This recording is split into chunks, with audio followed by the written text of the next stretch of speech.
10 adalah satu angka yang istimewa. Ia sentiasa dianggap sebagai representasi kesempurnaan. Ya, MPL Malaysia sudah sampai musim ke-10. Sama seperti bilangan jari kita. MPL Malaysia atau MPL MYSG ketika itu bermula 5 tahun lalu. Pada Januari 2018, ia adalah kejohanan utama MLBB rasmi pertama yang dianjurkan oleh Munton untuk Malaysia dan Singapura. Dengan kejayaan musim pertama, MPL MYSG berkembang seterus-terusnya, di mana kami menyaksikan kebangkitan ramai superstars dan legenda. Mulai 18 Mac 2020, tetapi pelaksanaan MPL bukan tanpa sebarang halangan. Kejohanan MPL terpaksa diteruskan secara online. Dan dengan penubuhan, pasti ada perubahan. Musim ke-7 adalah musim pertama MPL MY berpisah dari Singapura. Lebih ramai bakat tempatan dapat menyinar di pentas kompetitif MLBB yang terutama di Malaysia. Sejak permulaan MPL MY, terdapat 9 piala kejohanan yang dimenangi oleh 8 pasukan. Lebih 200 pemain telah melangkah ke pentas MPL MY. Dengan musim yang akan datang ini, terdapat banyak kisah yang menanti untuk ditulis dalam sejarah MPL MY. Mampukah TODAK mempertahankan takhta mereka dan menjadi juara MPL MY untuk kali ketiga? Sementara mampukah RSG MY dan tim SMG meningkatkan jumlah piala MPL MY mereka kepada 2? Atau adakah akan ada juara baru untuk musim 10? Dan pasukan manakah yang akan mewakili Malaysia di M4? Inilah musim baru kita, musim ke-10. Ini gaya kita.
10 adalah satu angka yang istimewa.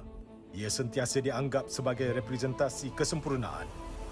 Ya, MPL Malaysia sudah sampai musim ke-10. Sama seperti bilangan jari kita. MPL Malaysia atau MPL MYSG ketika itu bermula 5 tahun lalu. Pada Januari 2018, ia adalah kejohanan utama MLBB rasmi pertama yang dianjurkan oleh Munton untuk Malaysia dan Singapura. Dengan kejayaan musim pertama, MPL MYSG berkembang seterus-terusnya, di mana kami menyaksikan kebangkitan ramai superstars dan legenda. Mulai 18 Mac 2020, Tetapi pelaksanaan MPL bukan tanpa sebarang halangan. Kejohanan MPL terpaksa diteruskan secara online. Dan dengan penubuhan, pasti ada perubahan. Musim ke-7 adalah musim pertama MPL MY berpisah dari Singapura. Lebih ramai bakat tempatan dapat menyinar di pentas kompetitif MLBB yang terutama di Malaysia. Sejak permulaan MPL MY, terdapat 9 piala kejohanan yang dimenangi oleh 8 pasukan. Lebih 200 pemain telah melangkah ke pentas MPL MY. Dengan musim yang akan datang ini, terdapat banyak kisah yang menanti untuk ditulis dalam sejarah MPL MY. Mampukah TODAK mempertahankan takhta mereka dan menjadi juara MPL MY untuk kali ketiga? Sementara mampukah RSG MY dan tim SMG meningkatkan jumlah piala MPL MY mereka kepada 2? Atau adakah akan ada juara baru untuk musim 10? Dan pasukan manakah yang akan mewakili Malaysia di M4? Inilah musim baru kita, musim ke-10. Ini gaya kita.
I'm a rock star.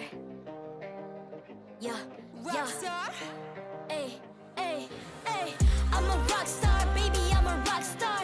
I'm a rock star. I'm a rock star. I'm a rock star. Panggil aku rock star. Ini kejohanan kita semua orang rock star. Kita rock star, kita buat saja gaya kita. Makin panas apinya sudah membara. Macam mana pun kau menempuh segala demi negara, kau buat semua bangga. Step into my world, you know I'm always in my zone. You know I got my team, no I'm never alone. Bring out my best, buat yang terbaik. Jadi juara perlahan kita Get on my way, naik. aku nak push. Naik-naik jadi lebih bagus. Jadi hero, ku ada skill. Berapa banyak musuh aku dah kill. Ramai cuba mencabar, cause they envy me. Tiap game aku pasti jadi MVP. Easy. I'm a rock star, baby, I'm a rock star. I'm a rock star, I'm a rock star. I'm a rock star, panggil aku rock star. Ini kejohanan kita semua orang rock star. I'm a rock star, baby, I'm a rock star. I'm a rock star, I'm a rock star. I'm a rock star, panggil aku rock star. Ini kejohanan kita semua orang rock star. Tengok nanti siapa yang juara. Ni peluang kita bawa pulang piala. This is my game, this is my time. Menang semua, everything will be mine. Kalau jatuh kau pasti kembali. Bangun balik ku tegak berdiri. Kuatkanlah tenaga, ganjaran diperoleh. Ni kejohanan kita, Malaysia memang boleh. Rise up to the top, kita buat bersama. Semangat kita kuat di bawah satu bendera. Ay. I'ma go hard for the win. Win. On the battlefield till the end. I'm trying to beat the greatest anyone has ever seen. Stand by, I'm coming in for I'm the a win. rock star. I'm a rock star, baby, I'm a rock star. I'm a rock star, I'm a rock star. I'm a rock star, panggil aku rock star. Ini kejohanan kita semua orang rock star. I'm a rock star, baby, I'm a rock star. I'm a rock star, I'm a rock star. I'm a rock star, panggil aku rock star. Ini kejohanan kita semua orang rock star. Rock star.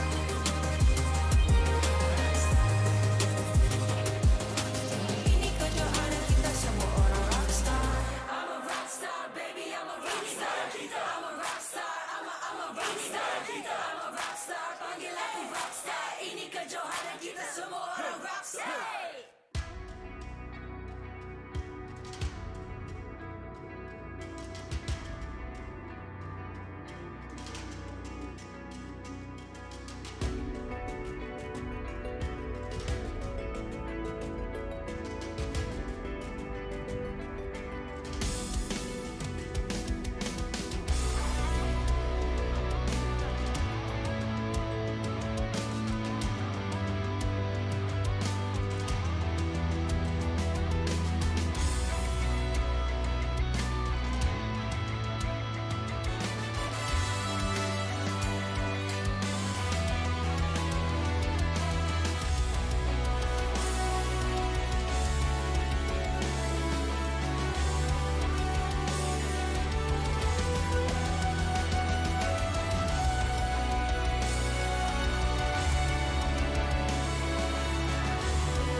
Ay. I'm a rock star. Yeah. Rock star. Ay. I'm a rock star, baby, I'm a rock star. I'm a rock star, I'm a rock star. I'm a rock star, panggil aku rock star. Ini kejohanan kita semua orang rock star. Kita rock star, kita buat saja gaya kita. Makin panas apinya sudah membara. Macam mana pun kau menempuh segala demi negara, kau buat semua bangga. Step into my world, you know I'm always in my zone. You know I got my team, no I'm never alone. Bring out my best, buat yang terbaik. Jadi juara perlahan kita Get on my way, naik. aku nak push. Naik-naik jadi lebih bagus. Jadi hero, ku ada skill. Berapa banyak musuh aku dah kill. Ramai cuba mencabar, cause they envy me. Tiap game aku pasti jadi MVP. Easy. I'm a rock star, baby, I'm a rock star. I'm a rock star, I'm a rock star. I'm a rock star, panggil aku rock star. Ini kejohanan kita semua orang rock star. I'm a rock star, baby, I'm a rock star. I'm a rock star, I'm a rock star. I'm a rock star, panggil aku rock star. Ini kejohanan kita semua orang rock star. Tengok nanti siapa yang juara. Ni peluang kita bawa pulang piala. This is my game, this is my time. Menang semua, everything will be mine. Kalau jatuh kau pasti kembali. Bangun balik ku tegak berdiri. Kuatkanlah tenaga, ganjaran diperoleh. Ni kejohanan kita, Malaysia memang boleh. Rise up to the top, kita buat bersama. Semangat kita kuat di bawah satu bendera. Ay. I'ma go hard for the win. Win. On the battlefield till the end. I'm trying to beat the greatest anyone has ever seen. Stand by, I'm coming in for I'm the a rock win. star. I'm a rock star, baby, I'm a rock star. I'm a rock star, I'm a rock star. I'm a rock star, panggil aku rock star. Ini kejohanan kita semua orang rock star. I'm a rock star, baby, I'm a rock star. I'm a rock star, I'm a rock star. I'm a rock star, panggil aku rock star. Ini kejohanan kita semua orang rock star. Rock star.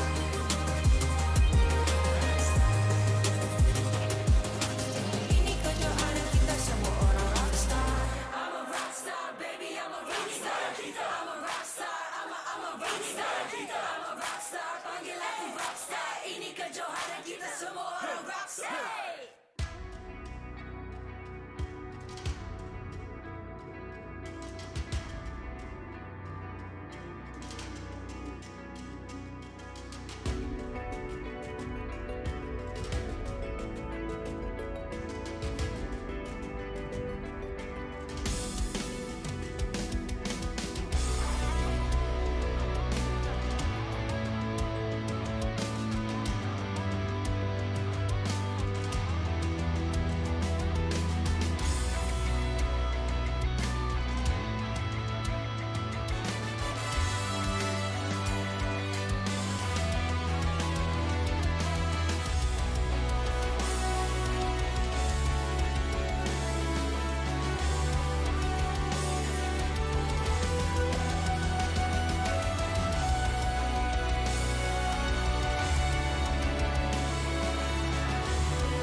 I'm a rock star.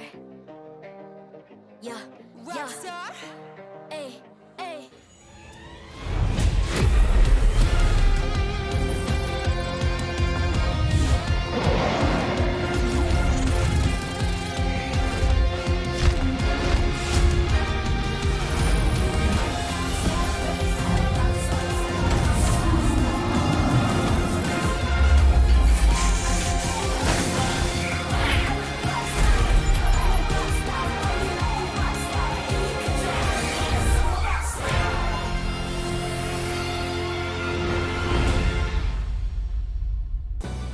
MPL Malaysia Season 10 is powered by Munton, presented by McDelivery. It's the perfect time to catch all the action with McDelivery. Free 6 pieces of chicken McNuggets for you, and all you gotta do is purchase through the McD's app and enter the promo code MPL10 during checkout. Official smartphone, Samsung Galaxy A series. Immerse yourself into the world of Mobile Legends with the official smartphone of MPL Malaysia Season 10. You'll be sure to experience an epic gaming performance on the Galaxy A53 5G. Official gaming chair, Secret Lab. Partners in eSports, Joe's Barber, EGG Network, TikTok Live, eSports Charts, and ESI. Good afternoon, Malaysia and Mobile Legends lovers all across the world, as this afternoon, the final day of Week 5 is about to commence with the Homeboys up against Team CARACAL, Team LUNATIX versus Orange eSports, and TODAK versus RSG. All of these matches happening for their second round robin to complete the full circle until we get into the intergroups. Only the best of the best may survive here. So once again, to all you Mobile Legends fans, hello, good afternoon this Sunday. My name is Getting Q. This is going to be Sadafa here at your desk to take care of you for the rest of today. And only a very few would understand how important some of these matches are going to be, especially our very first one. Yes, indeed. Obviously, all of these teams right now, we already know of their rough standings amongst the power rankings of all the teams. It's already been 5 weeks, so everyone has a bit of an idea of how strong this team is in comparison to this team, but there still needs to be work done for some of these teams to prove those factors wrong, because their positionings are not looking too good right now. As you highlighted, the first series of the day, it's going to be HOMEBOIS versus CARACAL. CARACAL specifically not looking too good in terms of chances right now, so they really gotta buckle up. Now, I know you made a power ranking, a mid-season power ranking of all of these teams, right? And I mean, CARACAL didn't exactly get the highest, but where has HOMEBOIS, for you personally, been on that list? HOMEBOIS is, in my opinion, one of the teams that has improved the most since the beginning to the middle of the season. I put them in the top 5 now, when before this they were somewhere around 6th or 7th. I probably should remember the exact numbers, but my memory is not that good.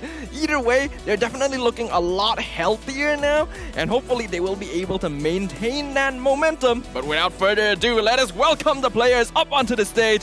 HOMEBOIS as well as Team CARACAL. Let us witness.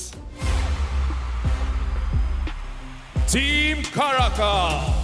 Team CARACAL make their way onto the stage as they scavenge for any points they can to make sure that they don't face relegation this season. It's important for them to try their best, but more importantly, to get 2 O's if they want to even consider making it into the upper brackets. Indeed, although the performance in-game has not been too good recently, we know that these old players will know how to work the crowd, and it will be the fan support behind them that allow them to claim victory today and gain those much-needed points to push him up in the standings. After all, playoffs are at stake. HOMEBOIS. You know what, man? You'll love him. The Sunday Fun Boys. It's HOMEBOIS walking up on the stage. It's hard not to love a team with a lot of personality, but with the number of Lord Steals that they have under their belt, you definitely gotta be scared of them. We can see that recently with the changes to their roster, the HOMEBOIS have been finding a new lease on life and are returning to the same sort of aggressive style that we grew to love when they debuted on the MPL stage. Will they be able to continue this sort of performance? Will we be seeing some bombastic fighting, some epic battles between these two teams on the Land of Dawn? I personally cannot wait to find out. Now, HOMEBOIS, thankfully, I would like to say, they are wearing the Sunday HOMEBOIS shirts as well as their sweaters, which does kind of give you an idea of what day they absolutely love here.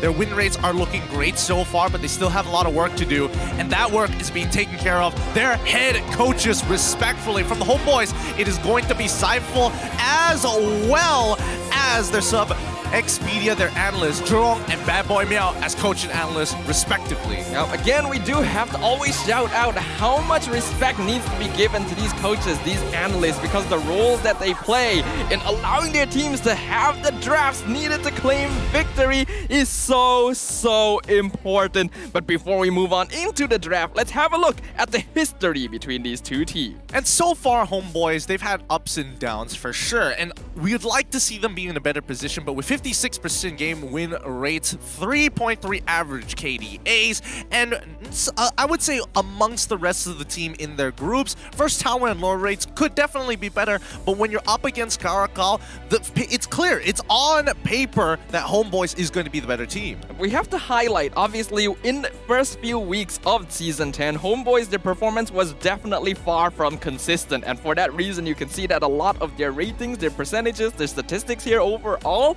are not that good.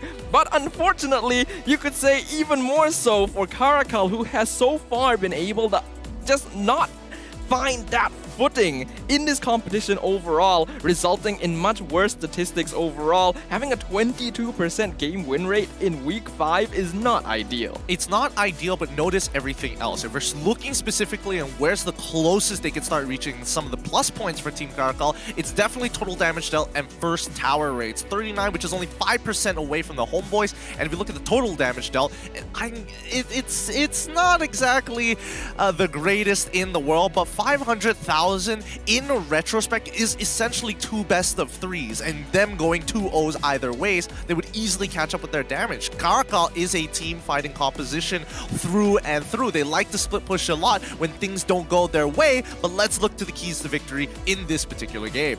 You highlighted that Team CARACAL specifically are a team that loved the team fight, and you could say exactly the same for the Homeboys as well. These two teams are both very aggressive and they like to clash on the land of Dawn, but they need to exert a certain sense of discipline, which is why they have to be able to pick and win specific wars, specific battles without just constantly throwing bodies at their opponents. Yes, so picking and winning those wars is going to be ideal, but let's talk about Sapat as well as Eve, the EXP lane contribution, because we saw earlier this Friday that Eve was trying his hardest to pull his team back into the game by himself in a 4-on-1 split push strategy because it's so difficult for him to get in on those team fights. Absolutely, we are seeing EXP laners play much bigger roles in the current meta, and of course, both these teams are gonna need to exert control over the objectives as well. Neither of them have a particularly strong first Lord and first Turtle rate, so when they're up against one another, being able to secure that for themselves will provide a very strong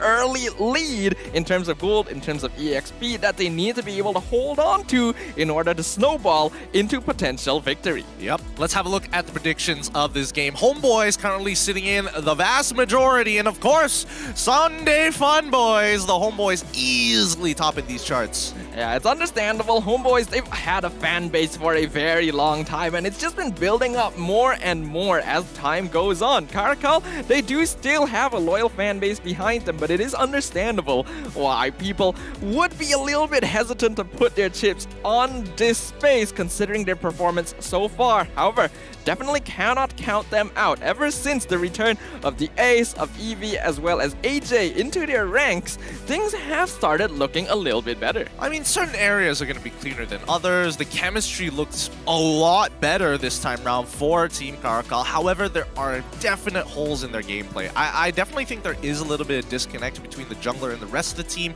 and how Eevee needs to play the game. But then we start the pointing fingers, right? Who is wrong? Is it because the jungler should be doing a particular role? Is it because the rest of the team are making a bad call? I think that's the big question that CARACAL need to answer for themselves, finding that identity so that everybody can be on the same page. Yeah, pointing them out really allows you to understand how the meta has formed nowadays. It's so important for every player individually to contribute to the success of the team overall, rather than in past metas where it was very easy to just push it all onto one highly skilled player and expect them to be able to carry the game to victory. Those days are behind us, so let's look towards the future and start things off with the drafting phase for our first game of the day. Alright, this is the second time that Team CARACAL will be facing up against the Homeboys. Homeboys is able to get that win over them, so hopefully revenge comes swiftly. Homeboys on the blue side, Team CARACAL on the red side. We're already seeing the first couple of bans come out. Homeboys will be banning out the 1-1, a pretty unusual sight being on the blue side, but not at all unusual for the Homeboys specifically. They have a tendency to avoid this hero completely. As for Team CARACAL, they're gonna start off by banning the Faramist, and we can see once again players asking for diamonds on the stage. Yep, I mean, it's a great form of communication if they're trying to... Why not, right? Yeah, why not? Why not make the attempt? I mean, it feels like a totally sensible thing to do. Homeboys, ban out the Akai. Valentina going to be the follow-up ban by the side of Team CARACAL. It's standard bans all across the board. We also see 1-1, so I'm expecting to see maybe a Fanny come through, arguably even a Masha. If not, this is where it gets interesting. We could see Diggy bans. We could. Oh no. Oh no. It's definitely to Ace, and you can hear it from across the room. To Ace asking the casters on the BM side to give him a slow nice. You know, we aim to please we're the casters. We want to be able to address the audience, but we also want to live up to the expectations of these players as well. Homeboys, they're going to be closing off the first phase of the draft, banning out the Fanny. An interesting choice here, considering that this is a hero Chibi doesn't shy away from, which leads me to believe that the Homeboys want to prioritize something else. Yeah, I think Julian is going to be up for grabs for both sides. We've seen both teams actually utilize it before, Bang especially, and not to forget AJ and as well as Ken Meow, can't forget about them. But Team CARACAL now have to make the decision on what is their final ban going to be. It's a difficult choice. Homeboys, there's still a lot that they can fall back on. Things like the Beatrix, things like the Pakido are heroes that are commonly picked up early and flexed on that side. They're going to be prioritizing the Diggy here, which I think is very understandable considering how the hero recently has become quite a menace on the Land of Dawn. Homeboys starting things off with Julian. Personally, I feel Diggy has become a menace in all the right ways. He's just weak enough to get one shot by Beatrix, but strong enough to, with a couple of stacks, let me rephrase that. A lot of stacks and 2 auto alarm bombs to chunk someone from 100 to 40% of their HP. It's not fun stuff. Bang is going to be on his Julian 67% win rate. This could be a flex fix, so let's just hold back on that for now. But with a 67% win rate, I feel like it should lean towards Bang. Well, Team CARACAL instantly lock in the Beatrix as it is going to be open. One of the best marksmen left in the pool, and the Atlas locked in very quickly as well, since they did ban out the Diggy themselves.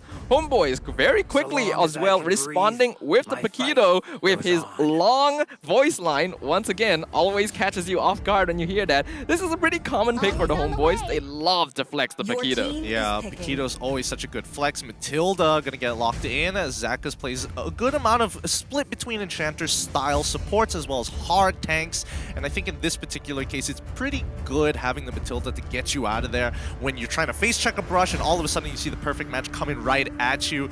At least you have that escape mechanic. Team CARACAL now on that final pick for the first phase here.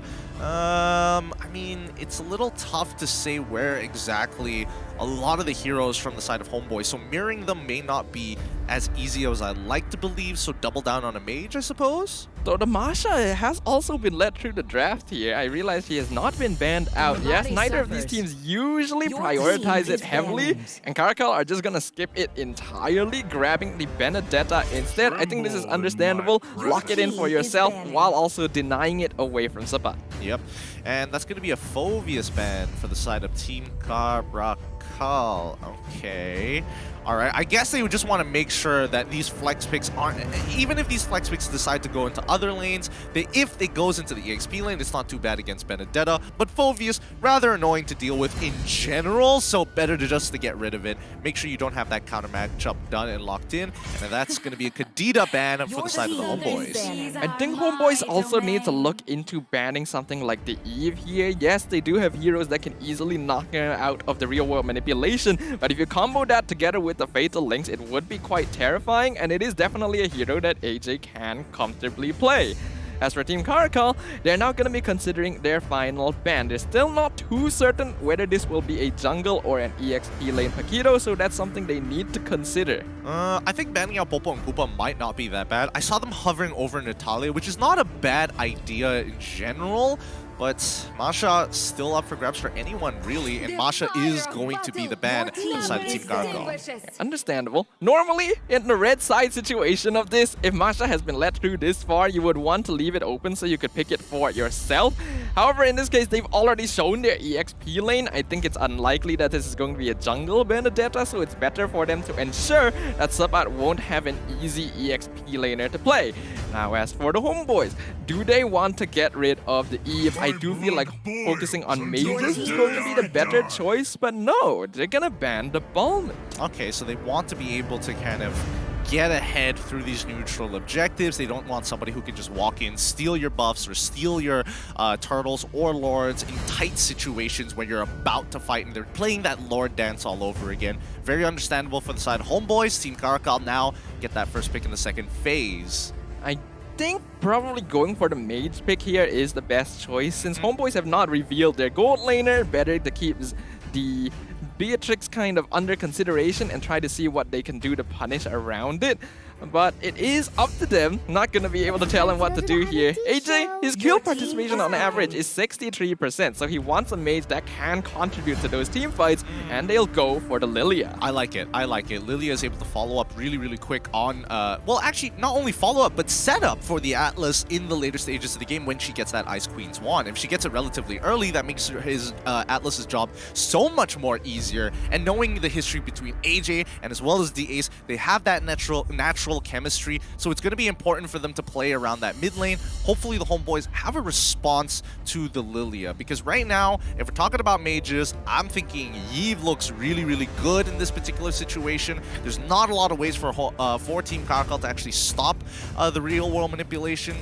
And it's got a good amount of range, so even after you get pulled in by the Fatal Links, at the very least, you'll have that added air support. Yeah, I agree with you there. I think Eve would be a good choice, but they're actually gonna not go for that at all.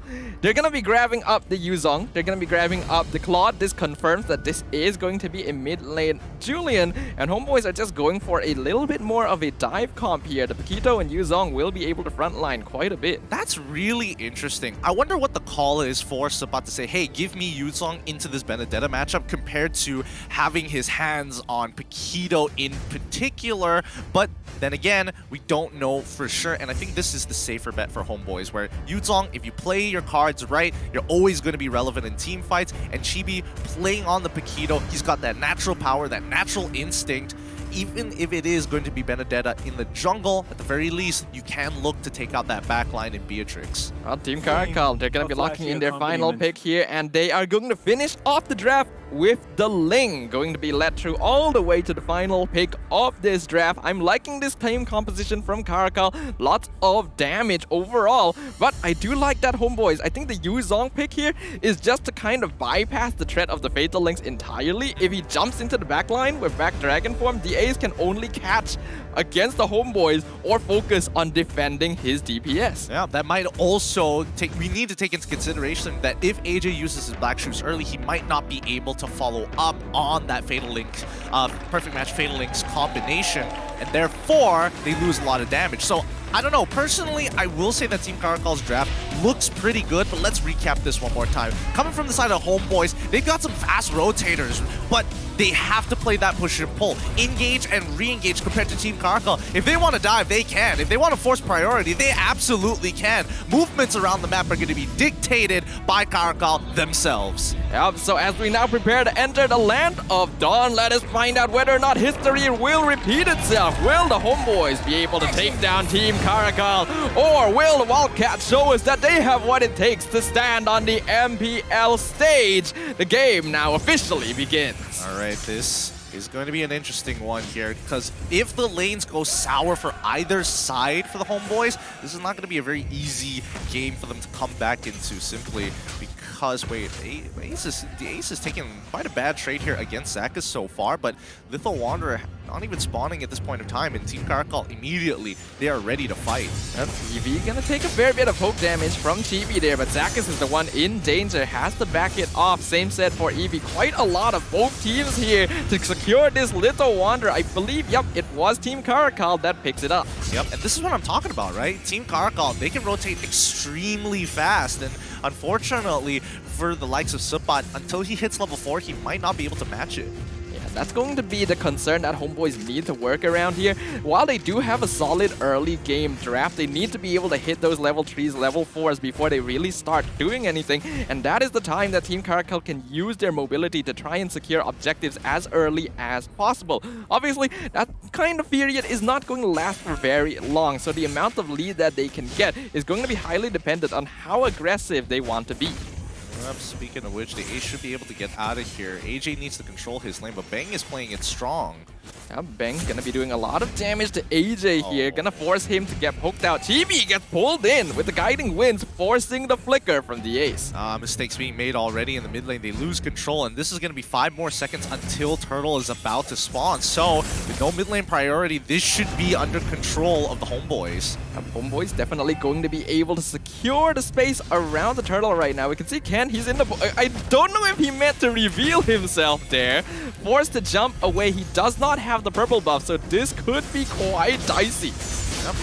He's already deep in the fight, but somehow to stopping that backline initially. Homeboys get the turtle so far, and now they're looking to engage on the rest of the members. Eevee trying to run on out of there, but with the ace and AJ already down, a double for Chibi is going to secure this 3-0 lead for the Homeboys. A complete victory around the turtle pit for the Homeboys right there. As you mentioned, a 3-0 trade, and that is going to be an amazing start for them. Already 1.7k net worth lead. The fact that Ken revealed himself unintentionally there forced him to retreat, and when the rest of his team dived, he was not able to contribute, and that resulted in so much more damage from the Homeboys. Yeah, unfortunately, Anib greeted out for one more minion, siege minion here.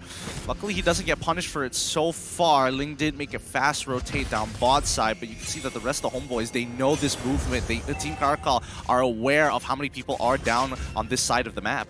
I think we have to note as well, Zach is actually elected to go for Avarice here. Oh, actually, he's going in, gets a circling eagle, but they get hit with the fatal links. Not going to matter though, they have way more damage. That's a kill on the Atlas. Decisions have been made. Let's just say that. Decisions have been made. You can't really back down once you've committed that hard towards it. But now bottom side getting attacked by the Homeboys. Zed needs to be able to hold on as long as he can because the ace is almost on his way. Blazing Duet's already come out, but enhanced chains from Bang to ace. Forced to use that flicker fast, but Chibi is able to close the distance on to Zed. That's 2 flickers down already. Homeboys in full control. They don't notice the quick recall in the brush though, but I think that's going to be fine. Homeboys should be able to secure this. Oh no! Oh no! They're still going. They're still going. AJ, he's got no black shoes. He's literally 10%, and that does mean that they do save this bottom tier 1. I think it's rather curious that in the past, Paquito was known to be Safat's signature hero, but recently Chibi has really been showing up. His performance on the Paquito has been terrifying, and he is so aggressive. He goes for full damage build, killing spree as well, so you know that he wants to take names. He wants to get those kills. Yeah, but we also have to talk about Bang's particular performance here. He's been doing a really good job in the mid lane so far, but Matilda already sending his attack onto the ace so far, and that's going to be Chibi securing the dragon once more. Bang quite deep in the enemy lines, but he has sprint using that timing and with extra movement speed to get himself back out. Yeah, Bang has been doing a very good job recently compared to other mages whose job is just to stand in the back line and dish out damage. You can see that when he's playing on the Julian, he focuses a bit more on utility.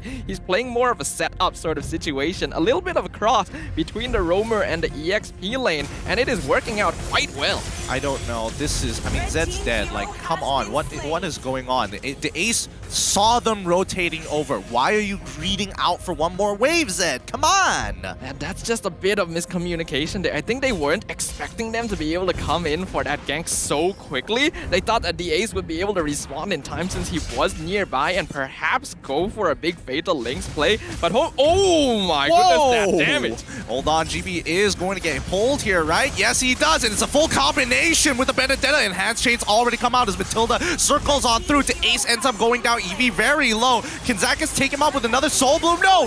Bang, unfortunately, yes, he did get him with the Soul Bloom right at the very end. Bang, unable to land the sword, but Soul Bloom's got it on lock. And a small skirmish ended up with a slight miscalculation from Chibi, not quite enough to get the one shot, resulting in him losing his life, but Bang is just showing off right now. He is comfortable on this Julian, setting up a double kill in return, and Homeboys will still firmly be in the lead in terms of net worth. Yeah, this is really unfortunate with both side lane tier 1s already down. Team CARACAL lose a good majority of the map, and Homeboys will now start pressing their advantage towards that mid lane as most teams would do, but more importantly, having access to the jungle like this does mean that Ken's farm will be affected.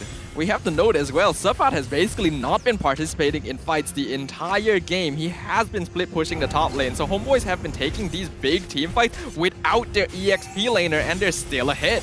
Oh, Zakis. Oh, Zakis! He's still alive, and despite all of that, he gets the walk away for free. No, that should not be the case. Absolutely not. He should have died there. I was expecting him to die there. The fact that he was able to escape under 3 members of CARACAL is already not ideal. Chibi secures another turtle, going in on the Ace. Does not get hit by the Fatal Links. I don't know how that works. Sabat in with 2 people under the Black Dragon form. Secures the kill onto the Lilia. DA is gonna fall to Zakis in quick succession as Eevee is getting chased down by Chibi in the side lane, not able to assist. Yep. If they proxy no, they didn't proxy the wave. Never mind. They're just gonna clear it up subparly, but that should be okay. They will be able to get mid-tier 1, and that's going to be a huge win for the Homeboys. At the end of the day, it's important that the Homeboys just play for these structures for now, because with map control comes a lot more flexibility in these upcoming fights. More importantly, when the Lord is going to spawn. Absolutely. 80 seconds until the next Lord is going to be coming up onto the map, and right now Homeboys are 5.5k ahead in terms of net worth, with complete control over most of the map. They've already taken all 3 tier 1 towers. If we look at their items, Homeboys, most of them have already completed 2 items, a nip as well, already getting that golden staff. So the Claude is already hitting a power spike himself, and that's something Team CARACAL have to be so wary of. Let's not forget that Chibi is going for the full, like, 100% snowball style of Piquito damage, right? Instead of going for the traditional Bloodlust Axe into the Hunter Strike, or like Hunter Strike into Bloodlust Axe, he's not looking to sustain, he's looking to take out that backline as soon as possible with the Malefic Roar. Ooh, Purple almost being stolen away by Chibi. He doesn't mind, but he definitely doesn't want to lose out on that buff. 2 levels ahead of Ken Meow so far. No, 1 level ahead of Ken Meow. And so far, Ken is just split pushing as much as he can to try and get back some form of map control. This is what Team CARACAL needs to do right now, and it is the strength of their draft, split pushing. They're trying to engage onto the Ace here, but they're able to get away. The Circling Eagle actually kind of pulls Zakis a bit out of position, but he's fine. Instead, Ken is doing a lot of structural damage. He's cleared up the entire top lane of towers. Yep, and he gets on out of there to catch the next wave down bot side. So he's playing this well so far to buy that extra bit of time that Team CARACAL needs. But without control over this Lord, this is going to snowball very quickly out of control.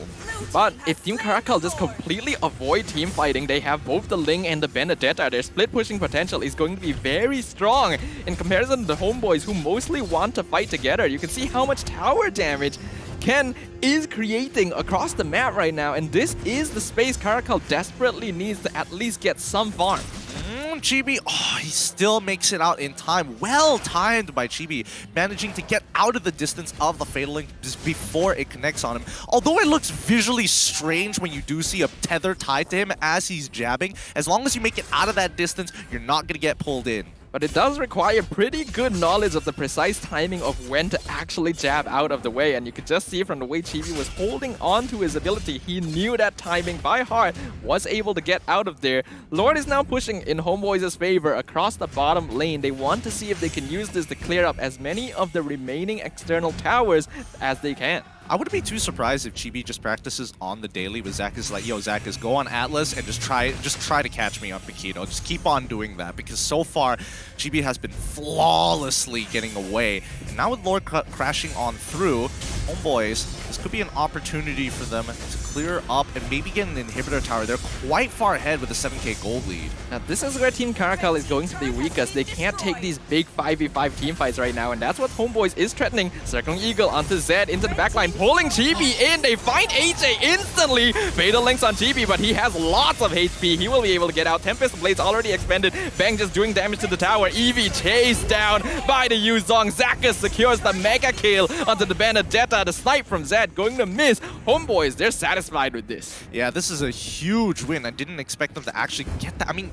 AJ has the black shoes, and unfortunately, he could not move. Supat managing to get on top of him, quickly using that Petrify before getting out of the Black Dragon form, allowing Chibi to quickly go for that 1-2 jab into that KO strike, giving no frames of availability for AJ to work with, even if you are trying to buffer that ult. That's the most terrifying fact about the full damage Paquito build, right? You end up dying before you can even realize what has hit you. You can see from the Lord push advantage, Homeboys got a lot out of that push. Nearly 20k tower damage with the first Lord of the game. That is going to be very successful. And now their gold lead is 9,000.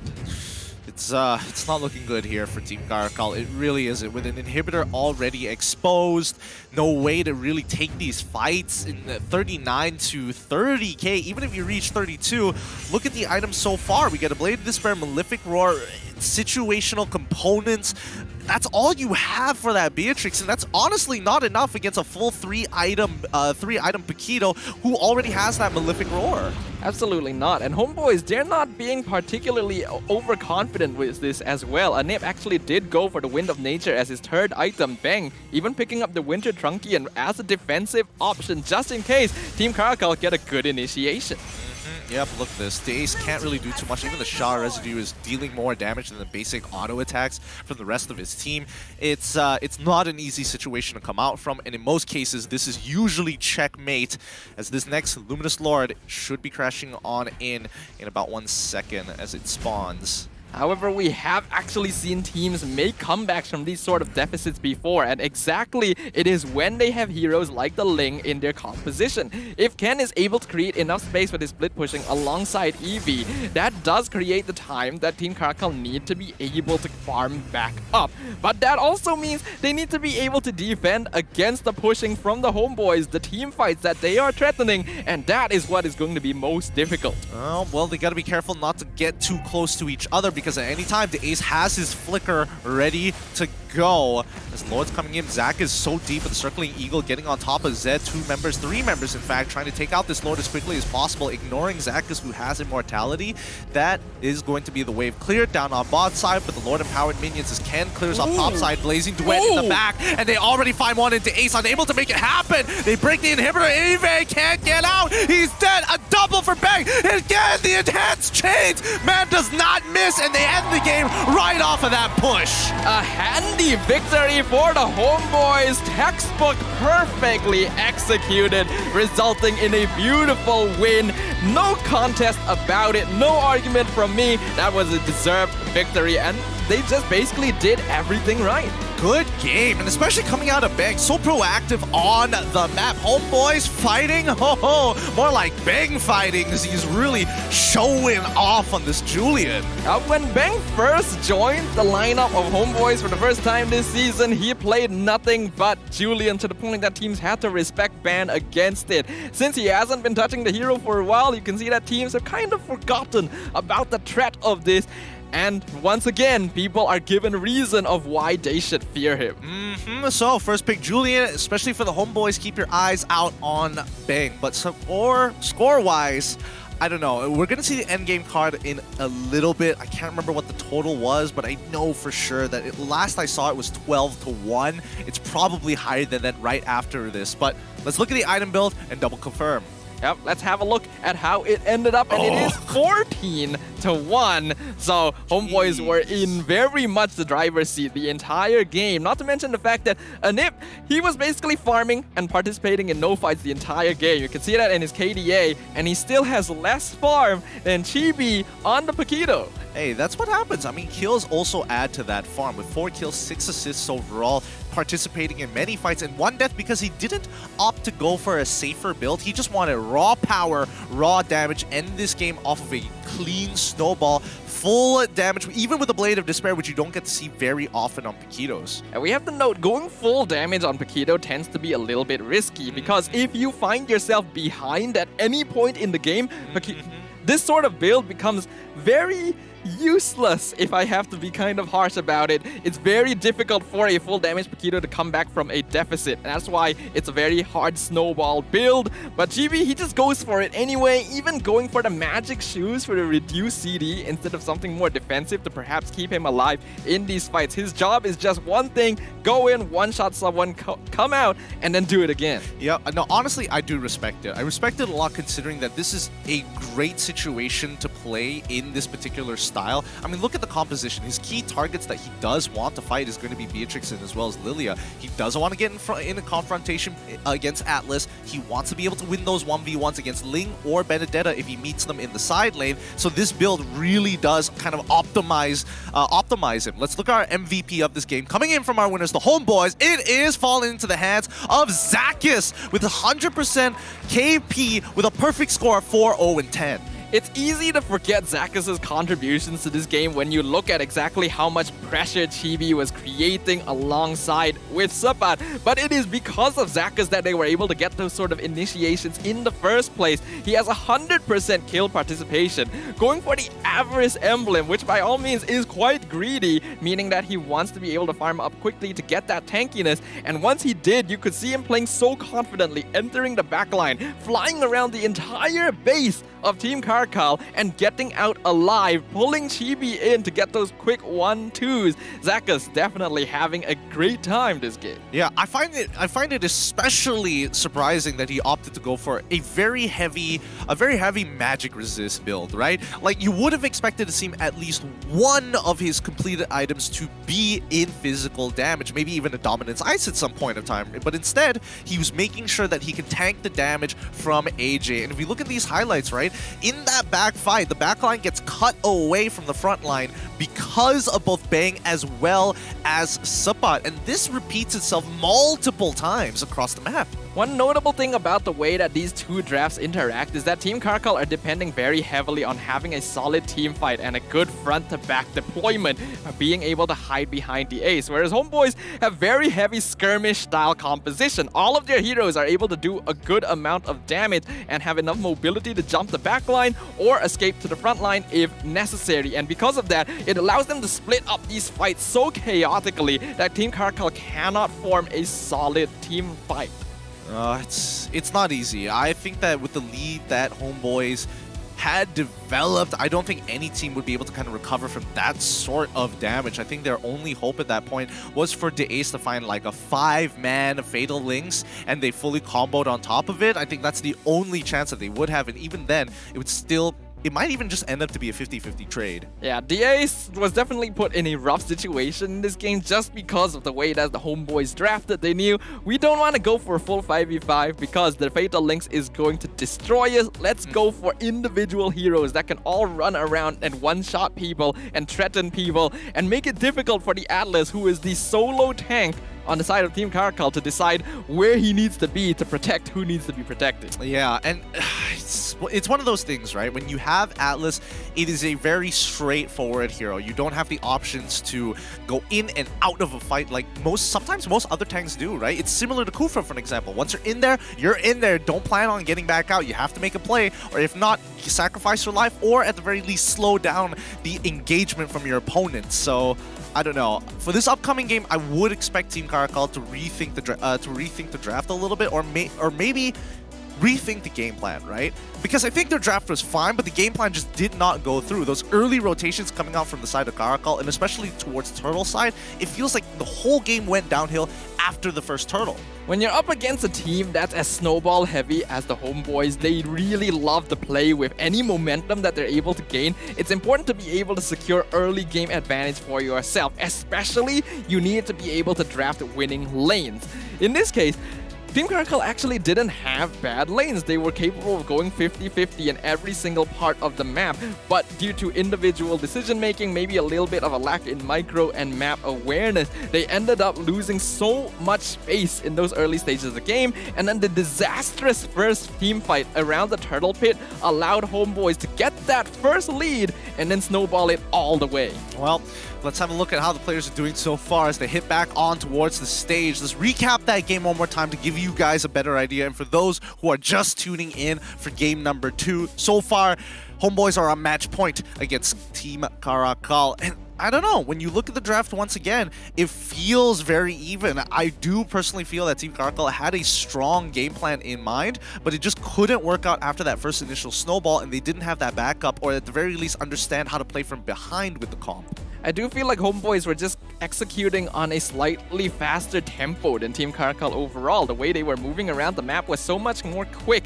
than CARACAL were prepared to respond to, and sometimes that does just make all the difference. In terms of individual damage done though, one might think that Chibi definitely did the most damage for his team, but no, it was actually Bang on that Julian doing 44,000 damage throughout the entire game. I mean, Bang was extremely proactive. Look at the opposite side from Team CARACAL. Half of them couldn't even get in on that fight properly, with Ken Meow walking away with only 8k damage in a 14-minute game. So he has been participating a lot. He has been trying to split push in comparison to Eevee, who has 18,000, getting into the middle of those fights and working together with AJ and as well as the Ace.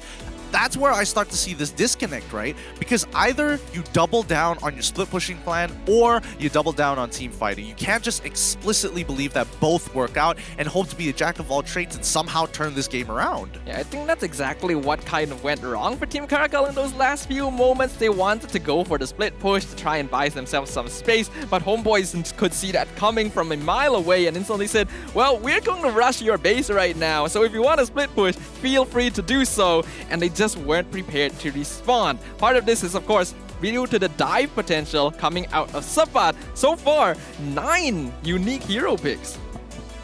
Wow, 9.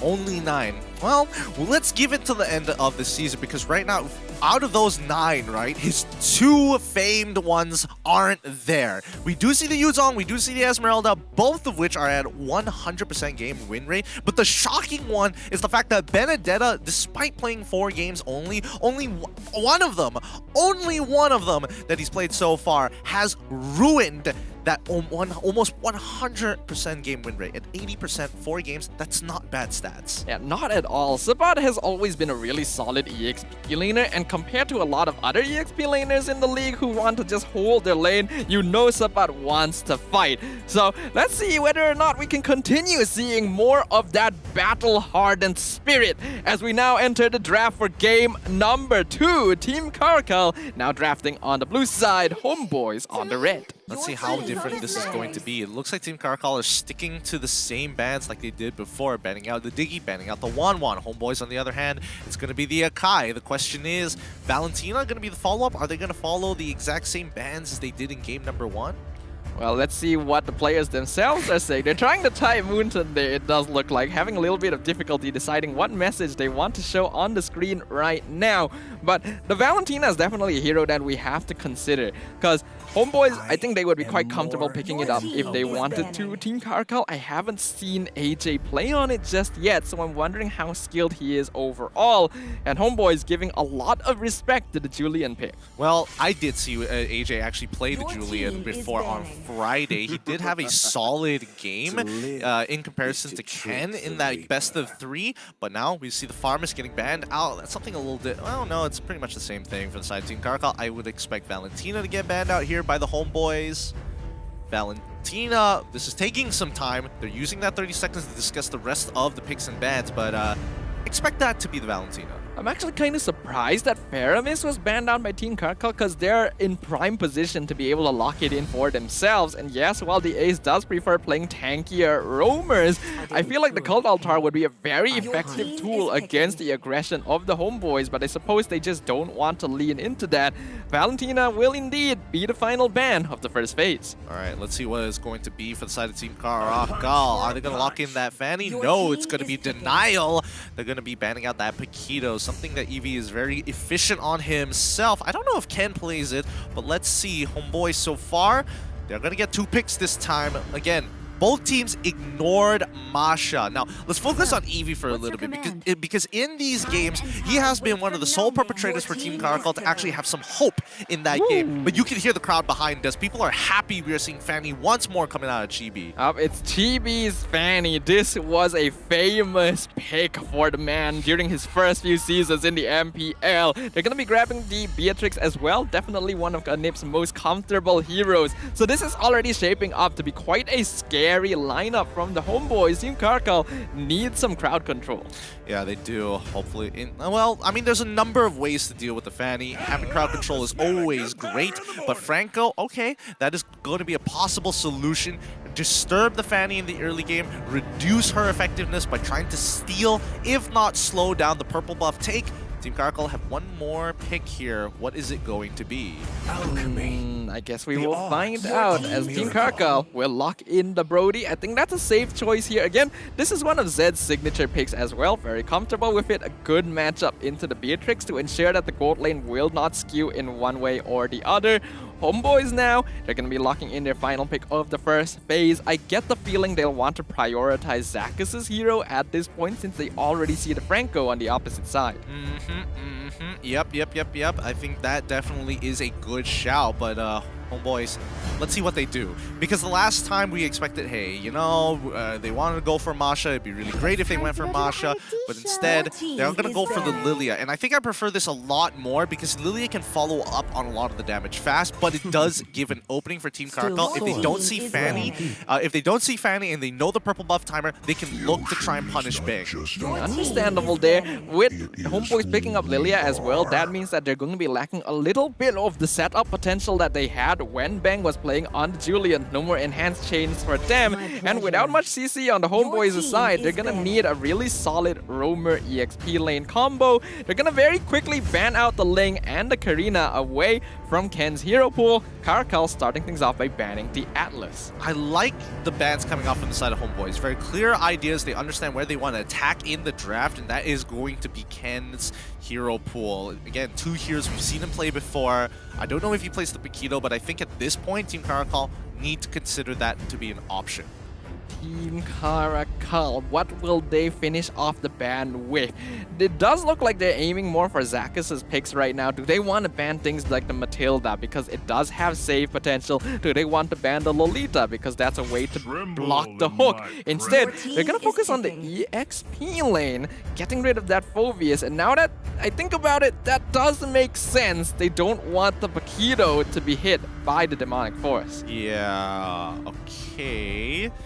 But the last time they banned out the... I don't know if they just banned it for the sake of banning it, but I would assume that Team CARACAL might want to go for that Benedetta. But instead, Homeboys is going to be taking that away from them real quick. And now Homeboys have basically tried to close Ken out of any sort of options, include persisting to assassin-style junglers. The most that he's got, it's either he hopes he can do some work with a Lancelot, which I don't think is that bad against Homeboys' lineup currently, or Hayabusa. What I'm personally a little worried about with Homeboys' lineup here is that they basically have no CC other than the slow coming out of Bang. They don't have really hard lockdowns. Overall, that could be easy to catch the Paquito or the Brody with. Hopefully, Zakus' pick will be able to make up for that, but that is a flaw that Team CARACAL could take advantage of. All of their heroes are fairly squishy. Yep, it's going to be LUNATIX as well as Cho getting locked in for the side of Team CARACAL, which does give us some confirmation that Ken is going to be on that Paquito. However, Zakus, so far, working well with the Homeboys, really finding his place with them. There are moments that are similar. I get like RSG flashbacks sometimes when I watch them play, right? Sometimes he goes really deep into the enemy lines, and sometimes he just walks away for free. Other times he gets punished for it. That hasn't changed. So, based on Team CARACAL's lineup right now, and we already know Homeboys needs a little bit more crowd control, I'm leaning towards the choice of something like a Ruby or a Kufra. We could still consider a Lolita to counter the Franco, but I'm not sure if it's going to be enough against everything else, so still leaning towards my former choices. Let's find out whether or not that's going to be the case. Personally, I think Lolita is actually a really good shout out here, but instead they're going to opt to go with Ruby. They want to have a little bit more proactiveness and a way to snowball this out of control. You don't want to play Lolita where you set up for those dives. You want to pull them in towards the rest of your firing squad for the Homeboys. All right, which draft do you like more? Team CARACAL has a more balanced draft, but Homeboys has a more fun to watch draft. I get what you're saying, and I'm leaning more towards Homeboys naturally because I would prefer a more exciting game, but this is going to be a tough one to watch if Homeboys don't have the snowball to work with, or their snowball gets shut down. Both of which Team CARACAL are looking and aiming to do. Well, I guess we'll find out whether or not they do actually manage to achieve those aims as we prepare to enter game number 2. Looking at the lineups once again, Team CARACAL, very balanced comp. Lots of heroes capable of dishing out damage and a solid front line to hide behind, whereas Homeboys are going to be going all in, baby. This is the dive comp to end all dive comps, and hopefully Zakas will be able to set up those big DPS windows for the rest of his team. Will Homeboys be able to close out this game in game number 2? Alright, let's find out here. Team CARACAL on the blue side and Homeboys on the red side. And immediately Ace trying to stop that purple buff take, but Zakas sniffs him out very quickly towards Tribrush when he doesn't see him by Pixel. Right now we can see that in terms of the emblems, both Chibi and Ken have elected to go for high and dry. So there's going to be a lot of damage coming out from the jungles this game. Yeah, and it's going to be, I mean, this is where it gets really scary, right? Because whichever jungler gets ahead first kind of dictates the pace of the game. Even though Chibi can rotate faster, he's very purple buff dependent. That's the opportunity. When purple buff is down, that's when Ken needs to look to attack. I can see a very interesting choice by the Homeboys here, where Chibi has elected to just ignore the Little Wanderer and go for his second buff instead of attempting to contest it. He understands that his level 2 power spike is going to be weaker as compared to Ken and cannot take the risk of the damage coming out of the double jab combo. I actually beg to defer. When he has purple buff, level 2 is when Fanny's going to be the strongest, and I think Ken is waiting for his level 4 before he really wants to take him on that 1v1. However, AJ forced to flicker out extremely early with 30 seconds on the turtle clock. This might be some dangerous territory. Ken also getting his own trade here against Beng, utilizing and forcing him to use his sprint. So good timings on either side. I feel like Ken probably had his knockout strike on cooldown there, because he should have been able to pick up the kill onto Beng. Lilia only level 3, no black shoes yet. The fact that he was able to escape meant that Ken was not quite prepared to actually fully execute on that gank and wasn't willing to risk going under the tower to wait for his cooldowns to be available. But the turtle now going to be spawned on the Land of Dawn. Alright, this is where it's going to get dicey, but the Ace already sees Zakas. This is going to be constant trades between the both of them. Eevee, he's level 4, he wants to hit Zakas and unfortunately doesn't get him, but he does force Zakas to flicker out of the way, so no playmaking capabilities. The Iron Hook lands on Zakas and immediately they go in. Darkening coming out from AJ, but Benedetta gets on top of AJ, allowing Paquito to get taken out by Chibi. So this has opened up a whole new area for Supat to actually get deep into the enemy lines. Eevee can actually secure that kill. Even Bang himself can't save him from that demise. Nicely done from either side. Team CARACAL comes up on top with one extra kill, but Homeboys are the ones who secure that turtle thanks to the fact that they were actually able to pick off Ken out of everyone in that fight. All things considered, that could have actually been quite disastrous, and the flicker from Zakas to prevent the Jeet Kune Do did assist a lot in ensuring that he survived that, but now Zakas in trouble. He's dead. He should be dead here because with the torn apart memories, that should be more than enough. One last auto attack to secure that kill, and Anib unfortunately unable to react in time and doesn't want to put himself in any more danger than this. Now GB gets his purple buff. So far, so good for Team CARACAL compared to game number 1. Yeah, we're definitely seeing the Ace feeling a lot more comfortable on the Franco as compared to the Atlas. He's able to make much more plays, and the hooks he's been landing so far have been on point. Even against the enemy roamer, if he's able to lock down Zakas for extended periods of time, it is very easy to kill to pick up, and that has set up for that kill advantage that Team CARACAL are currently holding. Yep. However, mid lane, we do see a rotation coming out from AJ. He's losing priority, but this does set up an opportunity for Homeboys to rush down bottom side. Zed, he backs off, so good communication from the rest of Team CARACAL. They're awake now, and they don't want to lose another match against the Homeboys. But he's not aware that they're actually still here. I don't know whether or not they want to still make the dive. You can see that Team CARACAL are in position to respawn. They catch out Zakas with a bloody hunt. Chibi not going to be able to do much to protect him. Zakas actually still able to get out as Chibi bursts down the Franco. However, he gets kicked by Eevee. Wave the Dragon gonna find the Fanny. Not quite enough damage though. He's still out of there. And this is why Ruby is so great against Paquito. She is such a she's less of a full stop and more of a comma between the combo pieces, right? You jab, oh, you get taunted, and you're like, okay, wow, that kind of sucks. Let's try this again. Knock up straight. Nope, you get taunted again.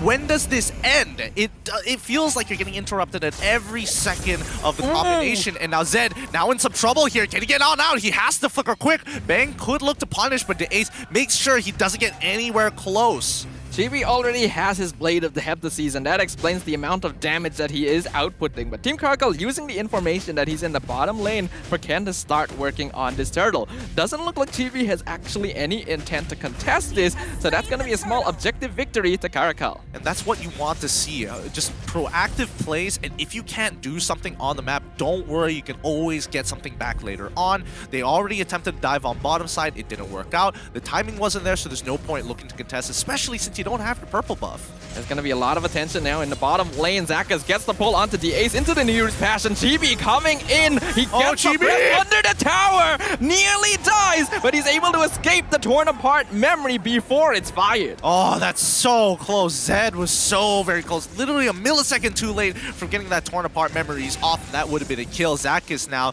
training against AJ so far. AJ doesn't have enough items to stay relevant, but Anip with a single forces the brilliance out of him. Top side, however, Team CARACAL are awake. They are not wasting any time in attacking the map and even forcing Chibi out of his own jungle. No orange buff for you, my friend. That is not ideal at all, and you'd expect Sabat to be able to hold that EXP lane considering he's on the Benedetta. He's been cutting waves the entire time, but due to how much attention Homeboys have been putting onto Zed's lane, he hasn't been able to achieve the same sort of success, and now they're actually losing out in map control. That's Zakas. Oh, he actually tries to go for the God play, but misses out. The torn apart memories isn't able to kill, and that means that the Bloody Hunt on GB all wasted as Adam is able to secure. But Eevee, come on, there's two right there. He gets stunned once, he finds a way, the dragon secures another. Here comes Ken to finish him all off. Adam walks away, but he has to watch his teammates get cut down one by one. That's a 3-0, and Sabat is the only one alive to try and fight back for their memories. Tier 1 goes down, but Team CARACAL have won the war. That was disastrous for the Homeboys, and Team CARACAL looking much better with this lineup. You can see even Ken stealing away the purple buff again, knowing Chibi has only just respawned. That's going to disable the Fanny from being able to contest the next turtle. And although they got the consolation prize of the mid-tier 1, that gold lead is still in CARACAL's favor. Yeah, unfortunately, there's nothing much that Homeboys can do about this, but CARACAL are well aware and they are awake. That's what you want to see out of this team so far. Conceal being popped. Zach is now in a lot of trouble. Eevee could kick him back in. He does use a kick, but nobody's following up. He's left alone. Eevee, unfortunately, looks to create space and buy some time. He understands the rest of his team have bigger things to fight for, but he's strong enough to walk away. A couple of G Kundos and Shun Pos dancing around the enemy team. Eevee, oh, the ace gets the hook somehow into the Bloody Hunt, securing the killing spree for the Brody onto Zakas. The ace playing out of his mind right now, and the goal lead instantly becoming 1K for Team CARACAL. Ken, 3 levels up on Chibi. You hate to see it. You hate to see it. These iron hooks, especially when they bend to the hitbox, you feel scammed a little bit. You feel a little scammed.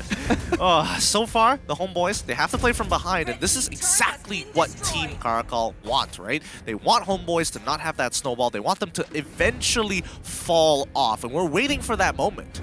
Look at where Anip is on the map right now. He's actually looking for an ambush, as risky as that may be. Now Team CARACAL, they want to contest the purple buff again. The hook from the ace going to miss. Good positioning from the Homeboys. They want to secure this from Chibi. Anip still waiting in the back line. A nice double hook. Bang takes out AJ. Chibi takes out Zed. A shutdown onto the Brody. 2 fall for Team CARACAL. A hook from the ace onto Bang, but he's not worried. Eevee gonna come in. Doesn't quite land the hit. He has to get out.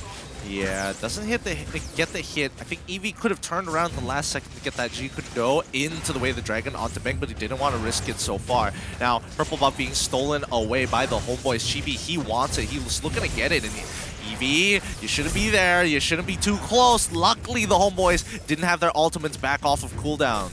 Now, Homeboys now instantly back in the driver's seat. They're still behind in terms of gold, but not by too much. And instantly they're able to flip the switch onto Team CARACAL, who has to play defensive against the pushing waves, allowing Homeboys to perhaps secure a better positioning on the Lord, which has now just spawned. Yeah, they're catching up fast. They're catching up really, really fast. And now this Lord is going to mean everything for the Homeboys because they want to get back ahead of Team CARACAL and dictate that tempo. So now we see the Lord dance here from either side. Is Homeboys going to opt to force this, or are they going to look to pull the attention of Team CARACAL? They find the initial hook onto Eevee so far, but again, he's not dead. He's forced to flicker away. Ken Meow actually taking the tri-brush position as this happens. They notice that he is there. AJ is also going to take that position as the Ace is now in trouble. He should die here. He's eventually going to, but Zed is cut off from the rest of his team, letting Chibi to handle him single-handedly. At the meantime, Ken finds his own. Actually, Ken finds a double. 3 for 2 so far as Subpot now on the run. Team CARACAL play that well. 2 sacrifices to trade up for 3. Beautiful trade by Team CARACAL there. We could see Ken circling around into the back line, trying to see if he can cut off Homeboys and split the fight in half. Although Homeboys got a pretty good start by taking out the Ace, it didn't work out in their favor. And now the Lord goes in favor of Team CARACAL. That's going to be an important objective for them to get some structural damage. Yep, and now with Daze for the Dominance Ice going to negate a bit of healing for the side of the Homeboys. Let's look at the items and see where they're at. Third items coming through for a lot of the core members of the Homeboys, but the same can be said about Team CARACAL. The gold differential is very minimal here at best, but Zakas finds the initial hook, but here comes Eevee as well as the Ace. So far, they don't want it. Sorry, AJ needs to back up a little bit. He did use his Darkening. He quickly goes into Brilliance. Ooh, the Iron Hook does not land, but it was in the right trajectory. Eevee deep into the enemy lines, gets the kick onto Chibi Zed. He's trying to finish him off in one fell swoop, and yes, he does. He's already got his. The Brilliance is going to shred the rest. They back up. It's a 3v4 so far. Subpot tries to get the purple buff. Sorry, tries to get the orange, gets it, but that Electo final blow, he doesn't survive it. He didn't have the eye for an eye. A 2 for 2 trade so far as the side lanes get shoved in by Ken himself. This Lord push is looking up to be extremely favorable for Team CARACAL. This Cho pick on Eevee has been doing so much work this game, diving into 3 members of the Homeboys and then getting the kick onto Chibi of all people to secure the kill for Zed. Really started off the fight in their favor, and although Subpot was trying hard to separate the fight, he forgot that Bloody Hunt was still available on the Franco, setting him up for death once again. Ken, he is on this Paquito. He is currently the highest on the gold ranking, even beyond both gold laners. And Team CARACAL looking very comfortable right now. Yep, he has been proactive on the map, and you can see him participating and getting those big picks onto the squishier backline. And this is what we were talking about during the drafting phase, right? Like, as of right yet, the AI's winning prediction is going to be 61 to 39%, and it's close. I would say it's a lot closer than it looks like so far because Homeboys are still in the same item bracket as Team CARACAL, but this could easily fall off so quick. From here on out, Team CARACAL, as this game drags on, is only going to get stronger. Homeboys are eventually going to fall off. The problem right now is that Team CARACAL has better team fight, but Ken gonna get caught out by the entire 5-man gank of the Homeboys. A shutdown finally onto the Paquito. That's not good. That is not good. This is going to slow them down even more. Ken has been split pushing quite a bit, but in terms of the damage, right? Bang currently on top, and slowly behind him in second place is going to be Chibi, only 1,000 damage off. This is quite terrifying, honestly. Even though Team CARACAL, they still have that nearly 2k gold lead, it can still lean in either way. And it's all dependent on whether or not they can disable Eevee's ability to catch people out. A strange mishook from Zakas there. I think he was expecting the Shunpo from Eevee, but he gets hooked! Well, I mean, if he survives this, he's got to thank his lucky stars. And unfortunately, his hook comes back up. He pulls him in, and Eevee, he's trying to get on out of there as he rotates back into that fight. Nabir's Passion is already out too, but Eevee playing with fire gets a 3-man G, couldn't know, and the kick on him. It's looking so good, but the Winds of Nature times out. Zed flickers forward to catch him. Zakas should be the next to fall as AJ's Darkening form is up. He flickers forward to secure that kill, and now the scaling is in effect. Ken gets a free push onto the mid inhibitor, looking to end this game. Chibi says no and turns around to clean things up, and here comes Zed. Can he actually pull this through? Gets the torn apart memories. No, it doesn't connect, but Ken takes so much damage from it, and they're looking to end it. One mistake was all it took, and CARACAL back in it 1-1. Against all the odds, Team CARACAL have managed to achieve the unexpected and take a game to even things out against the Homeboys. As you highlighted, A single mistake was all it took, and the snowball, the lead that they had, was enough to carry them all the way to victory. Just fabulous gameplay coming out of EV. Once again, an absolute monster in the EXP lane. GG, well played to Team CARACAL as they bring it to 1-1. Getting points is going to be important. It may not be a 2-0, but hey, it's something. Honestly, those were some of the cleanest catches I have ever seen from Team CARACAL. Both the Ace and Eevee were getting so many catches, and that last fight where Eevee, despite being CC the entire time and within the entire team of Homeboys, was still able to get the kick onto a nip of all people, that's crazy. Yeah, I don't know how he did that. That was some really good. Again, his hero portraits must be huge. I don't know how he was able to sort through that information really quickly, but for some reason, could you even blame on it for that particular kick? Because he got in the middle of there so fast and was still able to get the Shunpo into the right direction to get the way of the dragon. Let's look at the score so far, 16-12 overall as we look at the item build. It was definitely a much closer game in comparison, and Team CARACAL, once they got that initial lead, they held on to it and didn't let it go. Even though they made mistakes here and there, overall, their gameplay was very clean. And as we already highlighted, they didn't really have that much of a goal difference. Both teams having pretty similar items at this point in the game. It's just that Team CARACAL had the better execution. Their team lineup worked out better for them. And I already highlighted during the draft, Homeboys, they're lacking a lot of initiation. They have a lot of squishy heroes, so if they're not able to get those good catches and survive, then it becomes very difficult for them in these big team fights. Yeah, again, really tough stuff overall, but that's the thing, scaling is going to be important, and unfortunately for Bang, he was able to get his 3 items, but unfortunately when you look at AJ, he's got 4 items, and he's playing LUNATIX, which again, hyper scales into the late game. Nobody was able to dish out as much damage as the LUNATIX at this stage. And I think Brody was definitely the best choice of marksman that Team CARACAL could have gone for here. That corrosive strike, the single target stun, got him out of so many sticky situations where ordinarily Chibi should have been able to get an easy one-shot on an enemy marksman, and then setting up with the torn apart memory allowed him to get so much farm.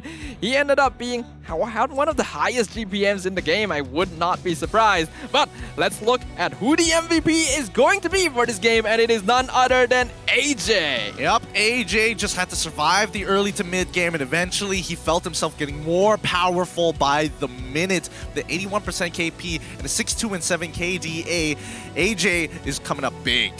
He definitely looked to be quite comfortable on this LUNATIX, and this is a hero we have actually been seeing from him here and there. Not a common choice, but as you mentioned, the amount of scaling, the inbuilt max HP percentage damage that LUNATIX has really contributes in terms of DPS. And because Team Homeboys were so preoccupied with the rest of his team, it allowed AJ to just have free reign to dish out that DPS. Yep, let's look at the highlights one more time, because again, in a lot of these fights, it gets split into 2 so very quickly, as Eevee and as well as Ken try their best to get into that backline to cut them off, very similarly to what the Homeboys want to do in game number 1.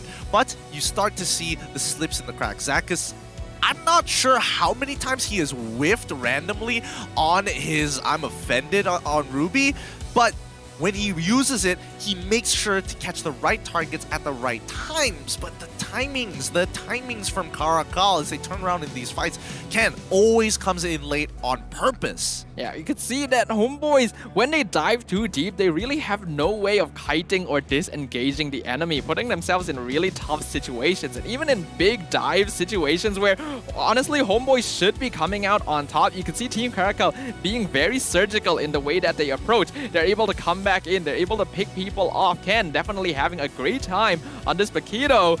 And once we reach the later stages of the game, Team CARACAL were in such a dominating position that they were able to negate any sort of DPS potential from GB.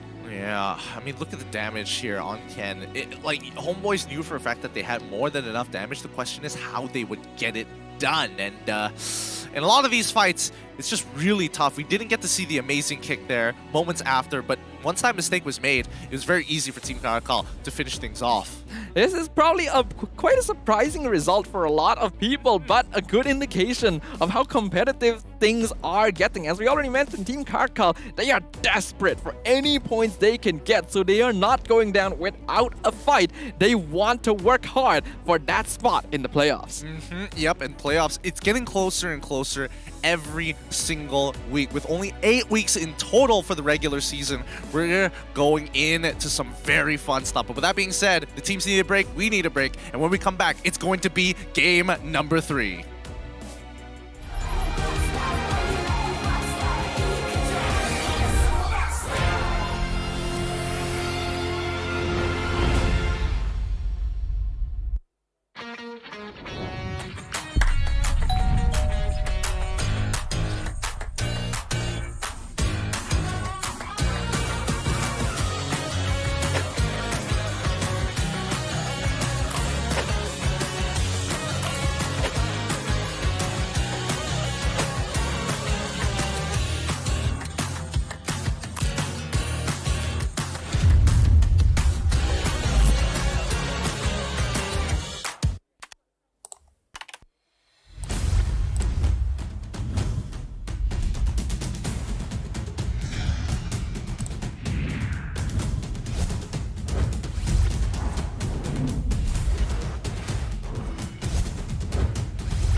I'm a rock star.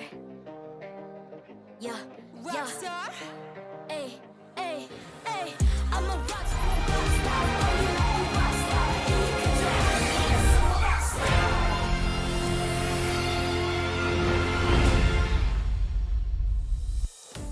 Looks like the cat's out of the bag as Team CARACAL are able to bring our first series of the day to a Game 3 against the Homeboys as we welcome all of you back to MPL MY Season 10. You're watching the English cast along with me, Staffa, and Gideon today. I am expecting a lot more exciting MLBB. Absolutely, and so far with the surprising turn of events here, a snowball composition coming out from the side of the Homeboys was not enough against CARACAL, who decided to wake up in game number 2. After playing a little sloppily in game number 1, we're seeing an improvement from CARACAL. Let's see whether it's going to be enough in game number 3. Is the Homeboys going to revert back to just playing comfort picks? Again, I'm just assuming it's based on patterns for a lot of teams. When they come to game number 3, immediately their brain turns off a little bit. They come back to things that they're familiar with, start with the basics, and then ramp up from there. Oh, you do have to remember that mental fatigue does take a little bit of a toll, so sometimes reverting back to what's comfortable, what works, is the most effective strategy. And Homeboys, their greedy draft in game number 2 definitely did not quite work out for them. Turns out Team CARACAL is still holding on to some of their 9 lives here. And now, all cards are on the table to determine who will come out on top in our final game. Yep. Oh boy, this is a really tough one. If you're just tuning in, unfortunately, it is not a 2-0 for the Homeboys. CARACAL was able to bring it back by 1. And a lot of it coming down to just Eve getting an amazing kick onto Anip, allowing the rest of the team to just dive in as heavily as they could. And with a reliance on both Zed as well as AJ to dish out that damage, once Ken started to fall off, that's when you see how much value they bring to the table. Honestly, the value that both Eevee and the Ace were contributing to that game overall was ridiculous. The amount of times Eevee managed to kick Chibi or Anip back into his team was already insane. And then you add on to the fact that the Ace almost had a magnet on his Iron Hook for Zakas, specifically managing to catch him mid-dash multiple times. And you can see why Homeboys were having a rough time. And of course, speaking of Eevee, let's have a look at his stats. Yep, with an average KDA of 2.0, meaning after each game, he's going to be walking away with 2 plus double the amount of kills than he has deaths. The average damage taken overall, 88,000, while average kill participation is 54.3%. He's not always going to be playing with the team, but when he does, a majority of the time, he wants to be able to make that difference. But if it doesn't go well, know that he will split push. Actually, watching this performance here does make me want to see Eevee on more of these catch-style heroes, just considering how much of a nuisance he was overall. So I suppose we'll find out whether or not that is going to be the case, as the drafting phase for game number 3 of our first series of the day will now officially commence. Team CARACAL will still be drafting on the blue side against Homeboys on the red. Yep. 1-1, Farmis, same bands coming through for the side of Team CARACAL. Homeboys opting to stay on the red side. Let's see how this draft is going to change. They went with a very dive-heavy, extremely snowball-oriented composition prior to this, but now I think they're going to take the safer route rather than the most dangerous one. Considering that they were able to come out victorious in game number 2, Team CARACAL looks to be largely banning the same heroes. The 1-1, Fairmist, and the Diggy all going to continue to be removed from the pool, whereas the Homeboys have shifted a little bit. They're still banning the Akai, but now they themselves will remove the Fanny from the pool. Turns out it didn't quite work for them, so it's better for them to just not have to consider it at all. I think that's a really good idea. Homeboys with the final ban of the very first phase. I am expecting the Valentina here, but they're thinking about what Team CARACAL is going to go with that first pick. Are we going to see probably Cheeto? Julian. I mean, we did see Paquito first pick the last time. I don't think they're going to change their plan. But that's because Julian was banned last time. Oh, that's actually a good Your point. That team is is a picking. good point. But Paquito going to be the first pick for the side of Team Caracal. I think Homeboys this time might actually opt to take Julian Beatrix. I think that's probably going to be the case here, and yes, that is correct. Julian and Beatrix going to be locked in for the Homeboys. The reason that Homeboys allowed the Julian through the ban this time is because they want to compete with Caracal over the Paquito and the Julian. They're both teams that heavily prioritize these heroes, and Homeboys, they're willing to let one through if it means locking in the other. Understandable. We can see a nip. His average damage per minute, 3,000. Honestly, not that high, but compared to other marksman players, he does tend to take a little bit longer to farm safely. Your team Yep, is Team picking. Caracal, again, they're sticking to their guns, their comfort picks. LUNATIX as well as Franco get locked in for the side of Team Caracal. Let's see how Homeboys respond this time. Your team They're is going to go with the banned. Atlas, so this is going to be a all-out brawl and all-out teamfight composition for the side of the Homeboys. The Atlas pick. In this case, since the Diggy was banned out, it definitely is effective. But the Homeboys themselves already proved how you can play around the Fatal Links in game number 1. So I am admittedly a little bit concerned about it, especially since the Franco Atlas matchup can be quite interesting, where DAce needs to be very wary of when and where he hooks onto Zakus. Yep, and that's, you just don't want to pull in an Atlas into the rest of your team. We've seen it happen before. It's definitely one of those oof moments for some teams, but for others, it's great being Atlas. Well, Homeboys, they're gonna be continuing things. They're banning out the Ling again. Wouldn't be surprised if they continue to ban something like the Karina. But I do feel like the Cho from Eevee does deserve a little bit of respect at this point. They cannot allow Anip to get picked off like that again. Yeah, Balmong going to get banned out again. Team Caracal not changing their bans whatsoever. Homeboys, however, are they going to get rid of another jungler? Esmeralda this time, okay. An interesting choice, and instantly your mind will go to the possibility that they want to lock in Phoveus for themselves. That's what they're making Team Caracal consider right now. Do they actually want to ban out the Phoveus against the Paquito? Do they want to worry about the Benedetta? This is the question that Homeboys are posing to them right now. Oh, Where is Natalia my gets time? banned Your out for the team side of is Team picking. Caracal, making sure that they're limiting their options as per usual. Homeboys, what are they going to go with here? If they do decide to go for Benedetta, Phoveus is up. If they lock in Phoveus early, Team Caracal can opt to go Your to a different team is direction, but picking. instead Zong gets locked in. I don't know. I feel like Sabat in particular has these moods. When he wants to play something, he's like, eventually I'm going to get it. The Yu Zong pick here means that Homeboys are going to have a pretty strong team fight. The Black Dragon form and Fatal Links are going to set up for a lot of frontline. But because of that, Team Caracal know that Homeboys are going to be grouping together quite a lot, which is something that they can take advantage of with the Blazing Duet. Blazing Duet here. All right, I think... I don't know. Zed's matchup into Anip's Beatrix has been a little wonky here. We're not seeing him like walk out of there without taking some form of a bad trade, but Ruby is going to get locked in. I like the adaptations from game number 1 from Caracal. They've kind of learned their lesson here, and now Homeboys on the other hand, what are they going to do to finish off their composition? We still aren't really sure what the jungler pick is going to be. There is no Ling. Thinking whether Lancelot, but even then, MPL Malaysia hasn't been picking up Lancelot too often. Yeah, Lancelot's a bit risky right now. Even though it's one of Chibi's comfort picks, there's a lot of disruption on the side of Caracal. This Ruby most likely going into the EXP lane, so that's actually a pretty good matchup for Sabat. Eevee will be forced to play quite safely during the first few minutes of the game, and that's something they need to take advantage of. But, oh, they're gonna go for the Tamas jungle instead.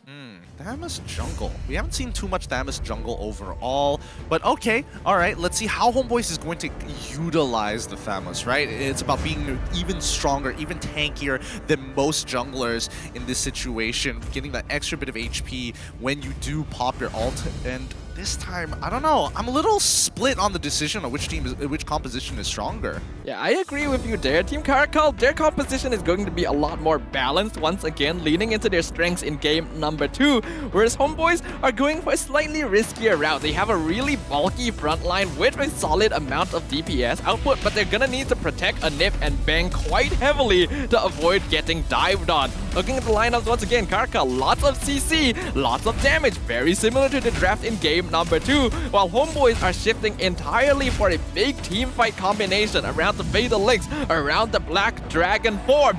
Will it be enough? Which of these two teams are gonna come out victorious as we once again enter the Land of Dawn? All right, once we're back in it, you know it's going to be a brawl. Both teams want to have strong pickoffs here. Team CARACAL on the blue side. It's going to be Homeboys on the red side. I'm looking for cheese strats anywhere across the map. I don't see it just yet. AJ actually getting zoned off from the wave as Zakas catches him with that perfect match, but he might get hooked under turret there. Good movement from Zakas. Zakas is definitely going to be very wary of the Iron Hook now. He was the unfortunate victim of the Ace multiple times in that previous game. He cannot allow himself to get caught out like that. Meanwhile, Nim just going for the direct fight with Zed here. Okay. He doesn't really win out that. I mean, he does win out the trade, but ever so slightly. I'm not entirely sure because Nibiru has been nerfed in the earlier games.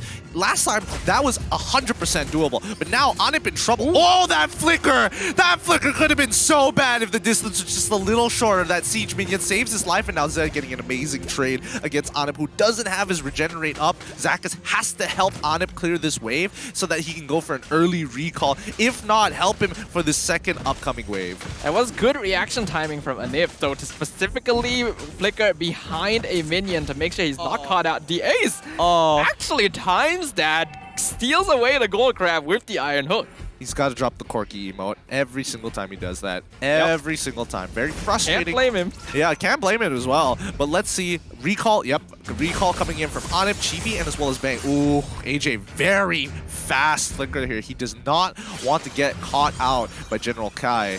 There can be no hesitation as now Zakas jumping in onto the Ace with Bang, who is, by the way, kind of out of position here. He's going to be able to escape the hook as Ken is left alone. Eevee going to be able to delay Zakas, but not the rest of the team as Subbat secures the first blood. Black Dragon form now popped on top of Eevee, who is alone 1v3. He gets picked off too. Yeah, again, just a lot of peel coming out for the side of Homeboys. A lot of ways to slow their opponents down before the cooldowns come back up for the immediate catch. That does mean that Petrify has been utilized by Subbat, and GB himself, he doesn't even need his retribution to slay this turtle. No contestants whatsoever so far as Team CARACAL continue to play towards the bottom side of the map. But what we have seen as the trend in this series is that the team that's able to get a small lead in the early my god. Yeah. Pop the Corky once again. The Ace knows what he did and he's feeling proud. Love it, love it, love it, love it. So far so good here. Once again, let's see how proactive Ben can actually get as Subbat getting attacked with the Darkening from AJ. Where is the communication? I would be furious as an EXP laner if nobody decided to tell me, hey, mid lane's missing, by the way. Yeah, this is personally what I was most afraid of when I saw the Yuzong pick. The Lunox counters him so heavily just because of how well the Darkening scales off of max HP. Regen is not going to matter if you get bursted down before it even comes into effect.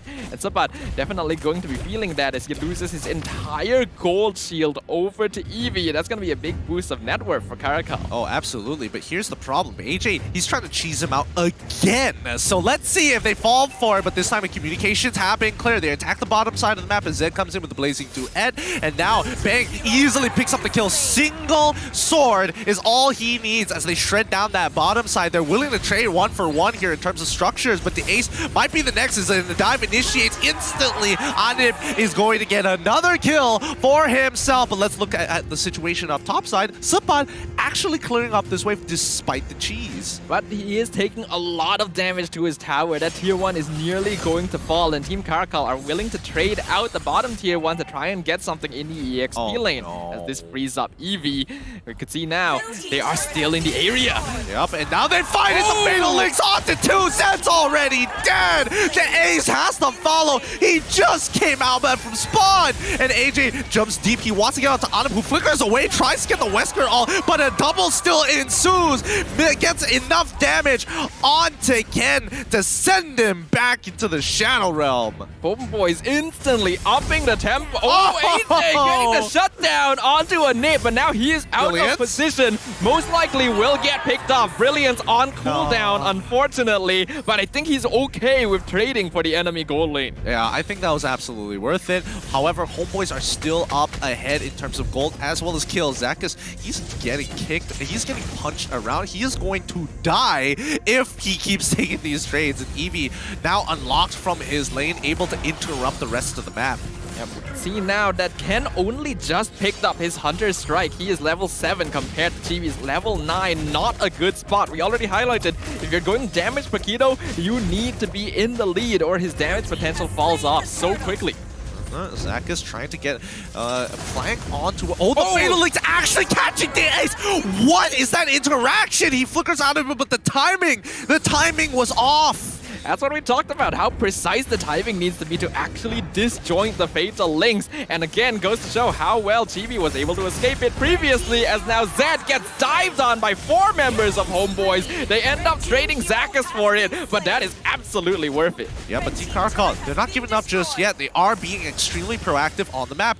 Oh, AJ's is getting kind of low there, but Chibi, he's able to tank a lot of damage. He's going to proxy this wave all by himself, and he should be able to take the top tier 1 unless reinforcements come, but you see them rotating. Eevee is making his way up that top side. He's backing off. Chibi can't do much about the situation, but with 3 members, they could cheese somebody out. Overall, I am actually quite liking CARACAL's macro play, as Eevee pulls a nip in under the tower, but he's not getting aggro. Zakus flickering in with the Fatal Links, gets 2! The tower is down, and so are both Eevee and the Ace jumping in. As AJ jumps in with the Brilliance, he wants to take out a nip. He will get the kill in sacrificing himself. Very good attempt. Very good attempt, and you can see how much damage AJ is actually able to do as Adam is taking the brunt of that damage. He might want to consider building into magic resist at this point of time, but Ken just winning out these trades against Subpot, who's a level ahead of him. And Subpot, he can't really do too much. He's falling behind even further than he'd like to be. Yeah, Subpot wants to be able to unlock himself from these side lanes to be able to participate in the team fight. But the way Team CARACAL are macro playing the map right now is making it very difficult for him to do so. As Zakus gets the bloody hunt into the I'm Offended and instantly bursted down. Subpot now joining the fight, getting a nice 2-man Dragon Tail onto Eevee and AJ. Anip though, being targeted by the Blazing Duet, will fall to Team CARACAL. GB picks off the Ace, bang, finds the mega kill onto Eevee. Ken now out of position as Subpot still chasing down AJ. But he's not able to finish him off. Oh, he didn't chase him hard enough. He wanted to minimize the damage he took from the Brilliance, so he waited for his Black Dragon Tail to come back up before he continued it again. But all he needed to do was stay on top of him the whole time. Very unfortunate indeed for the HOMEBOIS, but let's not forget, despite it being 7-15, they're only 1.5k ahead, which is a very small margin. Team CARACAL are doing a great job, and that's going to be another turtle going into the hands of the HOMEBOIS. Yep, even though they're 2k behind in net worth now, Zed actually just finished his golden staff, so he's scaling pretty alright into this game, and HOMEBOIS have to be careful about their late game scaling as they pick off Eevee. Zakus finds the Fatal Links, forcing Zed to flicker away with the Battle Mirror image. He will be safe for now. The Ace out of position. AJ coming in with the Brilliance from the backline, doing a lot of damage. 2-man knockout strike from Ken, gonna put them out of position, but so much damage from the HOMEBOIS, picks off all of them. Double kill for GB. They find 4. Yep, again, these prolonged fights, HOMEBOIS are just doing a phenomenal job here, and Zed getting chunked out early was unfortunate for him. However, he needed to make a decision. Does he go back into that fight to get some auto attacks, or does he recall into base? He couldn't make up his mind. communications looking a little rough for CARACAL right now. Yeah, we have to note, HOMEBOIS, they have the much better team fight composition. Team CARACAL cannot afford to go for these big 5v5s unless they have the perfect angle. And unfortunately, they're just trying to drag things out. You can see how aggressive they are in attempting to pick off the DPS members of the HOMEBOIS, but they're losing so much in return. Here's the thing, right? At the end of the day, HOMEBOIS are good at fast engagements compared to Team CARACAL, where they have AJ, where they have Eve, and more importantly, when they have Zed as well. Wait, they find the initial Iron Hook and Bloody Hunt combination onto Zakas so far. The Darkling comes out from AJ on him, tries to snipe, but the Ace doesn't go down just yet. They get a free pick here. Nicely done by the Ace. That's actually massive from the Ace. Being able to pull in and kill Zakas before he gets the Fatal Links means that HOMEBOIS can't engage the fight. And since they can't engage the fight and they're all in the top lane, Ken can use that chance to split push the bottom side. Right now, CARACAL have already evened up the tower score, even though they are not winning team fights. Yeah, so far, I think the stalemate is going to come up real soon here for both sides. This 32k mark is hit by the HOMEBOIS. This is going to be a perfect time for them to get and force a fight. But AJ, he has just been farming so very hard. He's 7-3-0 with Mystery Shop. By now, I would think that he would have his third item already complete. Would not be surprised if that is the case. Sapat, Black Dragon form, scouting things out, will create the space. Chibi needs to secure the Lord. The Ace making the good choice of retreating from Zakas as well. He knows that Fatal Links is always a risk. I think this is the best choice that CARACAL can make, just avoid the fight. Yep, they don't need to. They still can go for high ground defense here and play by the inhibitors. But let's see the items so far. Oh, wow. Actually, despite having 7 kills in Mystery Shop, AJ has not reached that third item just yet. So it does mean that Team CARACAL need to play this slow. HOMEBOIS will get at least a 5k gold lead, but they cannot afford to lose an inhibitor. The Lord now pushing in the mid side. HOMEBOIS looking for it. Zakas, he wants that Fatal Links. He's gonna get the stun on Eevee. Instantly dead. Three-man Fatal Links from Zakas secures 2. Eevee already falling in favor of HOMEBOIS as they now push straight in. Ken not able to find an entry. He wants to count down a nib, but HOMEBOIS, they're on the crystal. They're going for it. They're throwing bodies at it, and they secure the victory.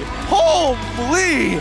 How did that happen? Zakas, what an awesome play right at the very end. I can't believe that teleporting back into the middle of that fight costed Zed's life. Oh my goodness. I thought this game was going for another 5 more minutes, but it looks like it. That's just GG. Well played for the HOMEBOIS, walking away 2-1 against Team CARACAL. Just good decision making to just go in, throw bodies, end the game right there. They don't want to risk extending the game any further and giving Team CARACAL a chance to scale back into the chances of victory. Decision making like that is what will allow HOMEBOIS to go on further. Let's throw it to the host to find out what the winning team has to say. Perlawanan 2-1 yang cukup menarik ditunjukkan oleh pasukan CARACAL dan juga pemenang iaitu pasukan HOMEBOIS. Dan sekarang anda bersama saya selaku host untuk melakukan interview dengan pemenang kita pada hari ini. Game yang pertama saya akan duduk di bahagian tengah. Alright. Saya nak interview dengan Sepat dulu. Alright. Okay. Hello guys. Alright. Perlawanan yang cukup menarik, tetapi saya nak tanya, apakah yang berlaku di game yang kedua sebentar tadi? Game kedua tu sebab Jimmy tak dapat buff. Venue tak reset. Itu yang tak jadi apa-apa. Itu yang apa-apa tu. Alright, okay. Saya nak tanya pada Chibi tentang buff. Alright, okay. Chibi, game yang pertama anda guna Pakito. Game yang kedua menggunakan Assassin iaitu Fanny. Game yang ketiga menggunakan Fighter kembali. Antara Assassin dan juga Fighter, manakah hero yang awak lebih selesa untuk digunakan untuk MPL musim yang ke-10? Bagi saya Fighter tekan je saya main. Fighter tekan je. Itu yang boleh menang. Betul. Kalau Assassin susah sikit. Kalau Assassin kena mekanik, so saya main tekan je lah, sedap. Okay, alright. Kita akan tanya kepada pemain yang mempunyai baju yang sedikit berbeza daripada pasukan HOMEBOIS, iaitu Bang. Kenapa baju beza? Oh ya, bukan. Selain daripada Julian, adakah ada lagi hero rahsia yang Bang tak tunjukkan lagi kepada peminat-peminat pasukan HOMEBOIS? Oh, banyak hero saya tak boleh pilih. Oh, banyak lagi. Alright. Banyak. Dan kepada peminat-peminat pasukan HOMEBOIS, apakah kata-kata kepada mereka yang sering saja memberikan sokongan kepada pasukan HOMEBOIS? Okay, kepada semua yang datang support HOMEBOIS, teruskan support HOMEBOIS. Thank you semua sebab datang semua. Thank you. Alright, tanya sekali lagi diucapkan kepada pasukan HOMEBOIS yang berjaya mendapatkan kemenangan sebentar tadi 2-1. Peranan yang cukup menarik. Tetapi seperti biasa, kita akan sediakan mic check kepada anda untuk melihat apakah yang dibawakan oleh mereka. Aku ada. Dua sekali. Bantai. Sini. Terdapat mid. Santai dulu, jangan serabut. Satu-satu. Aku Nice. Langkat. Nice, B. Link data. Boleh. Bantai dulu. Nice! Go. Nice! Go. Ambil pecah. Dulu last hit. Nice! Sekali lagi. Pendil dulu. Go. Pelan-pelan Mati. Nice. Masuk. Go. Dah flicker kan? Aku low. Fanny je. Go. Ada Fanny je. Nice! Patai depan ni. Aku belakang. Tududak. Dapat dong, woi. Woi. Lagi. Tutup aku tahu, woi. Tutup dah. Mati ni. Nice. Woi, tududak. Tak sama je gameplay sama je. Ini. Kena. Tahu. That was a very good mic check from both of them. And you now, guys, stay with me, Gideon and Mustafa. Gideon? Yeah, I'm Gideon, man. You look a little bit different today. Because I come back from Langkawi. I see. You look better, huh? I look better. Oh, It's an nice. upgrade. This is an evolution. You know? I think that's a compliment, man. A little bit confused. I thought I was looking wrong, but it is Gideon. Yeah, it is Gideon. A little bit confused there, but that was quite a game, wasn't it? Yes, finally I can hear nice from the East. Yeah, absolutely. I think that was just a great time. Really good showing from the HOMEBOIS. I think everyone enjoyed it. The fans definitely enjoyed it. We hope all of you are entertained as well. Team CARACAL, they tried their best, but guess it just wasn't quite enough. Yeah, at least they managed to steal 1 point, which is, I think, is very good for them, knowing that we almost go to the intro group. Yeah, absolutely. You know, it's the later half of the season. People want as many points as they can, so at least they get a little bit, right? Yes, but without further ado, we'll go to the item from both of team. Yes, absolutely. Let us have a look a little bit at the item build. This was honestly a really fast game overall. It was 22 kills to 12, even though the game only lasted for 11 minutes. So that's already kind of an indication that things are pretty chaotic. Things are really quite intense. Looking at the items, obviously 11 minutes, so not everyone is going to have a lot of items. You can see the cores have just completed their third item for some of them. You can see that Bang, even though he was like the mid lane, still earning a lot of gold overall. He had 3 items despite the game only lasting for 11 minutes. And I think overall that was just a really good performance from the HOMEBOIS. I think Team CARACAL, they tried their best, but the team lineup just didn't quite work for them. I think personally that the team lineup, it could have been better, obviously, but there was timings that they needed to hit. And most importantly was for AJ to actually reach to that later stage of the game. Honestly, for Zed, he could have done a little bit more. And that last mistake, getting caught right into the middle of that Fatal Links by Zacchus as he battle marriage image forward, it's just awkward timing. I don't even know how that was possible. Like, it felt he definitely went in because he thought, okay, that window where the Fatal Links connects is already finished, but he was just a little bit too quick and ended up getting caught in the Fatal Links. Even Zacchus definitely was not expecting that. It's just an unfortunate situation. I agree, it was an unfortunate situation, but it does show, and you can give a lot more appreciation to game number 1 when Chibi was actually getting out of that tether, timing his jabs, his double jabs specifically, to create just enough distance to make it out. But it's all dependent on whether they can hit that timing on Atlas with the Fatal Links or how long you charge it. Yeah, you can instantly see though the adaptation from the HOMEBOIS in this game, the way that they just completely shifted their style of play after being exposed to what Team CARACAL were capable of in game number 2. Instantly, you can see how much more respect Zacchus has for the Iron Hook, the way that he's always keeping an eye on his positioning. It's just, yeah, I like the adaptation. Yeah, honestly, I think CARACAL, they had a really good chance at winning this game. Like, the gold lead was not that far away, and teams can come back from a 5K compared to game number 1, which it developed into a 10K. But now, let's have a look at the post-game stats. I really need to see how much gold they were able and how much damage they were pumping out. Ooh, it's a lot closer than it looks. Yeah, it honestly is, because when you look at the individual damage done, yes, Chibi had the highest DPS, but AJ was not far behind. I do kind of feel like he threw himself into these fights a little bit too aggressively to get those final pickoffs on a nip.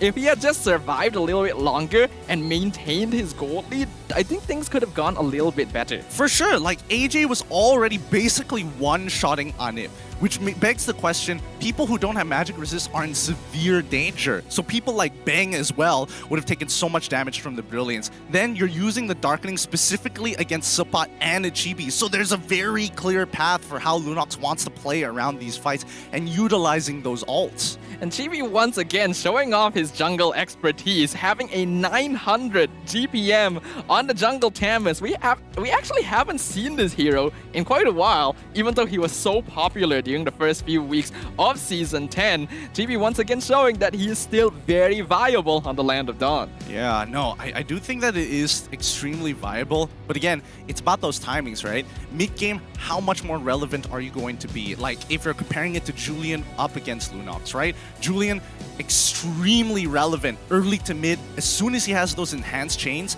he is deadly to deal with. AJ, on the other hand, when you're on that LUNATIX, you need at least 4 items before you feel that impact against people who have built even magic resist. Now, let's look at the MVP of this particular game, and it's going to be given over to Chibi on his Thamus with an 86% kill participation and a game GPM of 900. I mean, no one can argue that Chibi deserved the MVP for this game. 7-0 and 12 on the Tamus. Note, this game only lasted 11 minutes. And he has a near full build. He has all of this in 11 minutes. That is insane. It just shows you how the power farming capabilities of a Thamus with those molten sides. And honestly, it used to be even faster. The fact that they added a bit more delay to when you throw it out going at a fixed distance is a little bit annoying. I'm not going to lie. I would much rather the previous one where as soon as it makes contact, it just sticks around and then you can pull it back whenever you feel like it. That's good old fun. But hey, you can't give the best of the best the greatest tools. Yeah, absolutely. Chibi, he's always been on the radar for among the best junglers that MPL MY has ever seen, and performances like this continue to cement his position in these sort of areas. I'm excited to see what else we can expect from him and the rest of the homeboys. This is already a great evolution. Now, coming back into these highlights, we see Supat participating in very few of these fights, right? And when Supat does make that difference, look at him. He's just stuck on that top side while this entire dive situation is going on. Like, he's really faked. And at a certain point, you do see him get faked out with the mid lane. They lose that top tier 2, and LUNATIX rotates from that top side to try and participate in this fight, only to get very little in return. I love how homeboys identified that Team CARACAL liked to play split most of the time and farm across the map through split pushing, and then instantly draft up a lineup that's going to be able to take big 5v5 team fights and come out on top most of the time, and then up the tempo, pile on the pressure to make it so that Team CARACAL has no choice but to try to respond in these sort of situations, which they will obviously win.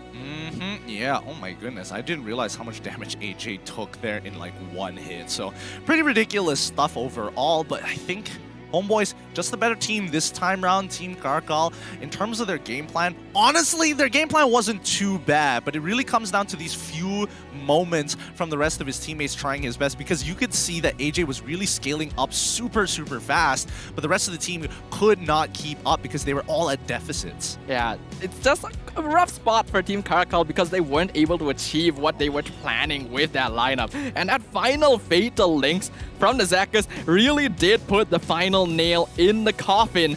So let's have a look at how this affects the standings overall. Homeboys, after securing a 2-1 victory, will still remain comfortably in second place of Group B. Yep, Team CARACAL now moving themselves up to 5 points. Team LUNATIX currently at 9, but Team CARACAL has failed to get a single one of these best of 3s under their belt and still at a 0% match win rate. Hopefully that changes, and if it does, they can catch up to Team LUNATIX real quick if Team LUNATIX don't win a single one of their games as well. It will all come down to how they perform once we achieve the phase where the teams will be facing off against teams in the other group. So far, they've only been fighting within their groups itself, and next week we're going to be seeing them encounter one another for the very first time. So things are gonna get pretty spicy. Yeah, it's gonna be real interesting to see how some of them are going to react to each other, especially the top seeds, the first and second places of both Group B and Group A respectively. That would be some fun stuff. Really, really fun. I'm looking forward to it. I am very much excited. But before we move into the intergroup stages, there's still going to be 2 more series today. And I'm just excited to see what else we're going to have to bring to the table. And Gideon, you're looking a little bit different than how you were a moment ago. I just had to get a bit of a burp out of me real quick. Gotta stretch it around a little bit, wipe off the tanning I had earlier. I mean, you gotta protect yourself from the sun. That's true, you know. Sometimes you might think someone looks really different for a moment, and then the next moment they look the same as they were before. So it makes me wonder whether or not I need to get like new glasses or something. Maybe.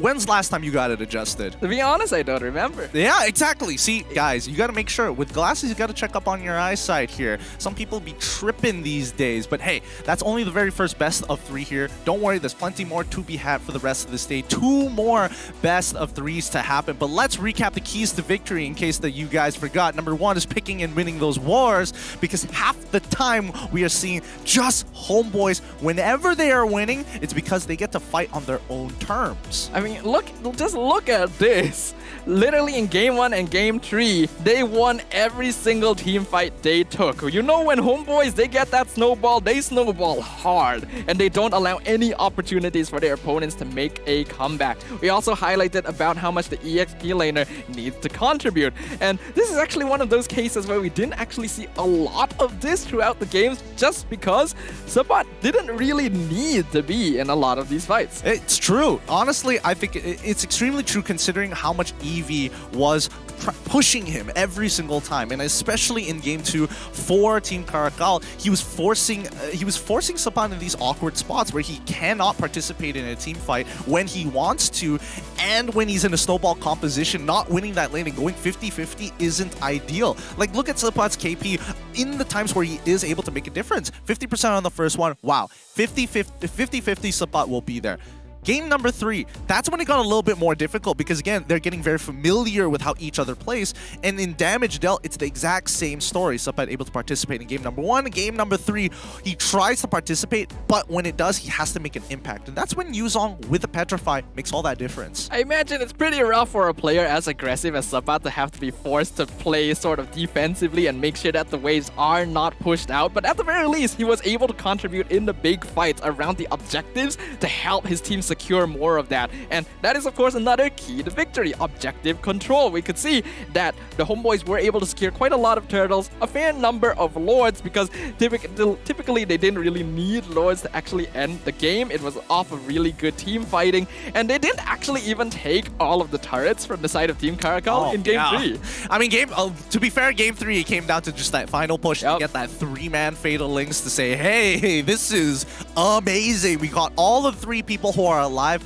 and ended the game. But let's look a little bit deeper into this game. Let's talk about the roaming sports and check out his heat map, because you can tell a little bit of a story of what's going on here. Half of the time, a lot of the plays coming out from the homeboys is attacking this gold lane. Yeah, we can see that obviously a lot of roamers nowadays are just going to be ignoring the EXP lane entirely, leaving it as more of a 1v1 situation, but putting a lot more focus on that gold lane, because we know that these late game marksmen are going to be the big win win conditions for their respective teams. And you just see how concentrated the heat map is for Zakas towards that bottom side of the wave, even around specifically the enemy orange buff, because they had already taken the tier 1 on the side of Team CARACAL. The Atlas is just constantly there pressuring, not allowing the enemy team to come up and defend against the pushing wave. Yeah, which begs the question, why isn't he on that top side towards purple buff, and especially in game number 3? And remember, this is the early game, from 30 seconds onward to 5 minutes 30 seconds into this game. The laning phase is still happening when this goes on. So Zakas needs to think really hard. Well, honestly, I don't think you need to think really hard. When you see the enemy jungler, it's like, oh, it's not purple buff oriented. We're going to stick towards that orange side and make sure that the gold laner doesn't get punished too hard, because that was the initial plan coming in from the side of Team CARACAL. Yep, and once they were able to win out those first trades in the gold lane, they instantly just focused in on that snowball. We can see as well the heat map for Chibi just a little bit later in the game. He is obviously going to be the jungler for this. So there's no really notable concentration of his presence anywhere on the map. He is constantly extending his presence. He's constantly piling pressure. He's ganking with his team where it is necessary. Yeah, I mean, he's stealing enemy jungle camps. He's looking to kind of control the area as much as he possibly can. And with the homeboys being on the red side of the map for the majority of the time, because that's where they spawn, notice that there is a big centralization in towards the mid lane, in the lane itself. Which begs the question, what exactly are you doing there, brother? Yeah, I think we have to note that the homeboys did put a fair bit of priority towards that mid side. There was a really big fight where they took down the middle tower, and then Team CARACAL just decided to throw all their bodies at them, and homeboys came out on top. Chibi was around for quite a bit there because he knew that there was going to be a scuffle, and he needed his presence around to actually challenge this very important mid tier 1. Yeah, but as a jungler, don't you find it odd that between 3 minutes to 8 minutes, he's not too across the turtle and as well as the Lord pits? Like, I would expect that to be a bigger centralization for him himself, but it does seem that because of the leads that they were able to get in the side lane, he was able to kind of slowly chip away at the enemy farm quite early on. I think it's also notable because homeboys, when they took the turtles, when they took the lords, they either took it when there was no contestation from Team CARACAL at all, or they ignored it entirely. Like, there was no in between. They didn't really go for big fights around the turtle pit. They had either already won a fight and then took it for free, or they weren't in position to contest it and decided to not go for it at all. Now, that brings up a really good point. That's why just having Thamos as a power farmer so very effective. But hey, that should wrap things up here for our very first game. Once again, we want to thank everybody who is watching, especially those who have been supporting, because they do need you. Yep, you guys can see your comments here at the bottom of the screen, and if you do see your comment down there, it means that you have been selected as one of our winners for the They Need You segment. Look forward to getting some rewards from Moonton themselves. And if you guys haven't heard about it yet, we also have an MPL MY official group where we discuss all sort of topics about the MPL, share memes, and of course, just experience the MPL together. So scan the QR code below if you're not part of this yet, because you don't want to miss out. Lots of stuff has been posted up on there. But with that being said, it's time for the most fun segment, or what we personally enjoy here at the Caster's Desk. It's the Guess Who segment once again. Let's have a look at the mosaic. Oh, that really doesn't give me any information whatsoever. Not even a silhouette, not even a shape, not even like a picture of a hairstyle. I don't even know what kind of background we are looking at here. Like, I can see the silhouette of the person, but it looks like they're in like cotton candy land or something. Yeah, it looks like a Diglett with a backwards cap. That's what it looks like to me. Okay. Hobbies and trivia, playing games, featured heroes, Beatrix, Claude, and Brody. So it's a gold laner of some sort. Birthplace, hospital, a big hospital in Kuala Lumpur. I mean, if anything, right, part of me is just wondering why the birthplace is supposed to be a hint for these segments, right? It's oddly specific, but I just like the direct translation. Do people out there know which hospital some of these players were born in? Look, it's the name of an actual hospital. I'm direct translating for comedic purposes, but it actually is a name of a hospital. Very funny indeed. So who do you think it is? Anip, Zenmiao, or All? I have no idea. I would make a wild guess. Beatrix, Claude, Brody. I'm going to call...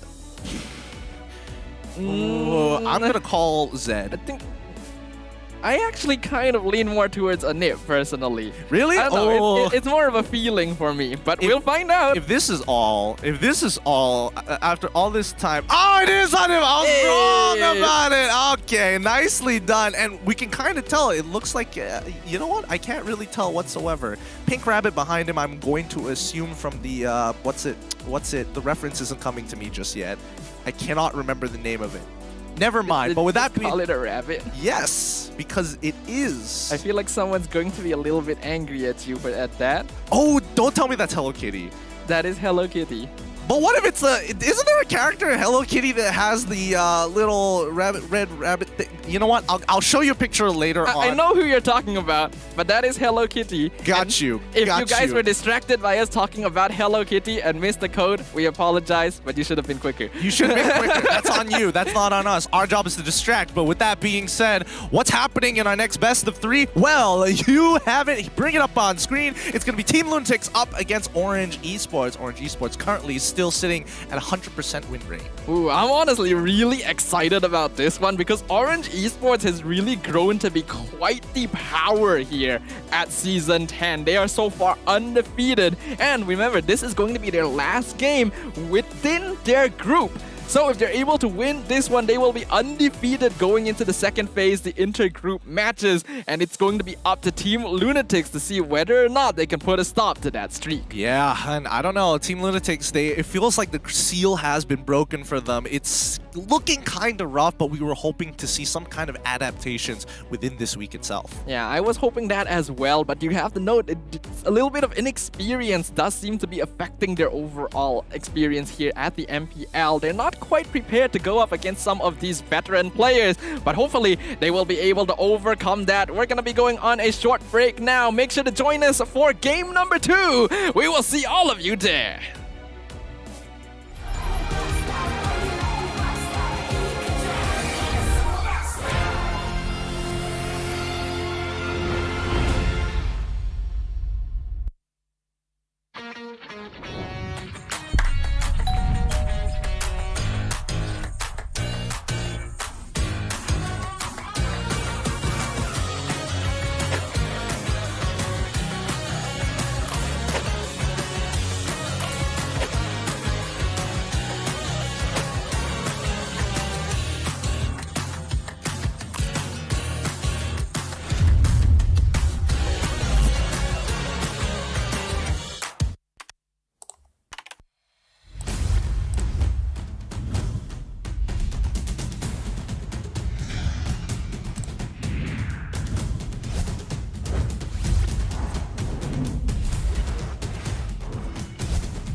10 adalah satu angka yang istimewa.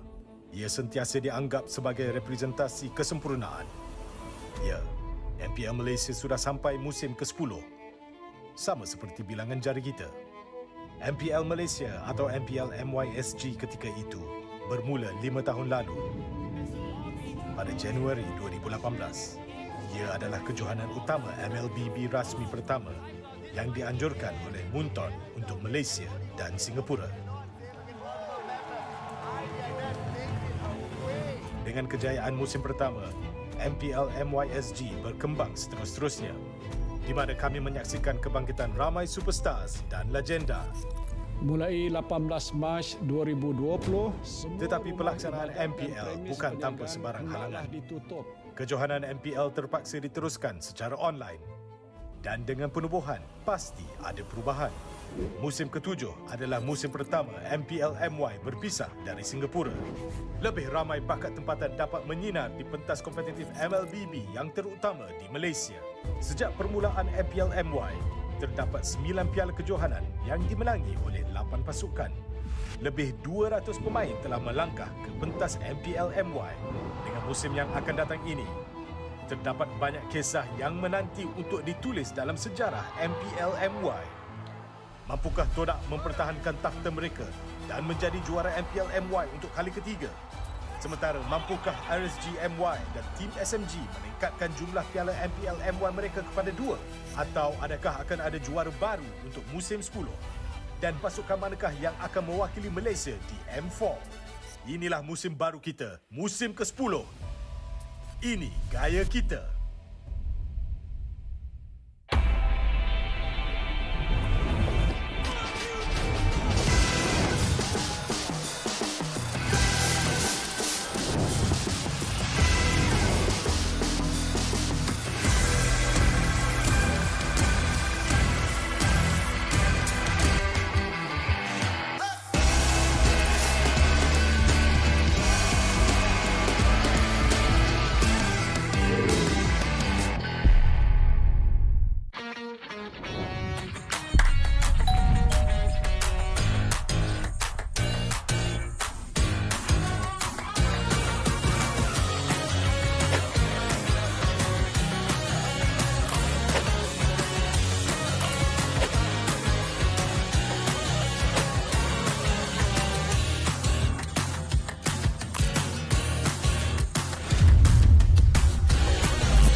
10 adalah satu angka yang istimewa.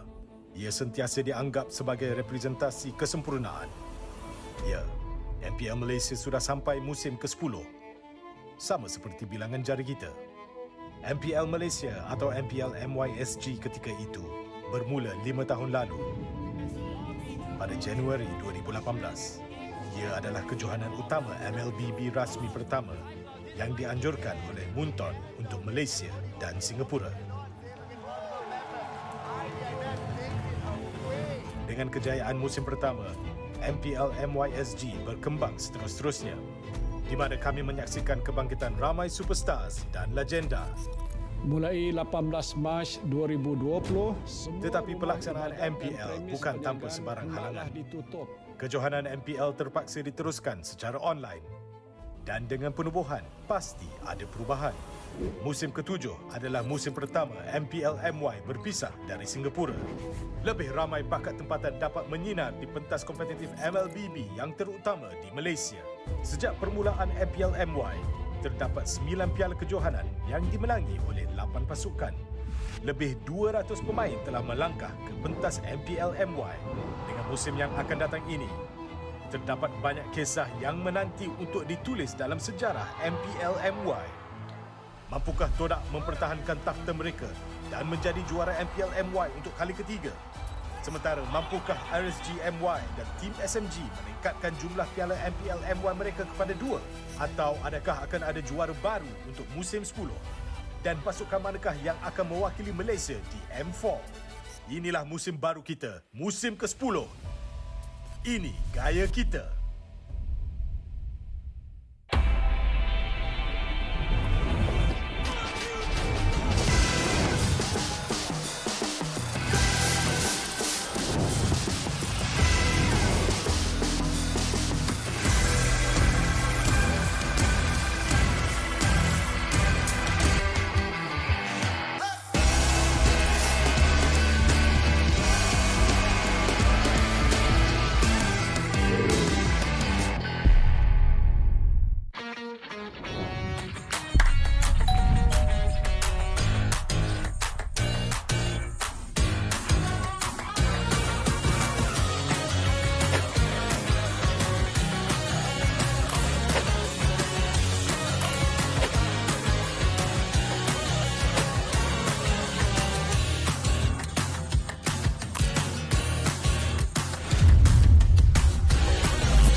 10 adalah satu angka yang istimewa. Ia sentiasa dianggap sebagai representasi kesempurnaan. Ya, MPL Malaysia sudah sampai musim ke-10. Sama seperti bilangan jari kita. MPL Malaysia atau MPL MYSG ketika itu bermula 5 tahun lalu. Pada Januari 2018, ia adalah kejohanan utama MLBB rasmi pertama yang dianjurkan oleh Munton untuk Malaysia dan Singapura. Dengan kejayaan musim pertama, MPL MYSG berkembang seterus-terusnya, di mana kami menyaksikan kebangkitan ramai superstars dan legenda. Mulai 18 Mac 2020, Tetapi pelaksanaan MPL bukan tanpa sebarang halangan. ditutup. Kejohanan MPL terpaksa diteruskan secara online. Dan dengan penubuhan, pasti ada perubahan. Musim ke-7 adalah musim pertama MPL MY berpisah dari Singapura. Lebih ramai pakat tempatan dapat menyinar di pentas kompetitif MLBB yang terutama di Malaysia. Sejak permulaan MPL MY, terdapat 9 piala kejohanan yang dimenangi oleh 8 pasukan. Lebih 200 pemain telah melangkah ke pentas MPL MY. Dengan musim yang akan datang ini, terdapat banyak kisah yang menanti untuk ditulis dalam sejarah MPL MY. Mampukah TODAK mempertahankan takhta mereka dan menjadi juara MPL MY untuk kali ketiga? Sementara mampukah RSG MY dan tim SMG meningkatkan jumlah piala MPL MY mereka kepada 2? Atau adakah akan ada juara baru untuk musim 10? Dan pasukan manakah yang akan mewakili Malaysia di M4? Inilah musim baru kita, musim ke-10. Ini gaya kita.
10 adalah satu angka yang istimewa. Ia sentiasa dianggap sebagai representasi kesempurnaan. Ya, MPL Malaysia sudah sampai musim ke-10. Sama seperti bilangan jari kita. MPL Malaysia atau MPL MYSG ketika itu bermula 5 tahun lalu. Pada Januari 2018, ia adalah kejohanan utama MLBB rasmi pertama yang dianjurkan oleh Munton untuk Malaysia dan Singapura. Dengan kejayaan musim pertama, MPL MYSG berkembang seterus-terusnya, di mana kami menyaksikan kebangkitan ramai superstars dan legenda. Mulai 18 Mac 2020, Tetapi pelaksanaan MPL bukan tanpa sebarang halangan. ditutup. Kejohanan MPL terpaksa diteruskan secara online. Dan dengan penubuhan, pasti ada perubahan. Musim ke-7 adalah musim pertama MPL MY berpisah dari Singapura. Lebih ramai bakat tempatan dapat menyinar di pentas kompetitif MLBB yang terutama di Malaysia. Sejak permulaan MPL MY, terdapat 9 piala kejohanan yang dimenangi oleh 8 pasukan. Lebih 200 pemain telah melangkah ke pentas MPL MY. Dengan musim yang akan datang ini, terdapat banyak kisah yang menanti untuk ditulis dalam sejarah MPL MY. Mampukah TODAK mempertahankan takhta mereka dan menjadi juara MPL MY untuk kali ketiga? Sementara mampukah RSG MY dan tim SMG meningkatkan jumlah piala MPL MY mereka kepada 2? Atau adakah akan ada juara baru untuk musim 10? Dan pasukan manakah yang akan mewakili Malaysia di M4? Inilah musim baru kita, musim ke-10. Ini gaya kita.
10 adalah satu angka yang istimewa.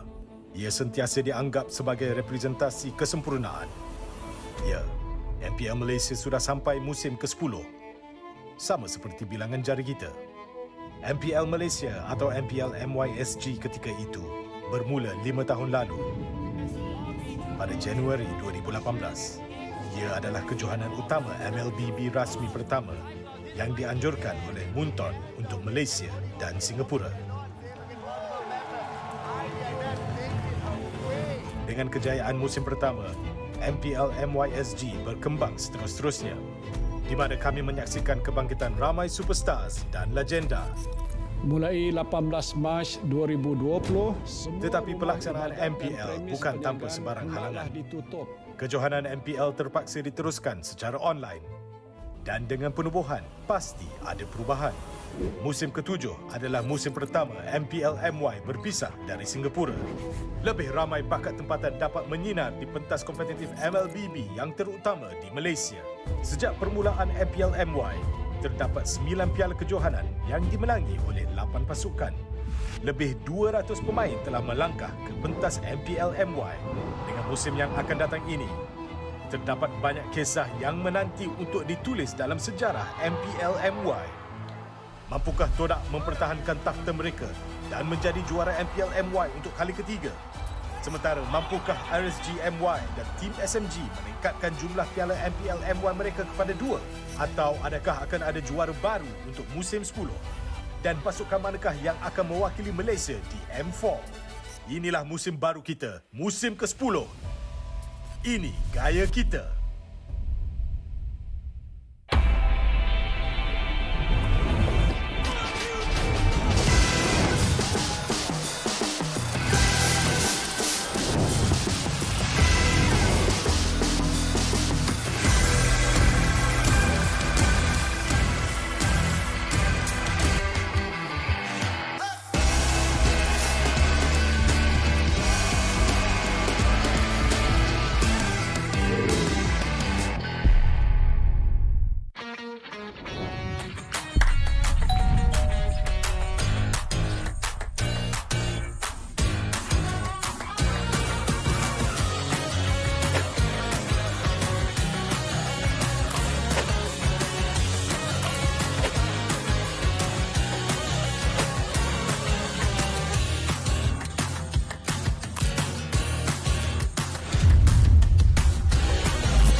10 adalah satu angka yang istimewa.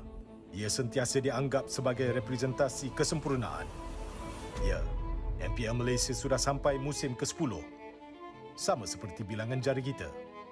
MPL Malaysia atau MPL MYSG ketika itu bermula 5 tahun lalu.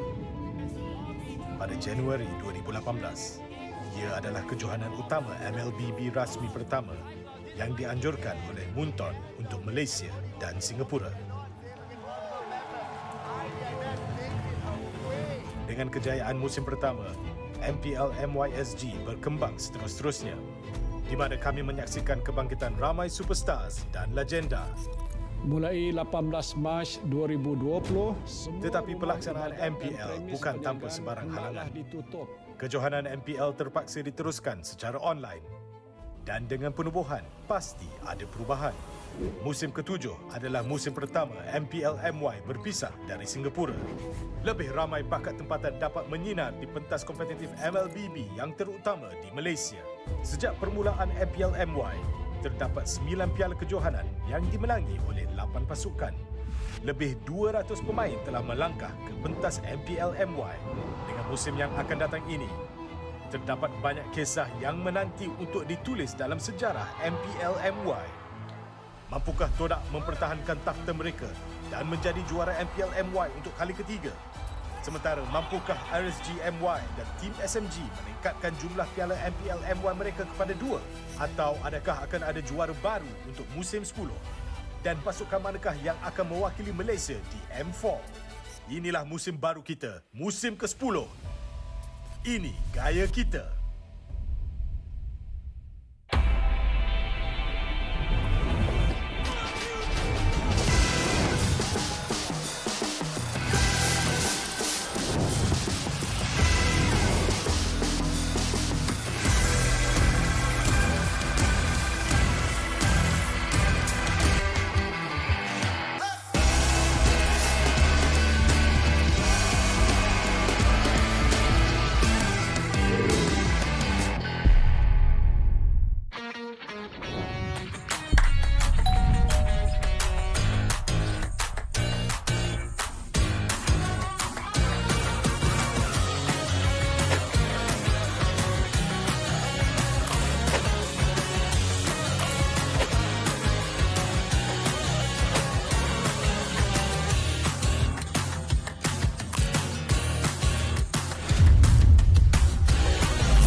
I'm a rock star. Yeah, Rockstar? Ay, ay, ay. I'm a rock star, baby, I'm a rock star. I'm a rock star, I'm a rock star. I'm a rock star, panggil aku rock star. Ini kejohanan kita semua orang rock star. Kita rockstar, kita buat saja gaya kita. Makin panas apinya sudah membara. Macam mana pun kau menempuh segala. Demi negara kau buat semua bangga. Step into my world, you know I'm always in my zone. You know I got my team, no I'm never alone. Bring out my best, buat yang terbaik. Jadi juara perlahan kita Get on my way, naik. aku nak push. Naik-naik jadi lebih bagus. Jadi hero, ku ada skill. Berapa banyak musuh aku dah kill. Ramai cuba mencabar, cause they envy me. Tiap game aku pasti jadi MVP. Easy. I'm a rockstar, baby, I'm a rockstar. I'm a rockstar, I'm a rockstar. I'm a rockstar, panggil aku rockstar. Ini kejohanan kita semua orang rockstar. I'm a rockstar, baby, I'm a rockstar. I'm a rockstar, I'm a rockstar. I'm a rockstar, panggil aku rockstar. Ini kejohanan kita semua orang rockstar. Tengok nanti siapa yang juara. Ni peluang kita bawa pulang piala. This is my game, this is my time. Menang semua, everything will be mine. Kalau jatuh kau pasti kembali. Bangun balik ku tegak berdiri. Kuatkanlah tenaga, ganjaran diperoleh. Ni kejohanan kita, Malaysia memang boleh. Rise up to the top, kita buat bersama. Semangat kita kuat di bawah satu bendera. Ay. I'ma go hard for the win. Win. On the battlefield till the end. I'm trying to beat the greatest anyone has ever seen. Stand by, I'm coming in for I'm the a win. rockstar. I'm a rock star, baby, I'm a rock star. I'm a rock star, I'm a rock star. I'm a rock star, panggil aku rock star. Ini kejohanan kita semua orang rock star. I'm a rockstar, baby, I'm a rockstar. I'm a rockstar, I'm a rockstar. I'm a rockstar, panggil aku rockstar. Ini kejohanan kita semua orang rockstar.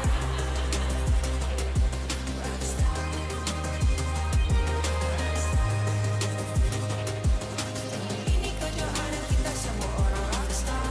I'm a rockstar, baby, I'm a rockstar. I'm a rockstar, I'm a rockstar. I'm a rockstar, panggil aku rockstar. Ini kejohanan kita semua orang rockstar.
I'm a rock star.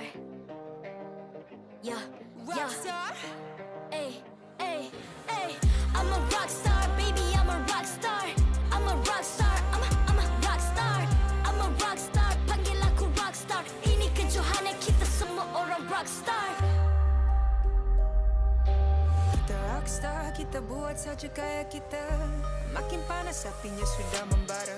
Macam mana pun kau menempuh segala. Demi negara kau buat semua bangga. Step into my world, you know I'm always in my zone. You know I got my team, no I'm never alone. Bring out my best, buat yang terbaik. Jadi juara perlahan kita Get on my way, naik. aku nak push. Naik-naik jadi lebih bagus. Jadi hero, ku ada skill. Berapa banyak musuh aku dah kill. Ramai cuba mencabar cause they envy me. Tiap game aku pasti jadi MVP. Easy. I'm a rock star, baby, I'm a rock star. I'm a rock star, I'm a rock star.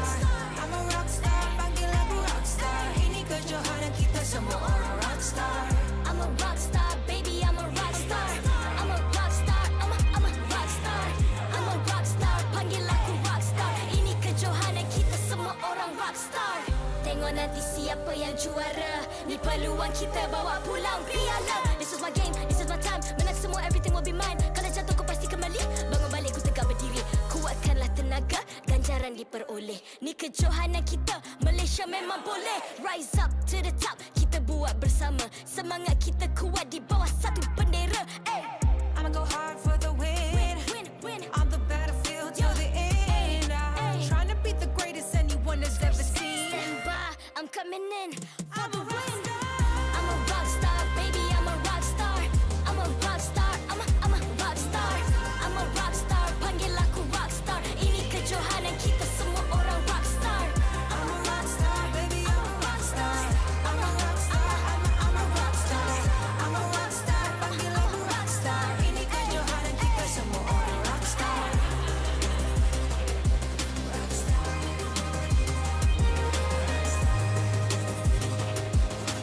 Ini kejohanan kita semua orang rock star.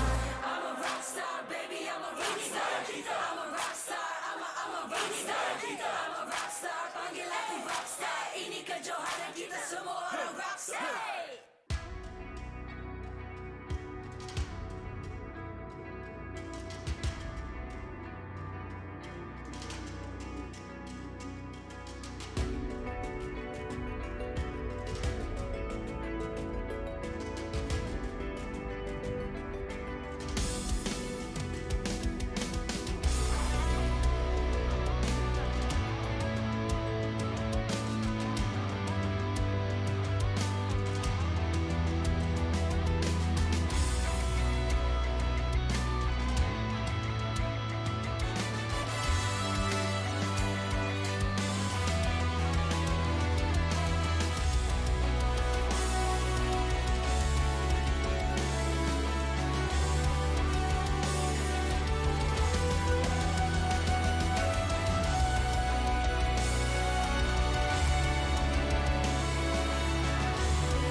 I'm a rock star.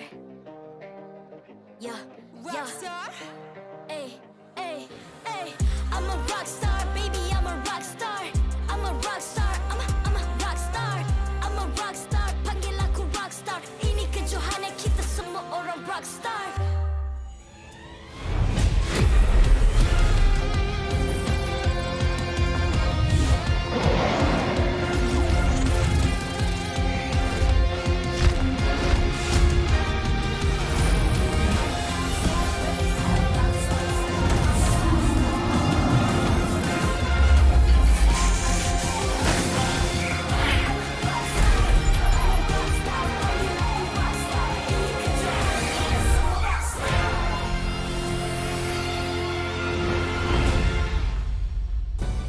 MPL Malaysia Season 10 is powered by Munton, presented by McDelivery. It's the perfect time to catch all the action with McDelivery. Free 6 pieces of chicken McNuggets for you, and all you gotta do is purchase through the McD's app and enter the promo code MPL10 during checkout. Official smartphone, Samsung Galaxy A series. Immerse yourself into the world of mobile legends with the official smartphone of MPL Malaysia Season 10. You'll be sure to experience an epic gaming performance on the Galaxy A53 5G. Official gaming chair, Secret Lab. Partners in eSports, Joe's Barber, EGG Network, TikTok Live, eSports Charts, and ESI. Welcome back, everybody, to the MPL MY Season 10, Week 5, Day number 3, as we are coming to our second best of 3 of today to close out the group stages. My name is ENG. This is going to be Sadafa here to take care of you for the rest of today. Yes, indeed, we've already come off the cusp of quite an intense series to begin the day today, and I'm just expecting that we're going to be seeing even more epic MLBB content very, very soon. Our second series of today is going to be a spicy one in which Team LUNATIX will be facing off against Orange eSports. Yes, it's not going to be an easy task for the LUNATIX here, as Orange eSports are currently sitting at the top of Group B with a 100% win rate, untouched, unscathed by a lot of the teams here. Yeah, man, undefeated record all the way up until week number 5, and they're gonna be looking to keep that unblemished record if possible. But of course, the challenge of the hour here is going to be defeating Team LUNATIX. So we'll find out whether or not they will achieve as such as we welcome the players up onto the stage. Let us welcome Orange and LUNATIX. Orange eSports. Orange eSports, unscathed and untouched, undefeated. They are undisputably on top of Group B. Indeed, and they are leaving milestones in their wake as well. Valens was the first player to achieve 100 total kills on Friday. What other milestones will they be able to chase? What other achievements will they be able to create? What kind of chaos will they sow upon the land of Dawn? I think all of us will be just as excited to find out.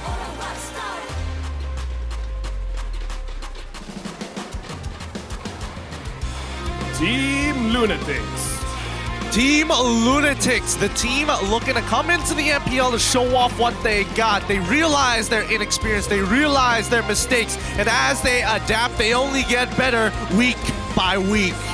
Team LUNATIX, a squad that entered Season 10 as potential dark horses, but have since had their secrets exposed to the world. Will they be able to overcome these odds and secure victory to become the ones that end the undefeated streak of Orange eSports? Or will they simply be another blemish on the record? We will find out. Well, let's see here. As a team, both teams are going to be fist bumping to show respect before the battles begin. The most important step of anything is the draft. And to lead the draft, let's bring up onto the stage the analysts as well as the coaches from either organization, both of which will have a battle of wits in a little bit as the drafting phase will begin. But let us introduce to you Sunfrost, the analyst, Imon, the coach, Osh as coach, and Haru as analyst for each of the respective teams. The brains behind the operations, the ones responsible for determining how these clashes will occur and how we will resolve this conflict upon the battlefield. Let us first witness the history behind these two teams. So far, Orange eSports, as expected, have an outstanding track record so far, but let's not take away from the LUNATIX, because so far, with only 500,000 damage behind Orange eSports, and despite the fact that all their other stats are going to be way below it, the one thing that we know for sure, Team LUNATIX love to fight. They go for these all-ins all the time, looking to get a trade up on their opponents. Yeah, LUNATIX, they will just throw bodies and they want to be able to snowball off of fighting, which is why a lot of teams have discovered that the way to go about it is simply to avoid fighting and draft around this very obvious signature style. As for the opposite side though, Orange eSports has become a little bit of a wild card, and a lot of that does come down to the way that Stormy is playing in the mid lane. His hero pool right now is quite terrifying and very difficult to predict, as is the rest of his team's capability of playing around this draft. Yeah, and I think it's not easy to beat Orange eSports. They have their ups and they definitely have their downs, but at the end of the day, the results speak for themselves. They walk away, whether it be a 2-1 or a 2-0. The question is, which one is it going to be? Indeed. Now, a kind of funny thing overall with Orange is their first 4 matches, they got reverse sweeps, and their next 3 matches, they got clean victories. So we'll see whether that trend continues. Firstly, let's talk a little bit about the keys to victory. Specifically, gold laner impact. Valence has shown himself to be a very successful gold laner, very aggressive in his style compared to other marksmen. Yeah, I would agree for sure. Like, there are times where he starts flickering into enemies to secure kills, putting himself out of position, knowing that he's going to die to allow the rest of the team to either survive or to allow the team to press the advantage. But at the end of the day, the mid and roam contribution is going to be extremely key for either side because, again, a lot of the times, these victories is through that priority between AIM as well as Stormy. Yeah, that's going to be a very interesting matchup to watch out for because Team LUNATIX, a very evident issue they've been having recently is the lack of flexibility in their draft, whereas Orange Esports has that in droves, especially on AIM and Stormy, being able to play various types of heroes. And if they're able to use this to execute on catch potential, it makes it that much more difficult for their opponents to be able to go in for all-out team fights. So you'll be expecting both Orange and LUNATIX to try and lean more towards disabling their opponents before going for the 5v5. Now here's a big problem with Orange Esports that LUNATIX will have to face here. But first, let's look at the audience predictions, and as expected, a majority leading towards Orange Esports, but you can see that there is a lot of support still for Team LUNATIX despite the battle that they have to go through. But coming back to the pros and cons, right? The weaknesses of Orange Esports.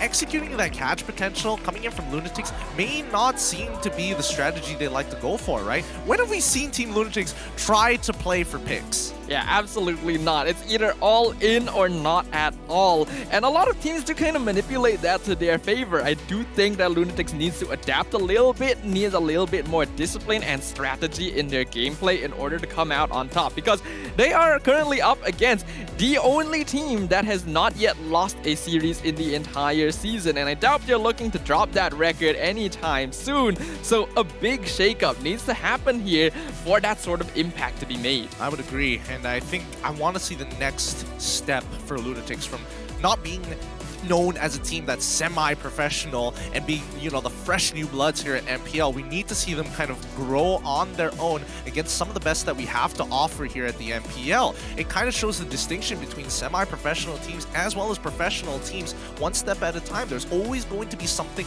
lacking in your gameplay, and the only way to sharpen it is through the trial of fire. Yeah, it's pretty difficult, honestly, as someone who has been witnessing all of these pro players come up onto the MPL stage over many years.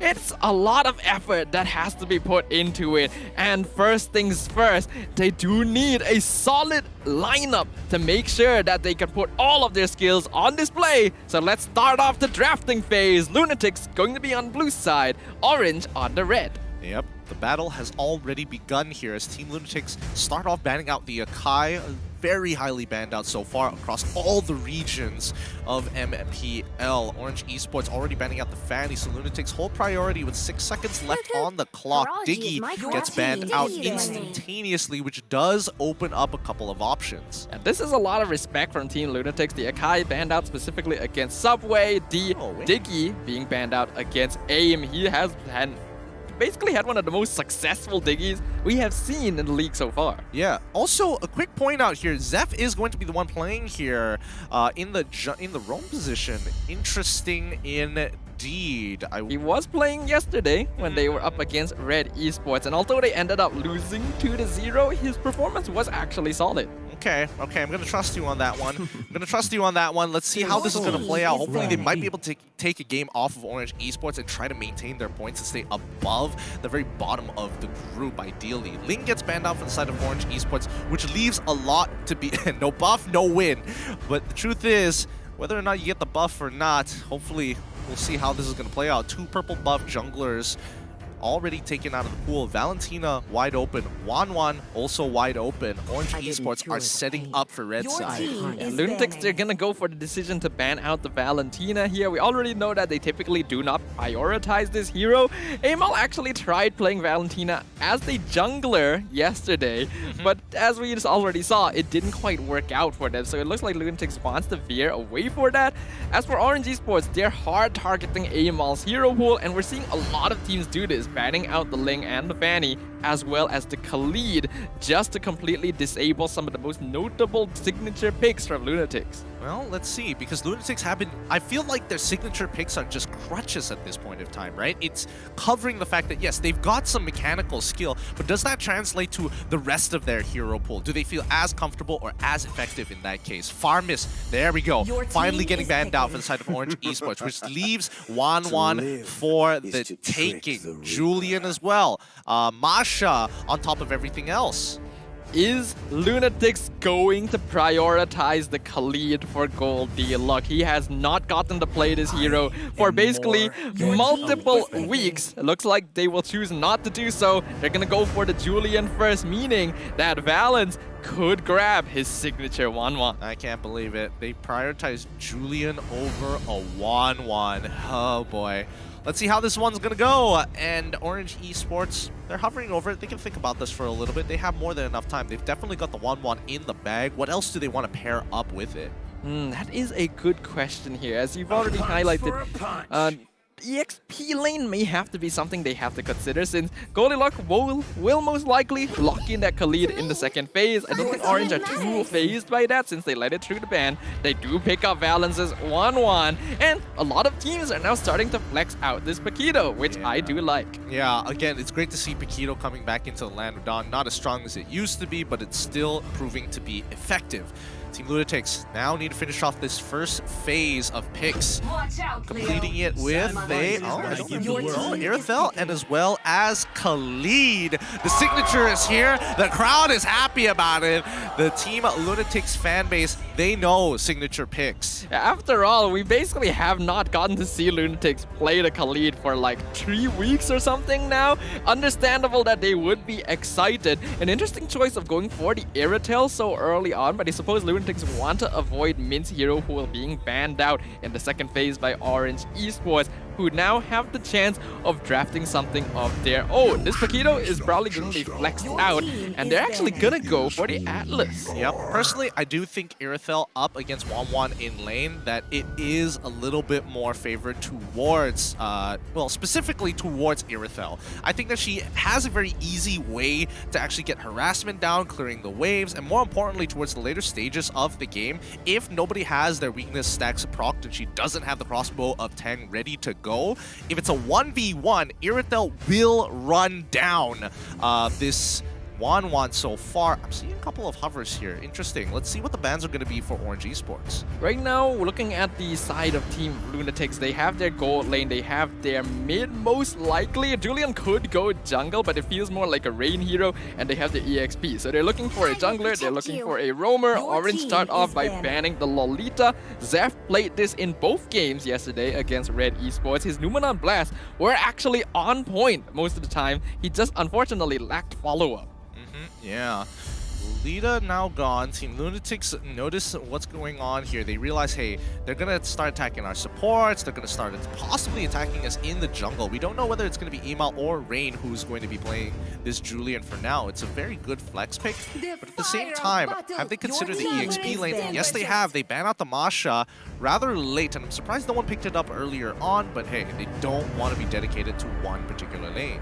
It does look like Masha has been dropping a little bit in terms of priority recently. Not because the hero is weak or anything, still terrifying, the Masha, but I think teams are just veering away from it overall because, admittedly, it is a little bit boring to play. Oh, it's super boring. So I can understand why teams wouldn't want to go for it at this point in time. Orange Esports now, will they continue banning out the supports? Do they want to get rid of things like the Franco, like the Ruby, to allow AIM to have easier times engaging in? No, they're still focusing on Amal. Okay, they're just making sure that there is no way for this 1-1 to get shut down unless she gets caught out of position or walks into a skill or an ability, right? The Lolita, great at blocking crossbow with Tang shots. Hayabusa, really good at sniping her off, especially if she is by herself. So I think Orange Esports, they already have a game plan in mind. Let's see how Team LUNATIX responds to it. They've already banned out the Masha. Is there any consideration for... there we go, Phoveus. Okay, so Team LUNATIX are considering that this Paquito is most likely going into the jungle, we haven't gotten to see Subway play on it very much, but he has before and is definitely solid on the hero, which we'll see whether or not Team LUNATIX's predictions are correct. Right now, it is still a hero that Neo could potentially play. I feel like Orange probably want to keep this as a question for as long as Pos actually know. They're just gonna reveal it. The Balmond is gonna be going into the jungle. Yep, and that means Paquito will be going up into the EXP lane against this Khalid. In terms of the matchup, it is Khalid favored, obviously, but I don't know. Once we get into level 4, it gets a little bit dicey for Khalid. Cho going to be the lock-in for Team LUNATIX. Pretty obvious when you see the ban on the Phoveus, but Lancelot as well to double down on it. And I'm so glad somebody's willing to pick Lancelot. 80% win rate so far, 8 bans, 5 picks overall. This is going to be an interesting game for Emal because, again, it's all about playmaking, right, for the side of Team LUNATIX. They don't have a lot of interesting... They can't just take a full frontal fight. You just can't. Not against Atlas. Absolutely not. This is a sort of team composition LUNATIX has drafted, which is kind of reminiscent to the style that Homeboys were playing in the first series of the day. More skirmish style, not going for hyper 5v5, and I think that's necessary when you are up against an Atlas, but requires slightly more micromanagement and ensuring that your positioning is not going to be punished too easily. A little bit worried about the Lancelot since Orange definitely pushed him in that direction, but they're going to be finishing off with the Kadita. Really smart picks here for the side of Orange eSports. They see that Team LUNATIX have a lot of catching potential, a lot of skirmishing capabilities, so they want to make sure that even if they do get into a skirmish, there is a way out. They don't want to be completely locked in to those 1v2s, those 2v2s in the earlier stages of the game. One thing's for sure, just based on these two lineups, we are going to be seeing a very spicy match coming up. We already highlighted Team LUNATIX, their composition is going to be very skirmishy. Expect to see these players all across the battlefield, and they want to take the fight towards Orange eSports. But Orange, they've got that fatal links. They've got ways to escape. They want to set everything up for that crossbow of Tang. Will it be effective? Will it not? Only time will tell as we once again recap the lineups before entering the land of Dawn. We hope that y'all are making some noise back at home because the audience here certainly are. They're excited. We're excited. Let's find out how this first game is going to unfold. Welcome everybody to the land of Dawn. Team LUNATIX on the blue side and Orange eSports on the red. Still love that Atlas skin. That is a very good... It's very cute. It's very, very cute. I absolutely love it so far. But let's see what the priority is going to be in terms of where the lanes are, right? I'm expecting Lancelot going to contest for Litho Wanderer relatively early here. And the same goes for Balmond. They start on the same side of the map. They're mirroring each other so far. What? Buddy. Was that a mistake? You can see Aim's face. He's just like, you fat-fingered it, didn't you? He absolutely did. I don't even know how you managed that. Zeph trying to threaten the buff right now. He's actually doing a lot of damage with that Petrify, setting up for that first blood. Yep, great call coming in from Stormy. He sees it. He wants to make sure that he has no way out. He knows how much time he can actually buy, allowing Subway to get a good cyclone sweep throughout. Valence taking a good trade against Min so far, stopping his regen and evening out that score. However, that's when you see OE. Oh, they're looking to attack Mint. He's in trouble, so he has to use that sprint early. Emal, he's about to hit level 4. Is it worth it? Forces a flicker. Perfect execution already come out. He's so low, and that's going to be Rain picking up the kill. A beautiful play coming out from Team LUNATIX. That was a good timed dive. Rain still looking for Valence. Enhanced Chain actually going to miss just barely, so Valence gets away with his life. But Team LUNATIX are going to get quite a lot of gold off of this turret shield in exchange for their troubles. Yep, worth it for Mint especially. He is the win condition. However, Goldilocks on top side getting attacked by Subway. He's dead here. Oh. Nope, I lied. What? I lied. He lives. He lives with a little bit of health. There's that signature pick for you. There's a reason other teams have been banning this pick specifically. Let's hope it doesn't backfire for Orange, allowing this through. Right now, the gold lead is for Team LUNATIX's side, but it is not by much at all. And the turtle is still up for contention from both teams. Yep, and now they're going to be rotating towards it, right? Let's see what ultimates are up currently. Looks like a majority is up for Orange Esports, but the fight has already begun. Zeph not even committing to it too hard. Neo is already checked down to 50% HP, so therefore, Orange Esports, they're giving this up. Look down bot side. Stormy, he wants to actually get this catch off. They're not going to be able to catch out mid, and because they know Stormy is in the bottom lane, it makes it that much easier for Team LUNATIX to actually invest into this turtle. Orange, they're actually willing to let it go. They're focusing on Goldie Luck now. Subway coming in. Right? Will he get him? Yes! He does! Rain looking for the pick off on Neo, but he's able to escape. Turtle going over to Team LUNATIX. Two-man fatal links, but Rain is able to purify away from it. So Amal is the sacrifice. Beautiful play coming out from Orange Esports. Subway adapted very nicely, not using his charge. He already closed the distance, so he just follows him through, sees the quicksand guard, quickly goes for the charge to bump him out of it, and then uses his ult. Very good adaptations from Subway. That's a great combination of abilities, knowing exactly how to deal with the Khalid, and that allows him to pick off not one, but 2 kills. They lose out the turtle, but they get the advantage. Zeph now getting the kick onto the Khalid. Stormy able to escape as the rest of the team comes in to back them up. Zeph has to flicker away, but he's still being chased down by Subway and AIM. He'll be able to dash back to the safety of his tower.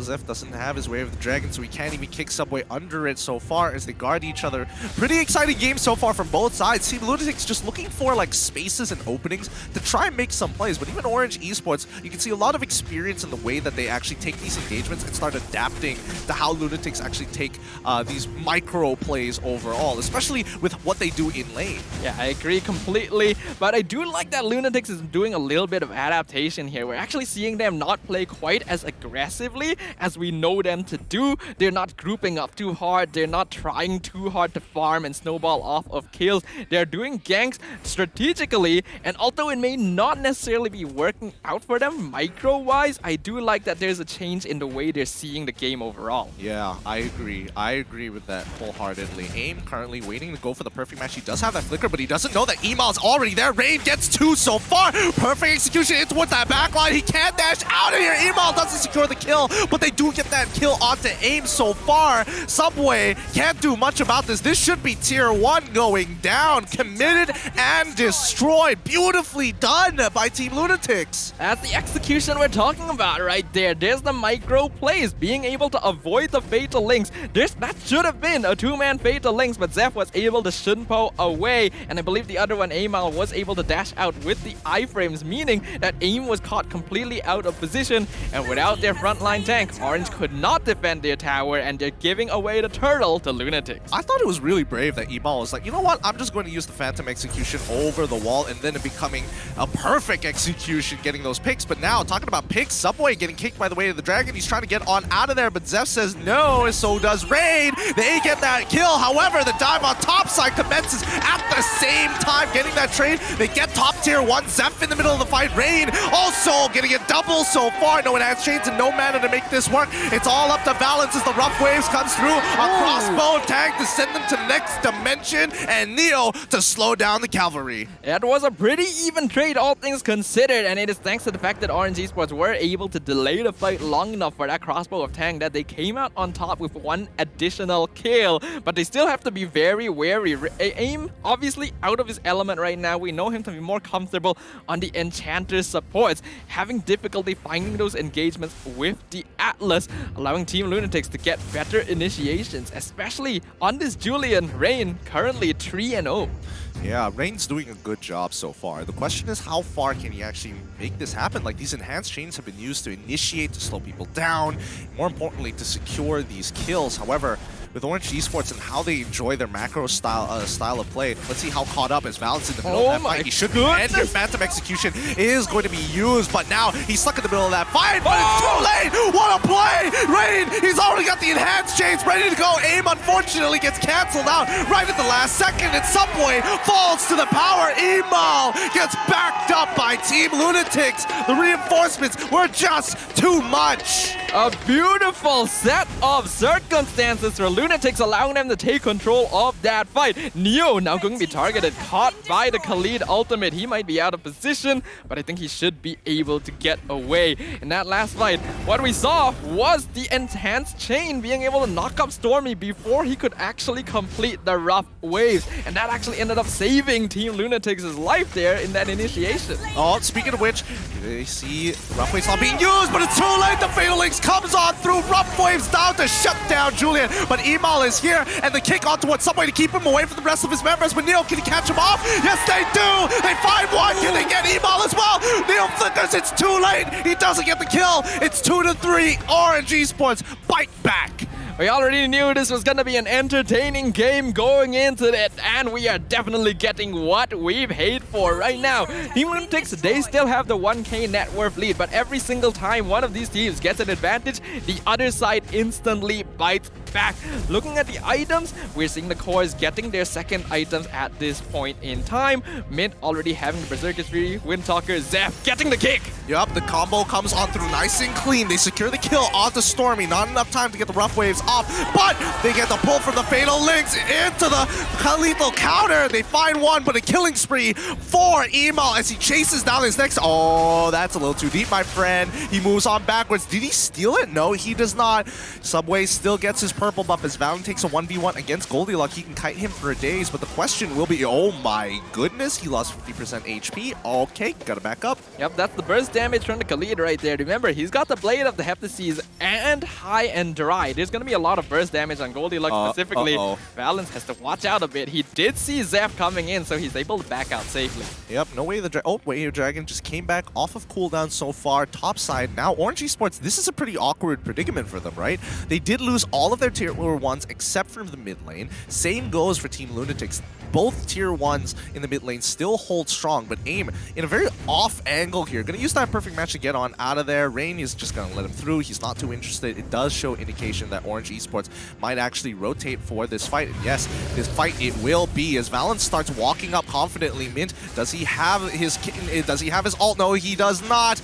As well, Zeph gets the initial way of the dragon. Does Mint have it? No, he doesn't have his sprint, unfortunately, and Zeph's so caught out of position. However, he turns it around on AIM so far as Valens focuses on Zeph, gets hit by the Breath of the Ocean. Subway is trying his very best to slow the rest of the team down, but now here it comes! The engagement for Khalid gets knocked out by the Breath of the Ocean, and Valens wants to get into that fight. He loses most of his HP, but Neo could be the difference maker here. He gets on top of Rain. Rain should be dead. Mint can't do it anymore. 2 more seconds until his sprint is back up as Emal in the middle of that fight. He uses the Phantom Execution to get on out of there. Valens chases him. He needs an auto attack, but cannot secure. 4 members of LUNATIX are down, and Orange Esports are up for the count to take down the Lord. Ladies and gentlemen, are you not entertained? Orange now chasing down Mint. Here comes AIM. Does he have Fatal Links? He flickers forward but misses it. The sprint from the Irritel allowing him to get away. Again, super back and forth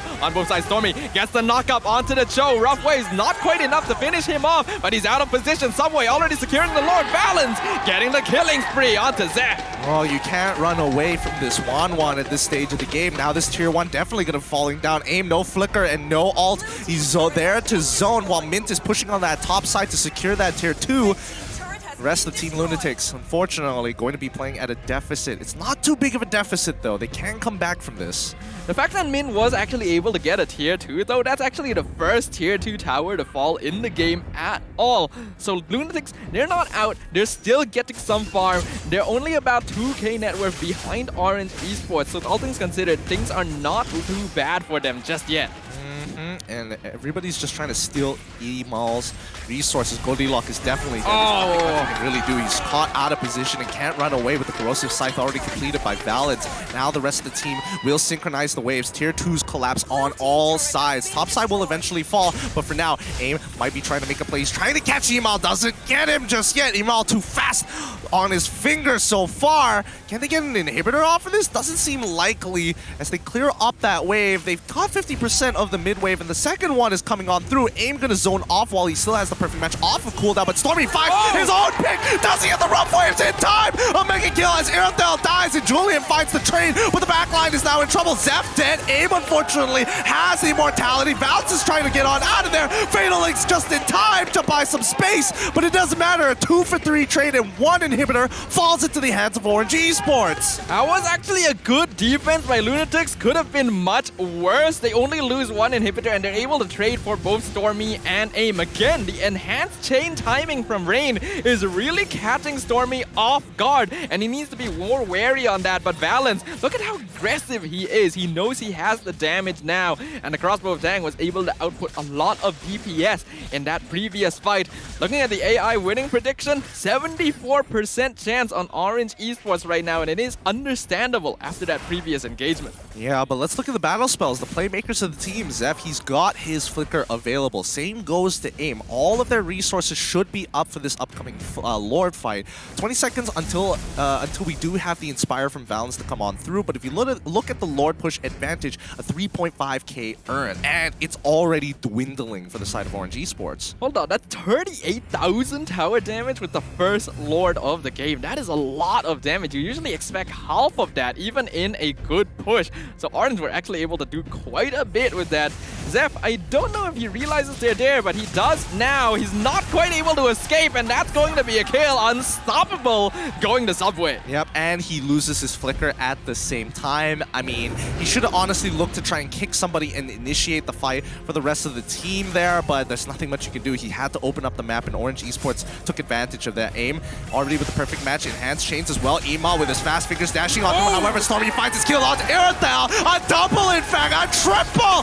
Rain, he gets a knockup, but Stormy's still alive. He finds Paquito, but it's still too late. That's going to be a full wipeout for the side of Orange Esports as they look to end this game. Tanking the turret, it's over. GG, well played to Orange Esports, clearing out the entirety of Team LUNATIX and easily claiming the crystal for themselves in an empty base. No signs of life at all.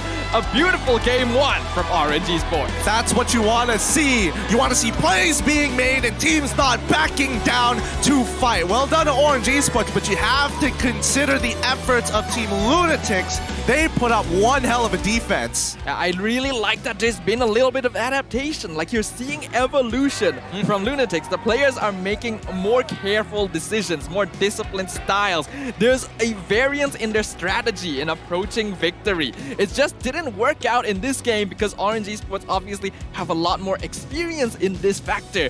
But I'm looking forward to seeing more growth from LUNATIX, and if this could be a stepping stone, there's a lot more potential to be discovered. Absolutely. I think the early to mid game was kind of 50-50 for a long majority of the game, but once Orange Esports scales, then you have a problem, right? And unfortunately for Mint, he loses out a lot of information on the map, and Zeph, he's got to be really careful when opening up the map. After he got picked off about 2 times trying to open up the map, he needs to kind of learn his lesson, right? If they do open up on him, what is he willing to bait out? Can he get the Wave of the Dragon onto any target at that point in time towards his team?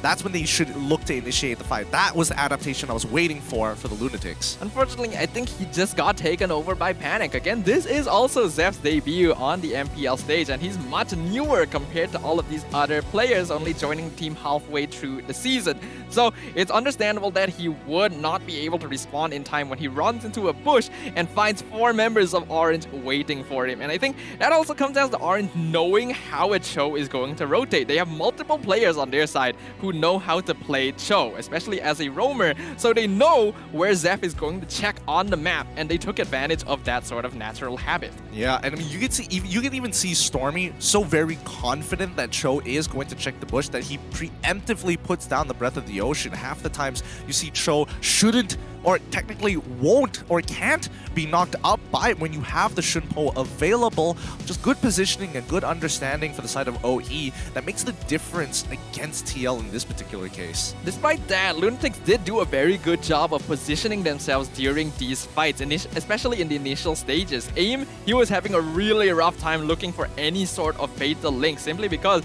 LUNATIX was timing their abilities well to escape from it. And even when he did catch people, he usually would only be able to catch one. Towards the late game, we could see Orange made the adaptation, so AIM was just like, I'm just going to go for mint and ignore everyone else, combo that with Stormy, and most of Team LUNATIX's DPS is gone. Being able to make these sort of decisions during the game makes a lot of difference. Absolutely. I think Rain is just a solid Julian player. However, OE, the better team, our MVP of this game, going over to Subway once again. 70% KP on this Balmon. 9-2 and 7 with a game GPM of 798. Now, a lot of people might think that Subway didn't end up contributing too much to that game because admittedly, Balmon's abilities are not the flashiest and the rest of his team did look like they were performing more. But you have to remember that it is Subway's efforts that allowed them to get that lead in the first place. The reason why a lot of teams have to respect picks like the Akai, like the Balmond against this player is that he has such an objective mindset. He doesn't really want to join his team in fighting because they're already aggressive enough on their own. He's always on the other side. He's getting the turtles, he's getting the lords, and then he comes in, pops the lethal counter, gets a kill, and he's basically done. And towards the end of that game, you can see how tanky he was building. He could act as a frontline alongside AIM. Yeah, and more importantly so, I think people need to understand that Balmon, yes, he may not have the flashiest mechanics in the world, but one of his most important abilities, other than the classic 2 of the lethal counter and the cyclone sweep, is the fact that his charge is able to disrupt channels. And that mini stun itself can be used in a lot of different senses, not just to get out of fights, but more importantly, as you saw before, stopping the quicksand guard. And in other cases, actually buying a bit of time to keep Irithel in place for the rest of the team to capitalize. So again, as simple as Balmon can be, Subway is making sure he is taking all things into account. And the strength of Orange Esports once again is displayed in the fact that their players are able to play so many different types of heroes. You want to focus a specific player and ban out their hero pool, everyone else gets to play stuff that they're comfortable on. And that is the danger against teams like this. I really like the way that Orange Esports was going about that game, and while yes, there were definitely some spotty moments, they made some mistakes here and there, they were able to recollect themselves and come back towards that late game and secure victory for themselves. Well, they've been securing victory very often here. The question is whether or not they're going to be dropping game 2 or closing it out 2-0. It's really up to Orange Esports, but let's look at the highlights once again and see the growth of the LUNATIX, because a lot of the plays that we've seen by them, very proactive on the map, and the way that they're getting trades, because if, let's say, this was week 1 LUNATIX, they'd be diving every other moment. Indeed, so you can already see that there is a change there. They're trying to go for ganks, they're aiming specific people, and they're playing more safely, not going all in for dive because they know it is too risky. It's a bit too 50-50 if they go for those kinds of plays. Rain, he was being so effective with his disruption on that enhanced chain. I don't know if it was intentional or not, but he was able to disrupt the rough waves combo from Stormy more than once throughout that entire game, and that really did make a difference. Yeah, oh man, I do love seeing Lancelot, and I think Emal played a pretty solid Lancelot all across the board. However, when the action starts, it's hard to keep track of how many charges and how many punctures you have left because there's so much going on there. And these final fights, you really get to see what Stormy is able to provide with that Breath of the Ocean timings, just somehow hitting multiple targets every time. Stormy on this Kadita as well. This is already a player that I think a lot of us have eyes on overall, and Kadita definitely not a common choice for him despite being a mid laner, but he was still able to perform to quite a great extent. We already mentioned how Rain was doing an amazing job of disrupting him constantly, and he still ended the game 7-3 and 11.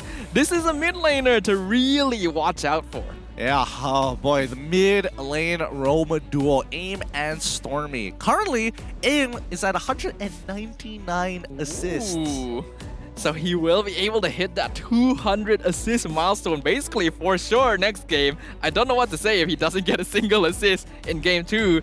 And apparently Stormy as well is now the top of the rankings in terms of unique hero pool, having had played 11 heroes total. Oh boy, I mean, what's not to love about a player who has a lot of unique picks? I think in this game, I really don't want to comment too much on the draft. There could have been some optimizations here and there, but I love the playmaking capabilities that came from Team LUNATIX. This is a very refreshing draft to look at. You don't get to see it with a lot of professional teams here in the league itself. No one's willing to run this risk except for the Lunatics. Yeah, and it does make the game a lot more entertaining to watch. We already knew going into the series, Lunatics and Orange Esports, these two teams, you always expect the unexpected with the way they play the game. And when they clash, it just creates such an interesting environment to watch. But only one can come out on top. And if we just look at the damage numbers that were actually done in game number 1, all things considered, it's fairly even. Even Rain was actually able to do more damage than any member of Orange Esports. Yeah, and unfortunately for Mint, he was like one item off from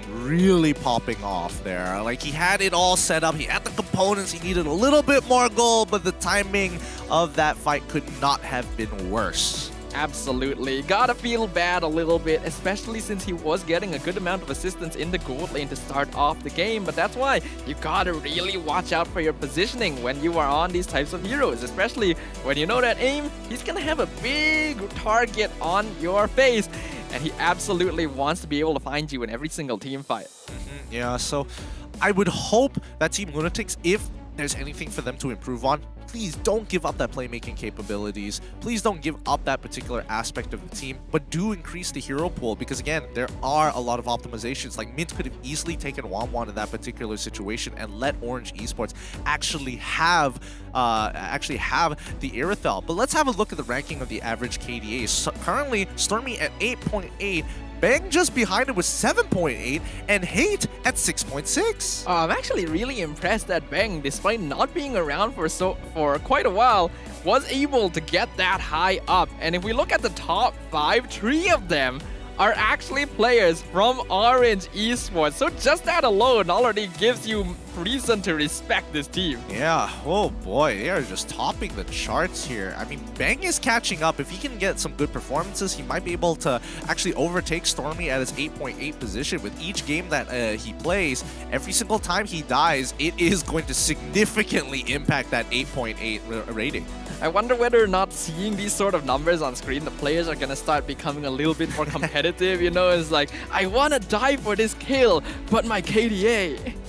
Oh, I'd love to see that hesitation. I'd love to see that hesitation, how the players actually deal through it. But Lunatics, unfortunately for them, hopefully that loss doesn't shake them up too much, because it is a well-deserved win for the side of Orange Esports, but Lunatics shouldn't be bumped with the mentality that they had coming into that game. Yeah, absolutely. I still want to see more action. I want to see more confidence coming out from not just Lunatics, but from all of the newer players, newer teams in the MPL, because confidence goes a really long way when you're up against other, maybe considerably stronger teams, more experienced teams.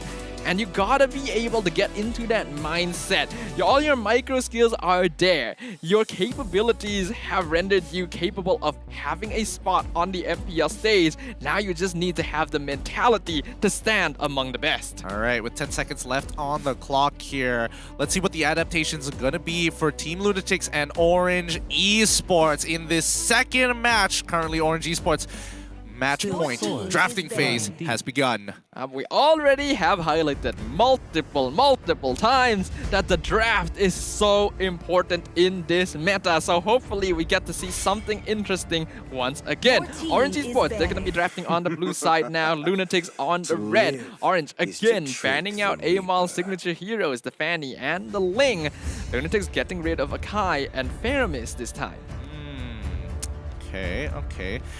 Again, nothing much being changed. Orange Esports draft just punishing, looking to stop Emal from doing anything too crazy. But the fact is, Team Lunatics aren't really changing their draft themselves. They have these high priority picks that are going to get let through, and Orange Esports is more than happy to take Wanwan all over again. Now, the big problem I see here is that a lot of teams have regularly been banning out Khalid against Goldilocks because they really respect his playmaking abilities from the EXP lane. But Orange let it through and they were able to shut it down. So that means that they're not fearful of this choice at all. So what kind of adaptations do Lunatics need to make to, at the very least, secure a 50-50 in the EXP lane?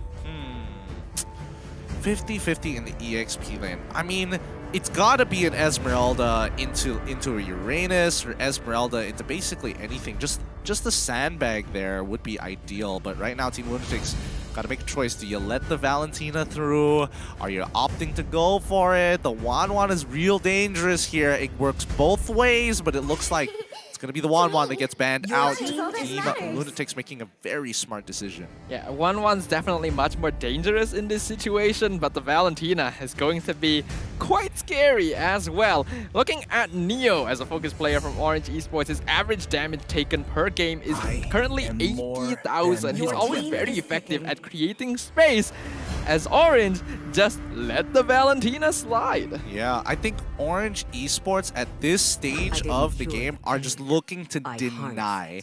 Really trying to make Team LUNATIX as uncomfortable as possible. The Valentina gets picked up by Rain. So let's see, because number one, we've seen Orange Esports, we've seen teams do this before where they just want to mitigate Valentina by giving them just bad ults or unusable ults. And I think if any team is going to be able to do that, it is probably Orange. They have a pretty big hero pool. In comparison, Goldilocks' average damage taken per game is actually notably lower than Neo, which is surprising considering how aggressive he tends to be, but also indicates that he is less survivable overall. So that's something they need to work on. Well, I mean, to be fair, it does show that kind of show that Neo plays Esmeralda way more. That's fair. Significantly more. But right now, with Beatrix as well as Valentina locked in for the side of Team LUNATIX, Orange Esports will make their next move. Is there anything up for grabs left that is noteworthy?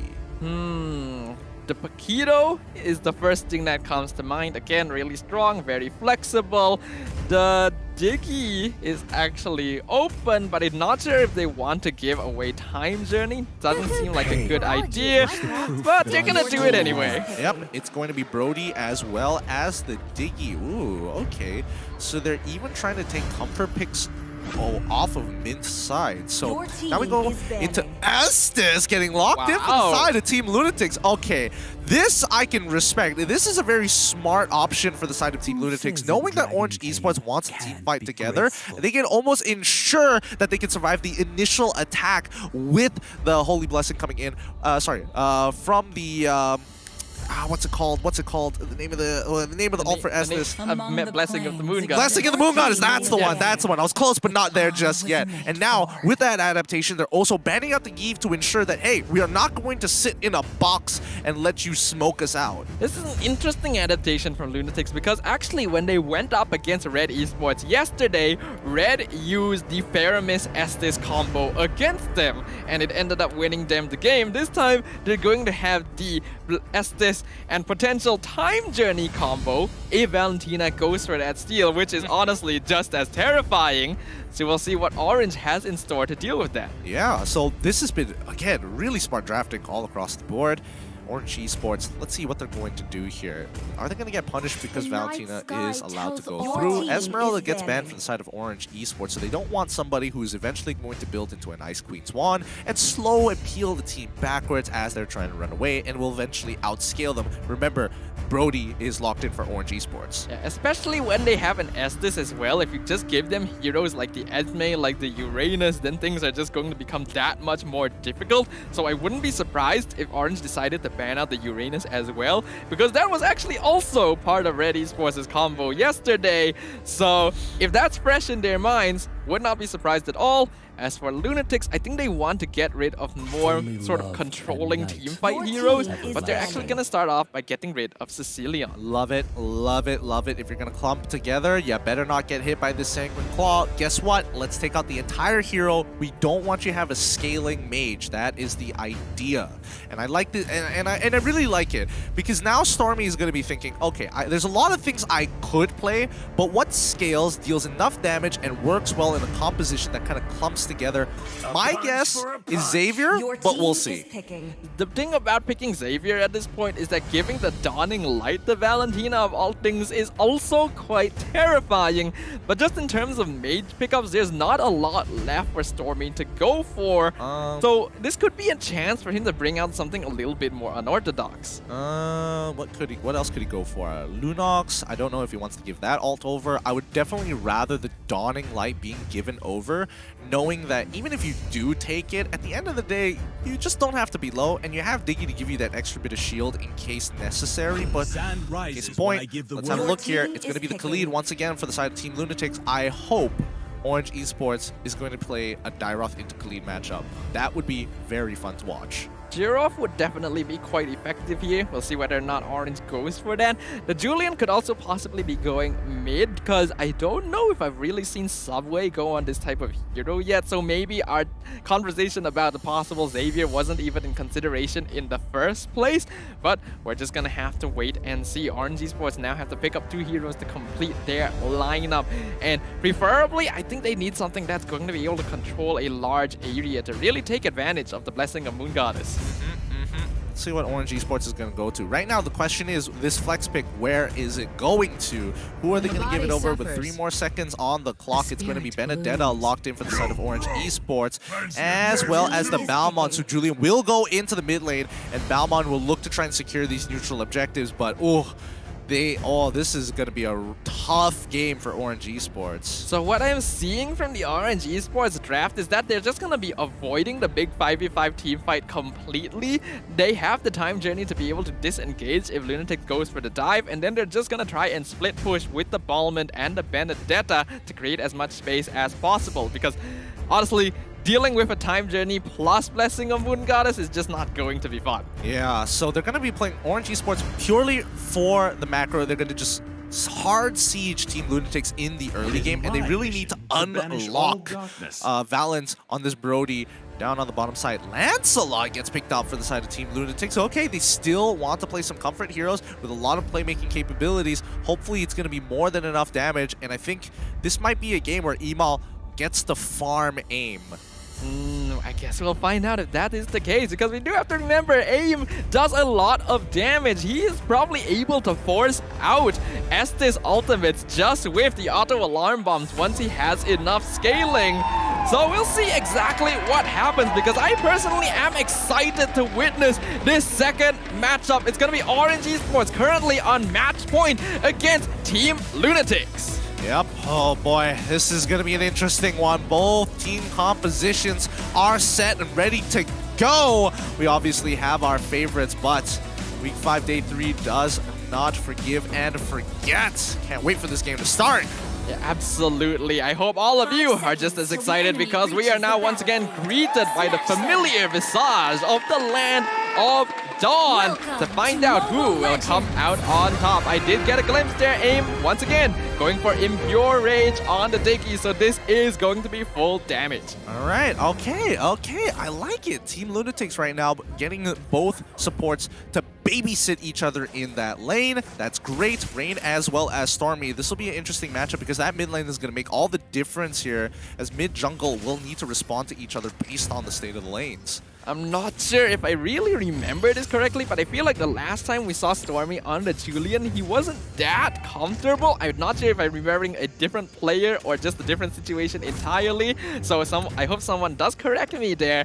But hopefully that's not going to be too much of an issue here, as Subway instantly going to start invading. Oh, he was trying to reset it. Does he have the retribution? No! Yes, he does! And now Subway is in trouble. Is he trying to get on out of there? Nope. Emal says, no, you don't get to go anywhere. You walk into my jungle, I'm gonna take your life. That's a lot of disrespect from Subway there. Yes, I understand you can walk in and threaten as a hero like the Balmond, but you would expect him to get a little bit of backup there, and it's because he was 1v2 that he ended up dying so unnecessarily. Yep, and I think most importantly, Subway missed really off the mark on that retribution. He's got to be a little bit more careful on that. Emal won that retribution fight, and then with the extra level guaranteed that victory. Oh, okay. Talk about disrespect. Forced to use the Phantom Execution, now ends up dying for it.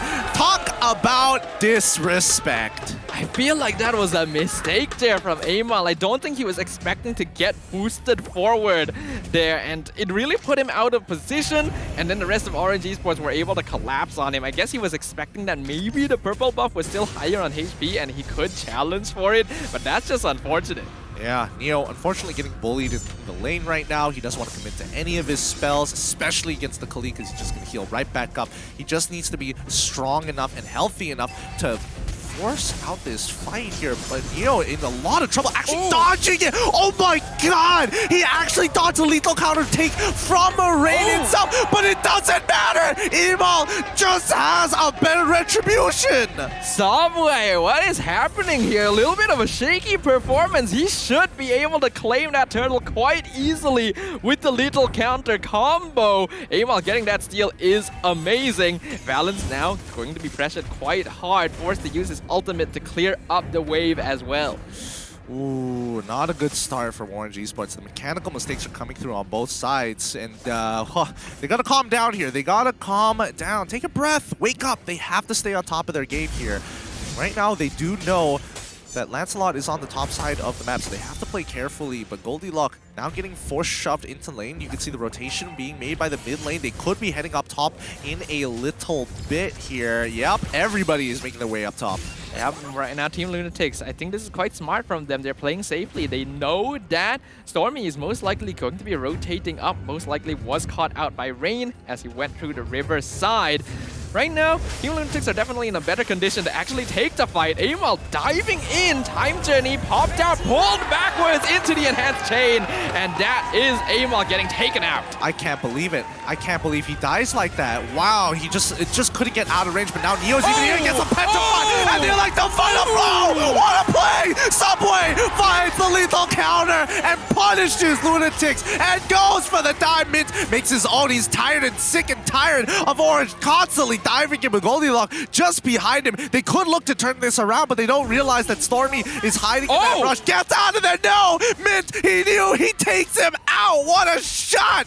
Both sides refusing to give an inch. We're just seeing chaos again and again from both these teams, and I am loving every second of it. It somehow feels like every EXP laner in the league was just hiding Benedetta skills the entire time, because that was beautifully done. That was actually a masterpiece of gameplay. The two-man Electo final blow into Petrify, setting up an amazing fight for Orange. It's just unfortunate that Stormy overstayed his welcome. Yeah, but now with Turtle going to be happening on the bottom side of the map, OE actually make the better rotation so far, but AIM has now hit his own milestone. 200 total assists. Congratulations, but the fight isn't over just yet. AIM getting some good auto alarm bomb damage, but he ends up dying. Rain as Valentina takes his life, but Emal steals it again.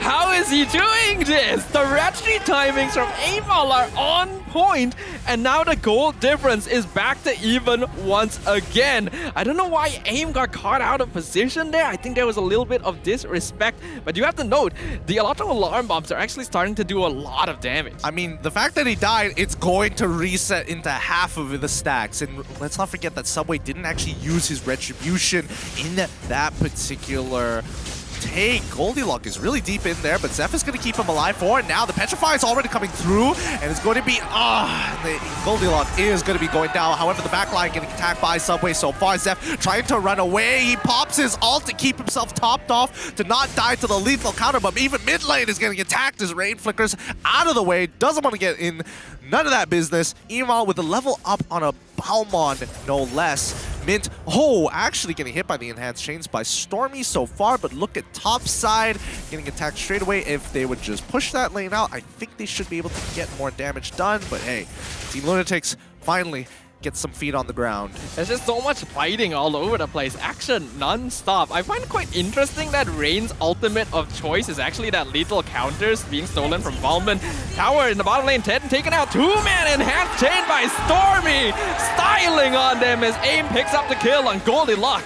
Clean dive, just a clean dive for the side of Orange Esports. They knew they could set that up. They knew that they had every resource, and now they're going to delay push this and get mid-tier 1. Rain zoned off, lethal counter already done, like the final blow to ensure that Emal isn't going to touch that wave. Mid-tier 1 is gone. Things have suddenly turned around for Orange Esports as they are now ganking, roaming, and fighting together, making a big difference in the way that they're able to engage these team fights against Team LUNATIX, who right now still require a fair bit of farm and actually need to stay together quite heavily to take advantage of the Estes. Looking at the damage, Rain going to be second place. On top of him at number 1 so far is going to be Valence. Subway, they don't realize that he's right here. Could they call for a potential rotation? Nope. They are just going to sacrifice the tier 1s. At the end of the day, Turtle is going to be important. Yeah, I think that's understandable from Orange Esports there. Subway needs to head over to the turtle to secure it, but that could also mean sacrificing the tier 2, which if LUNATIX are able to claim, makes it a little bit less worth it. Having that pressure makes a lot of difference. This should be going down. Yep, already destroyed, and they're going to make their own moves as Goldilocks is going to give up that top side, doesn't want to get involved in that whatsoever, and the rest of LUNATIX will control the mid lane so far. Finally, we see the trade come through. So far though, the structure count for both teams is actually equal. Both sides have taken 3 towers, but Orange have a slight advantage in that they are still holding to that all-important mid-tier 1, allowing them to have much more control over the top side of the map. Now they're jumping in, they're looking for Zeph. Neo jumping in, doing a lot of damage. Subway, 2-man petrify, lethal counter, finds Mint. Their flicker from Zeph, not enough as Valence finds that kill as well. Neo played so very well. That's so dirty these days. Now, now we do see that the Benedettas refuse to take the execute. This petrify value you are getting with the Electo final blow is so good. Emal is dead here, right? Valence has this, right? Nope, he's nowhere to be seen. He's in the mid lane. He's being chased by Neo, no less. He's still playing it clean, but here we go. Finally, Stormy is able to pick that up, and now it's going to be Team LUNATIX playing defense once more. Honestly, that was really impressive though. The fact that Emal was able to survive that long, requiring that many people to rotate over to actually finalize the kill. But if we're looking at the items right now, definitely there's going to be a bit of a leaning towards Orange Esports thanks to their gold lead. They're going to take this mid tier 2. They want to challenge the inhibitors. Yep, they're making sure that they don't make any macro mistakes here. Valence understands the position of the rest of the team, as if he gets engaged on, he might be in a little bit of trouble or forced to pop that sprint. But with 5 seconds on the clock, it's important that he stays alive. Subway not missing his retribution, but now Team LUNATIX know they don't have a retribution, it's just lethal counter, and Emal same level as Subway so far. Valence just sieging this top lane with the assistance of AIM, nearly taking it out. Orange now have full control over the map. They're able to quite comfortably steal buffs away from Team LUNATIX as well. And we have now reached a point in the game which is very difficult to come back from. You need to be able to secure a big victory to regain this map control and challenge this farm once again. Yep, Orange Esports, they secure this. No problems whatsoever. I love the macro decision making. They decide to take the tier 2 because Subway had used his retribution earlier to try and take away the purple buff, and then when his retribution was up, that's when he goes down to secure this Lord. Now, how much gold can they actually accumulate from this push? Well, I guess we'll find out. Lord gonna be pushing in bottom lane. We can see Orange Esports, they're syncing up the waves once again. LUNATIX waiting around the top jungle. They see Subway, not sure if they know Valence has been in that bush the entire time. But the one big problem for LUNATIX right now is that the team is lacking a really solid form of initiation. They're depending very heavily on the Khalid, and he simply will not be tanky enough at this stage of the game. Yep, but it's all about the plays. If they all come in together, it might be a different story. Bennett's Rage already used on that bottom side. It looks like an inhibitor is almost definitely going to go down here. The Petrify coming through with it like the final blow! Perfectly played! They didn't even have enough time! Zeph couldn't get his ult off to heal them up! And now with the time journey done, Stormy is gone, but they sacrifice 1-4-2, and they're not done with this onslaught as top wave is starting to crash on through. They don't want to do anything crazy. Oh no, AIM instantly dying to rain straight away, and Emal going to be chasing it down Neo, misses the Thorn Rose, pulls backwards. Focus on defending the base right now because you don't need to make the same mistake. Yeah, AIM definitely got a little bit too cheeky there. He was very close to killing Mint, actually. A single auto alarm bomb away from finishing off the Beatrix. So he got a little bit overconfident and resulted in him getting taken out. So Orange still need to be very careful. There was a chance they could have lost extra people from that fight. They didn't need to. But looking at the items right now, Orange are in a very comfortable lead on the opposite side. As we can see, Goldilocks, not enough tanky items to form the front line for his team either, since he did go for that first blade of Heptases, and the rest of them only about like a full item behind their respective counterparts. Oh, they set up a great bait here. Oh, that's so nice. They break their immortality, but Emal, he ends up going back into the fight. No, now they're caught into to this flank coming in from OE. They're stopping the recalls. Goldilocks is the only one alive as a double kill occurs. Rain is the next to fall. Goldilocks gets into the middle, wants to get retribution onto him, and that is going to be it. Orange Esports wiped out Team LUNATIX. A disaster again for Team LUNATIX as they're not able to find the initiation they need. Orange are now breaking down the inhibitor. The wave is right behind them. They don't be able to respawn in time. The game will end as Orange once again empties out the base and secures a 2-0 victory. Beautiful game coming out of Orange Esports. Team LUNATIX, they had the right ideas but couldn't execute it. Orange Esports, that much more mature. But what a game. GG, well played, Orange Esports. That confirms their undefeated record among the intra-group matches. Let's see how long they can keep this streak up. But Orange, their stocks are rising real high here in Season 10. And I personally am super excited to see how far it will go. GG, well played to Team LUNATIX, but they are the unfortunate losers this time. Let's find out what our winners have to say as we throw it over to our host. Kemenangan 2-0 yang cukup manis dimiliki oleh pasukan Orange Esports. Dan sekarang bersama saya Sid selaku host anda bersama-sama dengan pemenang kita untuk series yang kedua, Orange Esports. Alright. Satu perlawanan yang cukup baik. Saya nak interview Aim dulu. Alright Aim, tolong diri sebelah saya. Alright, first of all, tahniah diucapkan. Apa perasaan selepas berjaya mendapatkan 4 kemenangan 2-0 untuk dalam kumpulan B?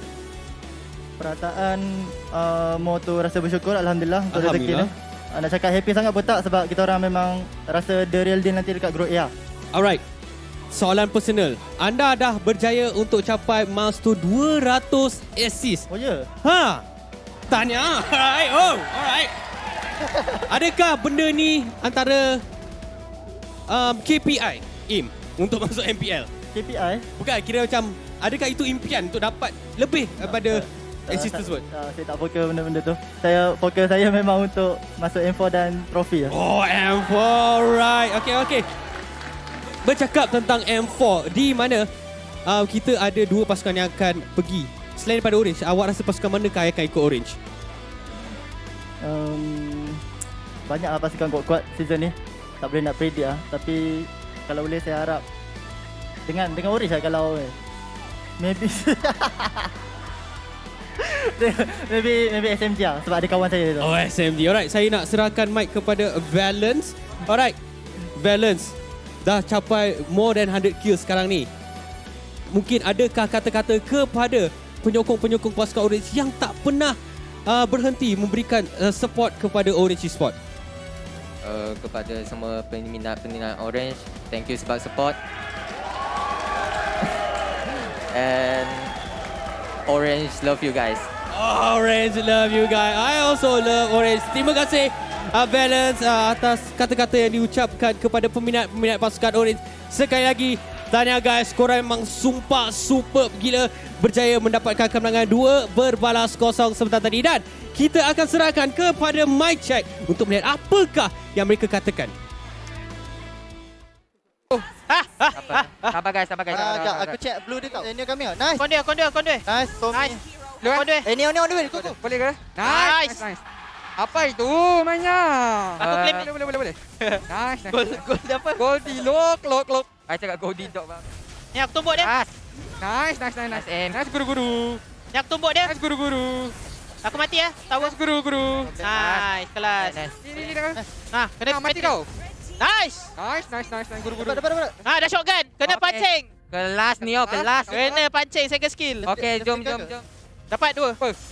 Neo, kelas ni Neo. Kelas ni Neo. Tower guys. Tengok stop. Dah out. Go. Quality bagi kau nyawa. Nice. Hati.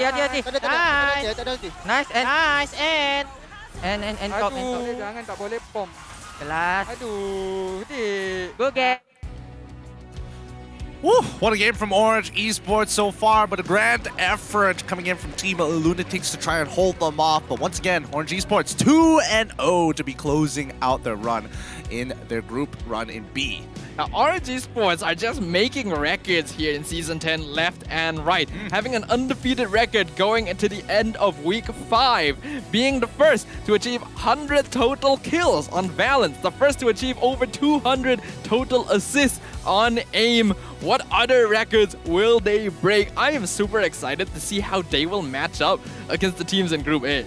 Yeah, that's going to be some very interesting matches to watch, but I hopefully for the LUNATIX they're not too disheartened, because I think they put up a really grand performance against Orange Esports, nonetheless making them work for each inch and every fight from beginning to the end. 17-16 is going to be the score, unfortunately, but overall, builds nothing too out of the ordinary as well. Neo actually not even finishing his, well, actually, yeah, not even finishing his Cursed Helm.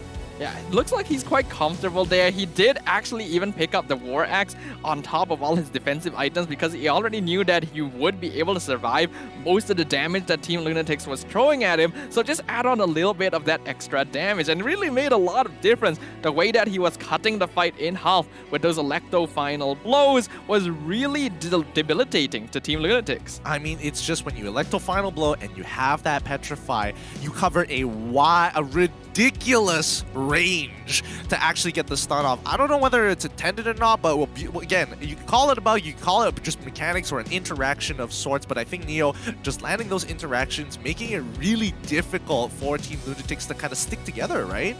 Yeah, absolutely. And we're looking at the lineups once again here. You could see that there was an evident flaw in the way that LUNATIX was drafting. They were still really dependent on these signature hero picks, and as a result, yes, at first glance, their lineup looks strong, it looks balanced, but there are definitely certain factors missing. Especially, there's basically no crowd control on their side other than the Khalid's initiation, whereas Orange has so many ways of getting in and out of the fight, not to mention the time journey, so it's very difficult for LUNATIX to actually engage on those big team fights. Well, personally, I believe if there's a DK on the enemy team, why do you need CC to begin with? Just double down on that damage and look to drag out that fight until it becomes irrelevant, because look at the damage coming out from Rain and Mint, right? 40,000 each. Emal, unfortunately, isn't able to kind of get those snipes that we were hoping for him, other than the early and as well as mid-game. And even for Goldilocks, like, his impact in this game was very minimal, and mainly just keeping Neo in check.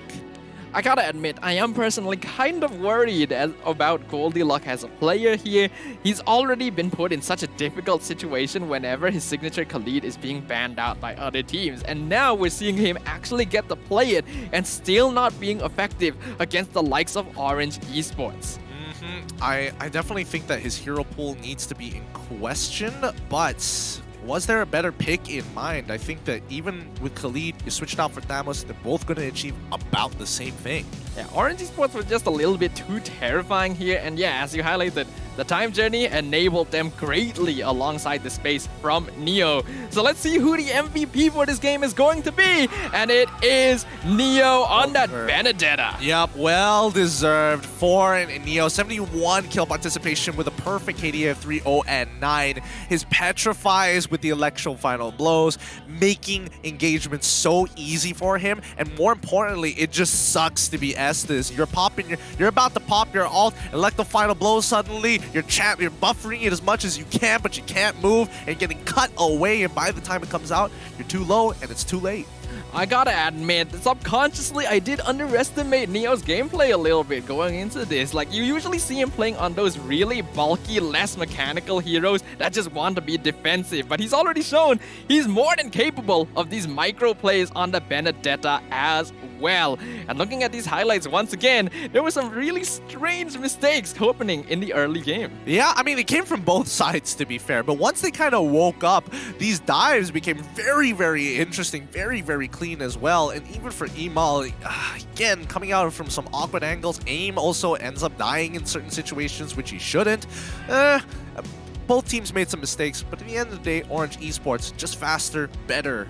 Yeah, Orange Esports, they seem to have this tendency of really being able to buckle themselves up. If they ever find themselves in a bit of a losing situation early game, they seem to be the team that adapts most quickly to what they need to do to actually close things out in their favor. And that kind of ability is very strong, very terrifying, and really goes to show why they have that undefeated streak.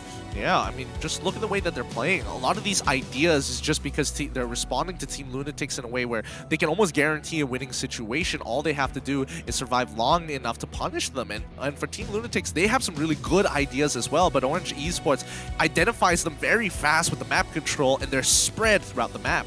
In this case, experience and cool-headedness win out.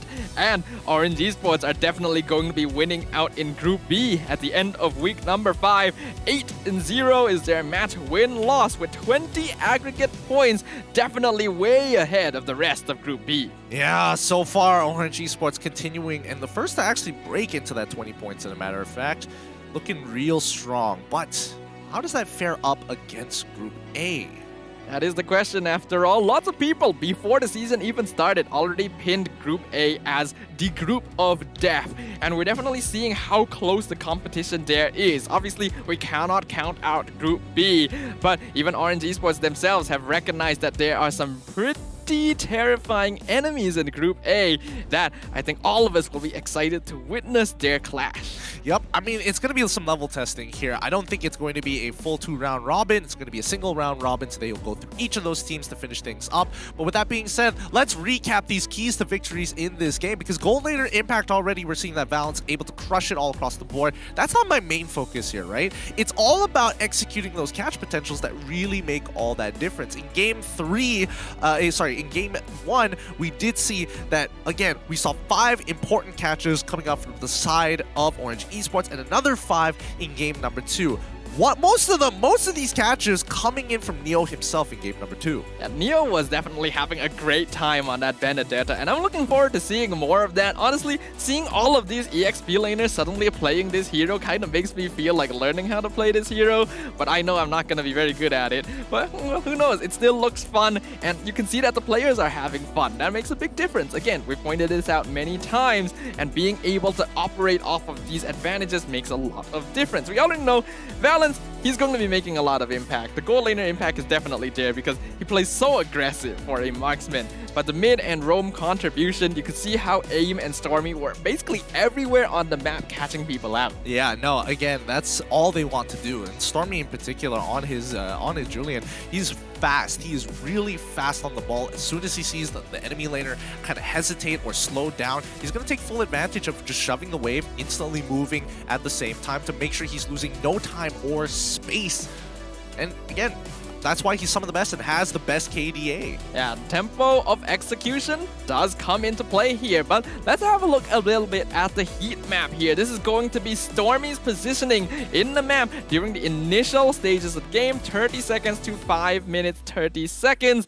And yeah, he's going to be largely focused around that mid lane, roaming up to the gold lane to provide assistance. Yeah, he's hovering around in the mid lane, like towards the Little Wanderer brush, that pixel brush, most of the times to ensure that if he sees Valentina kind of walk on through the mid lane, that he can get an initial punish before Valentina is able to return that damage back. So I think, again, we are not seeing a spread into the enemy jungle too much. He is taking very safe paths, and we do see a little bit more resistance here on towards that top side of the gold lane, actually having to defend it, where a lot of the action was happening in that 4th to 5th minute. Yeah, we could see that Orange Esports were actually getting pushed back a fair bit to their Tier 1 tower up top because LUNATIX was putting a lot of priority into making sure that mid would be able to have a good lane. And while it did start off somewhat successful, I feel like they did overstay their welcome a lot of the time, resulting in losses they should not have given over. But yeah, as you highlighted, Stormy didn't actually invade into the enemy jungle very often. A lot of that just came down to Subway himself.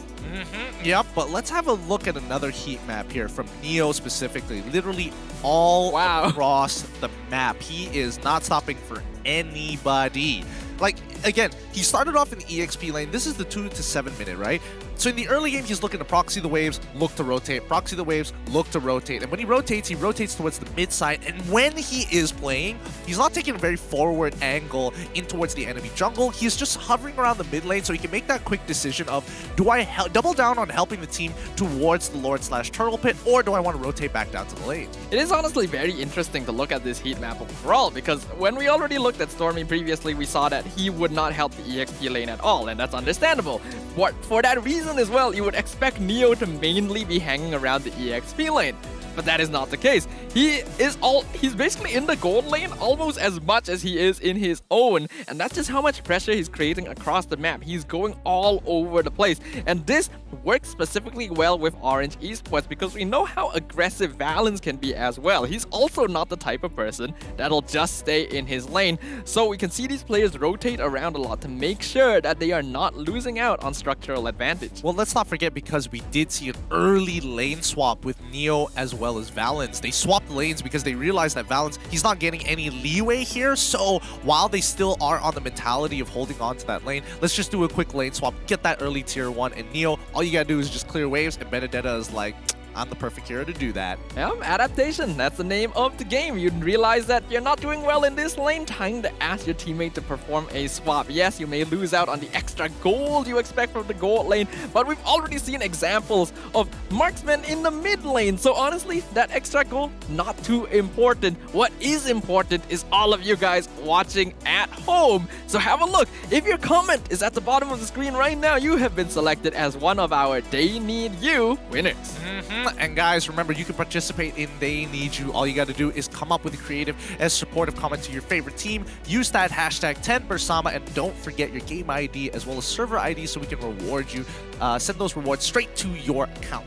In addition to that, there's also a QR code that you guys can scan to join our MBLMY official group. If you guys haven't joined yet, make sure to do so, because there's always all sorts of fun, entertaining, and mind-riveting discussions happening in the group. So if you guys want to participate, we're always welcome to more people, and hoping that more of you will be able to join and enjoy and support all of these players up on the MPL stage.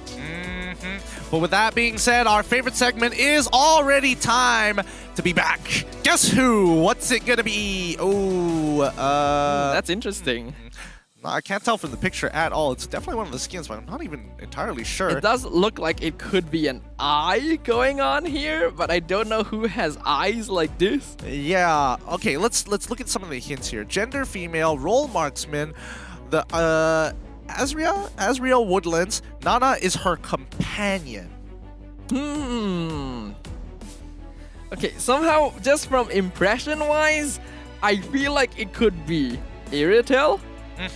I think the color makes me think of a specific Iritel skin.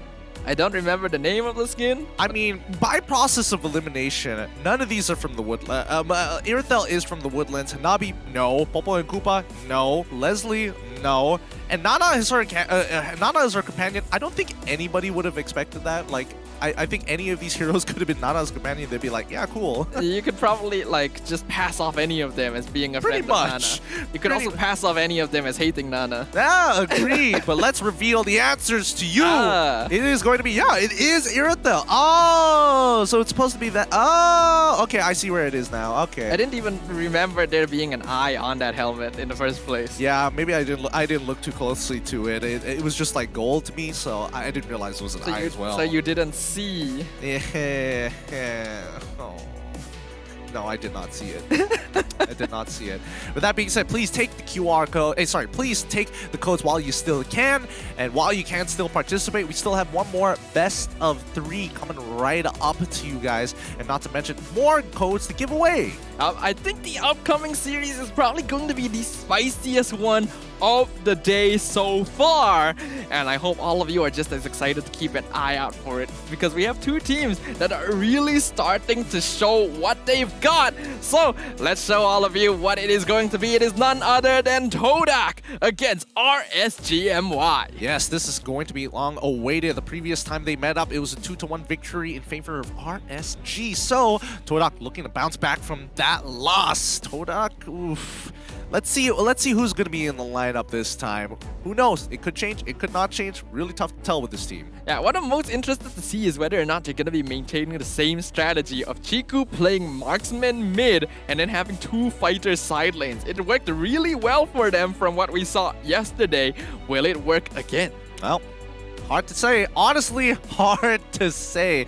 Maybe it works the first time. Maybe there's some adaptations the second time. Arashi, they like to do their homework. And hopefully, well, maybe they might even get another win.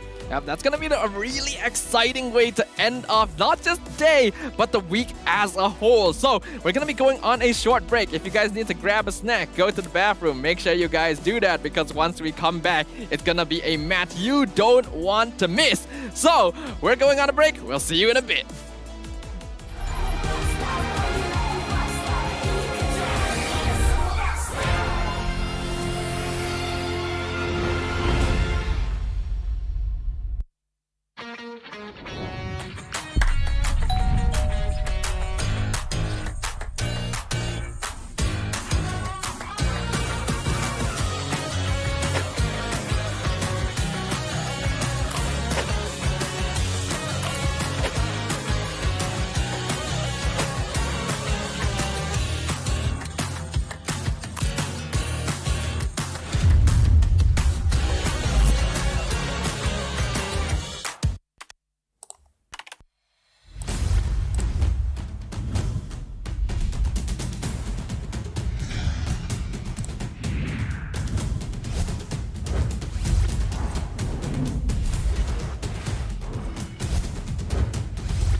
10 adalah satu angka yang istimewa.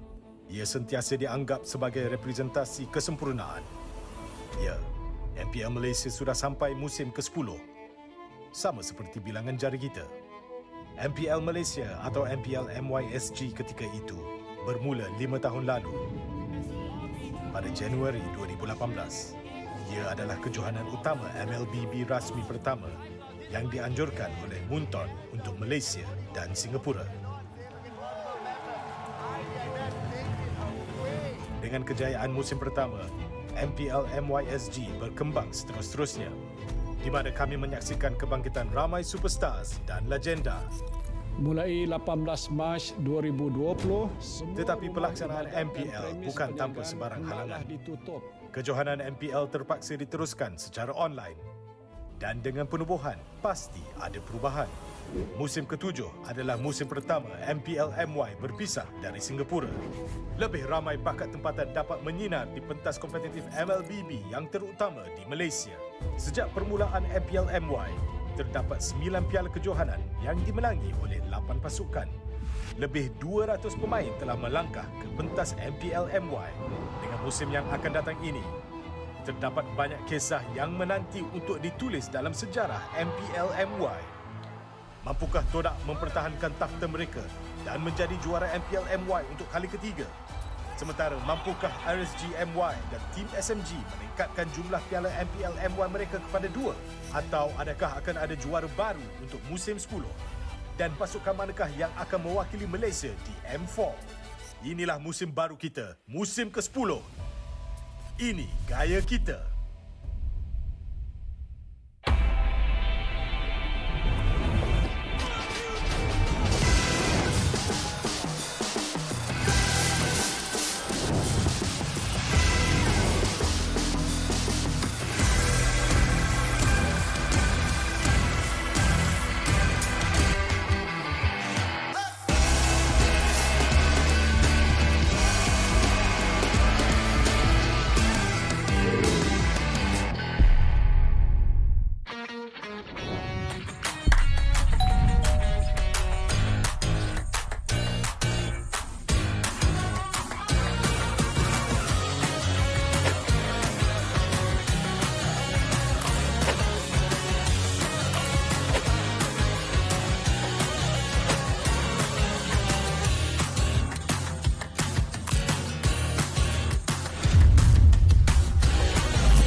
10 adalah satu angka yang istimewa.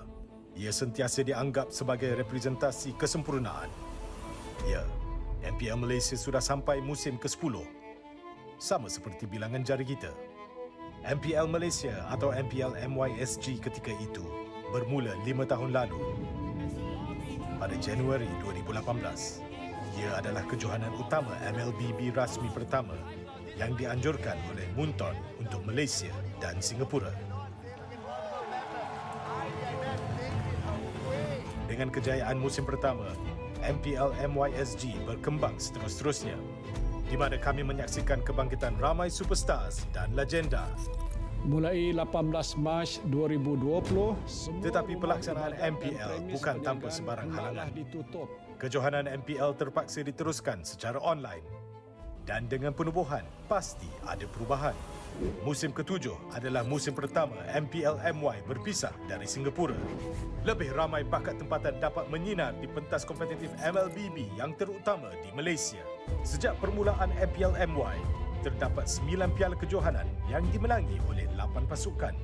Lebih 200 pemain telah melangkah ke pentas MPL MY. Dengan musim yang akan datang ini, terdapat banyak kisah yang menanti untuk ditulis dalam sejarah MPL MY.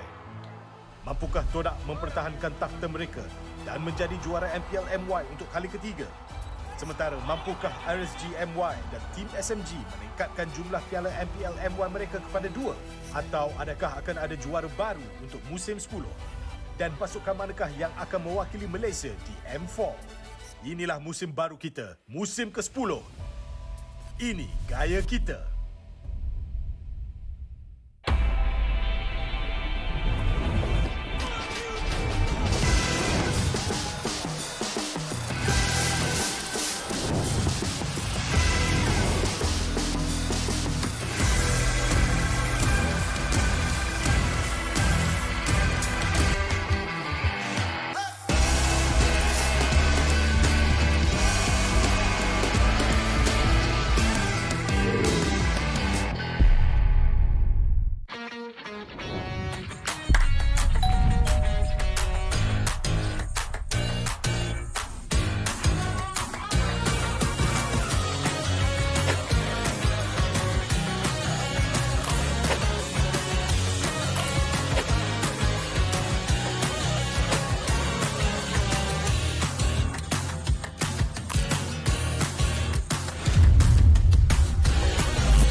10 adalah satu angka yang istimewa.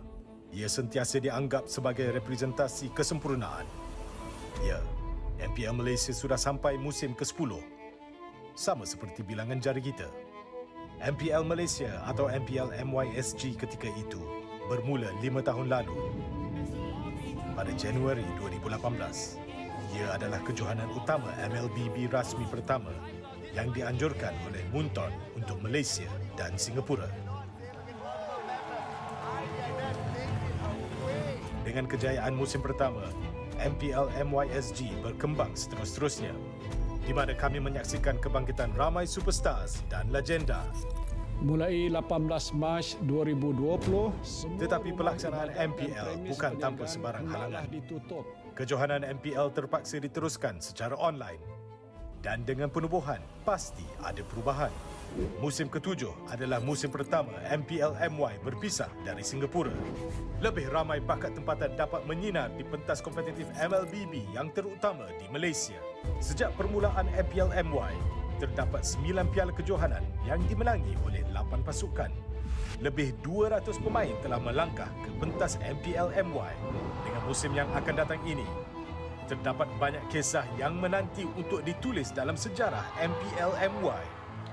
Mampukah TODAK mempertahankan takhta mereka dan menjadi juara MPL MY untuk kali ketiga? Sementara mampukah RSG MY dan tim SMG meningkatkan jumlah piala MPL MY mereka kepada 2? Atau adakah akan ada juara baru untuk musim 10? Dan pasukan manakah yang akan mewakili Malaysia di M4?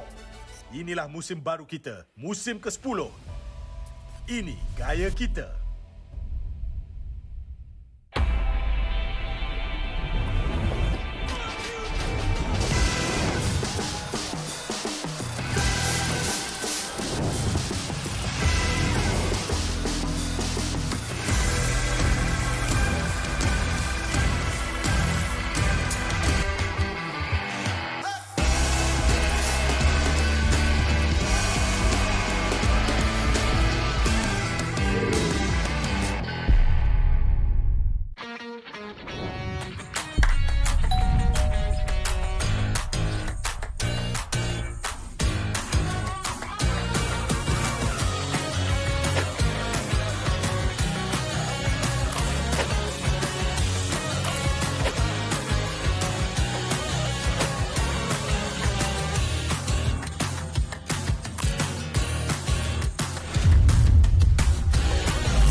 10 adalah satu angka yang istimewa. Ia sentiasa dianggap sebagai representasi kesempurnaan. Ya, MPL Malaysia sudah sampai musim ke-10. Sama seperti bilangan jari kita. MPL Malaysia atau MPL MYSG ketika itu bermula 5 tahun lalu.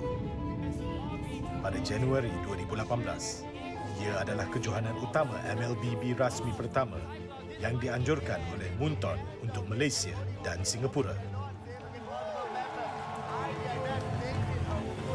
Dengan kejayaan musim pertama, MPL MYSG berkembang seterus-terusnya, di mana kami menyaksikan kebangkitan ramai superstars dan legenda. Mulai 18 Mac 2020, Tetapi pelaksanaan MPL bukan tanpa sebarang halangan. ditutup. Kejohanan MPL terpaksa diteruskan secara online. Dan dengan penubuhan, pasti ada perubahan. Musim ke-7 adalah musim pertama MPL MY berpisah dari Singapura. Lebih ramai bakat tempatan dapat menyinar di pentas kompetitif MLBB yang terutama di Malaysia. Sejak permulaan MPL MY, terdapat 9 piala kejohanan yang dimenangi oleh 8 pasukan. Lebih 200 pemain telah melangkah ke pentas MPL MY. Dengan musim yang akan datang ini, terdapat banyak kisah yang menanti untuk ditulis dalam sejarah MPL MY. Mampukah TODAK mempertahankan takhta mereka dan menjadi juara MPL MY untuk kali ketiga? Sementara mampukah RSG MY dan tim SMG meningkatkan jumlah piala MPL MY mereka kepada 2? Atau adakah akan ada juara baru untuk musim 10?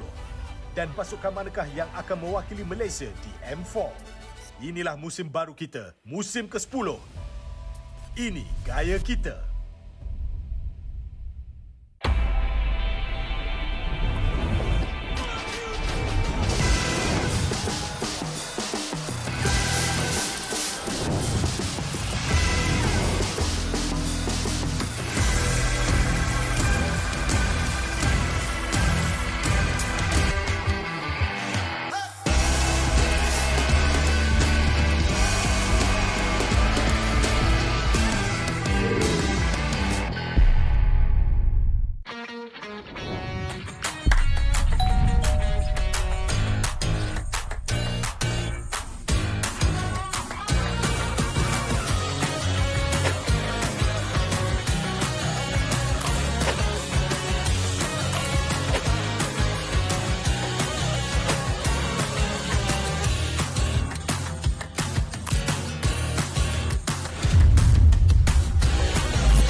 10 adalah satu angka yang istimewa.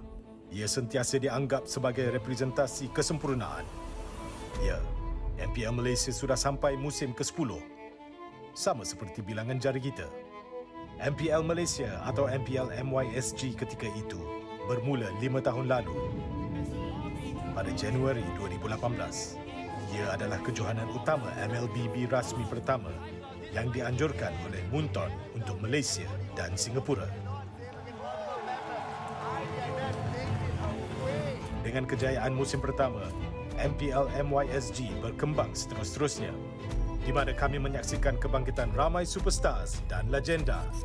Mulai 18 Mac 2020, Tetapi pelaksanaan MPL bukan tanpa sebarang halangan.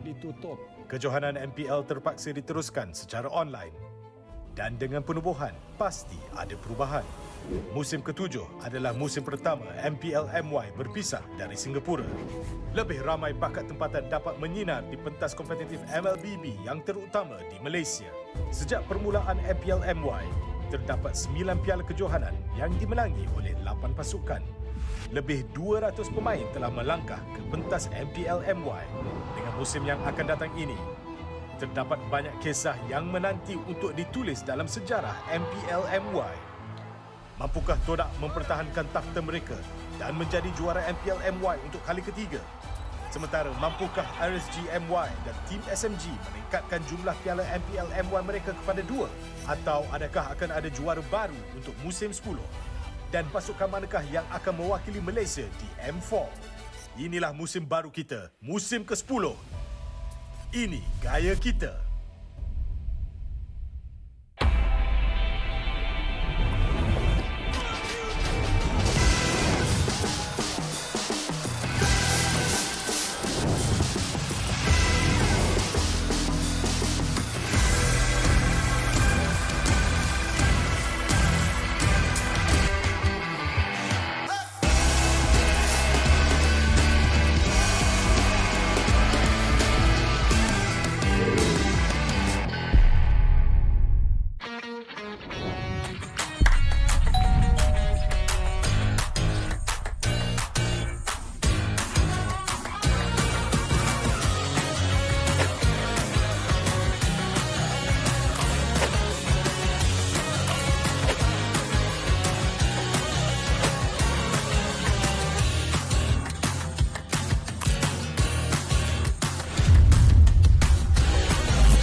10 adalah satu angka yang istimewa.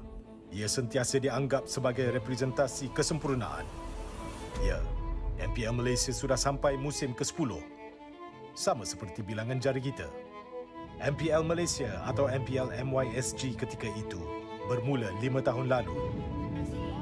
Pada Januari 2018, ia adalah kejohanan utama MLBB rasmi pertama yang dianjurkan oleh Munton untuk Malaysia dan Singapura.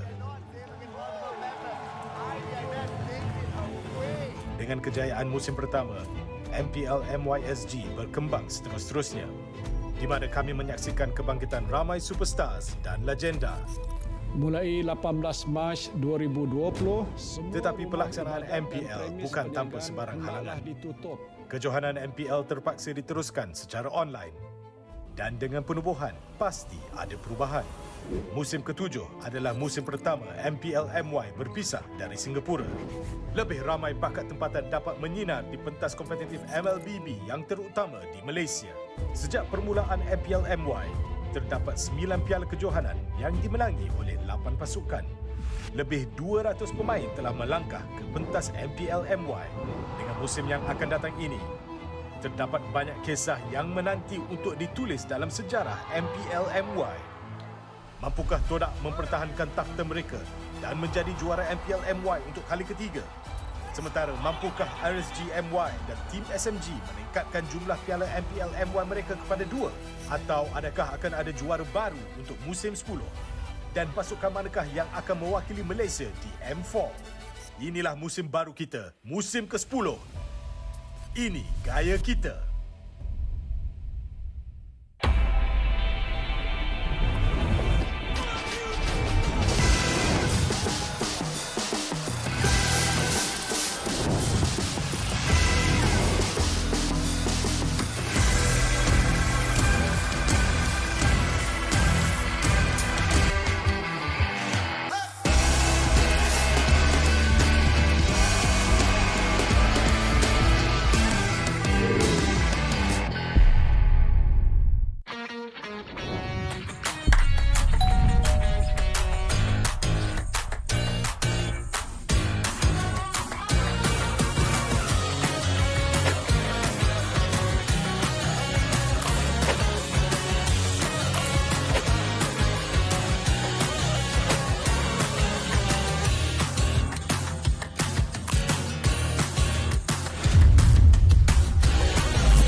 Legendary! Legendary! Double kill! Triple kill!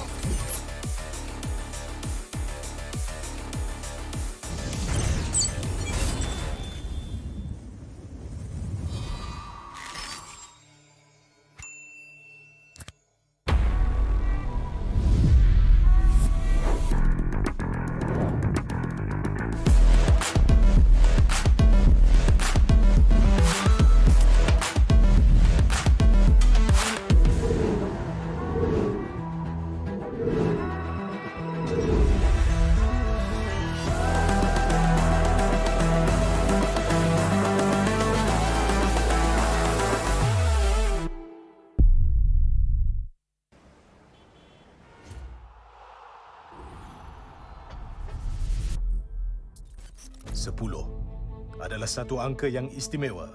Ia sentiasa dianggap sebagai representasi kesempurnaan. Ya, MPL Malaysia sudah sampai musim ke-10.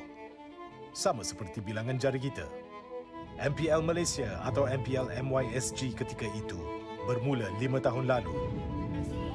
Pada Januari 2018, ia adalah kejohanan utama MLBB rasmi pertama yang dianjurkan oleh Munton untuk Malaysia dan Singapura. Dengan kejayaan musim pertama, MPL MYSG berkembang seterus-terusnya, di mana kami menyaksikan kebangkitan ramai superstars dan legenda. Mulai 18 Mac 2020, Tetapi pelaksanaan MPL bukan tanpa sebarang halangan. ditutup. Kejohanan MPL terpaksa diteruskan secara online. Dan dengan penubuhan, pasti ada perubahan. Musim ke-7 adalah musim pertama MPL MY berpisah dari Singapura. Lebih ramai bakat tempatan dapat menyinar di pentas kompetitif MLBB yang terutama di Malaysia.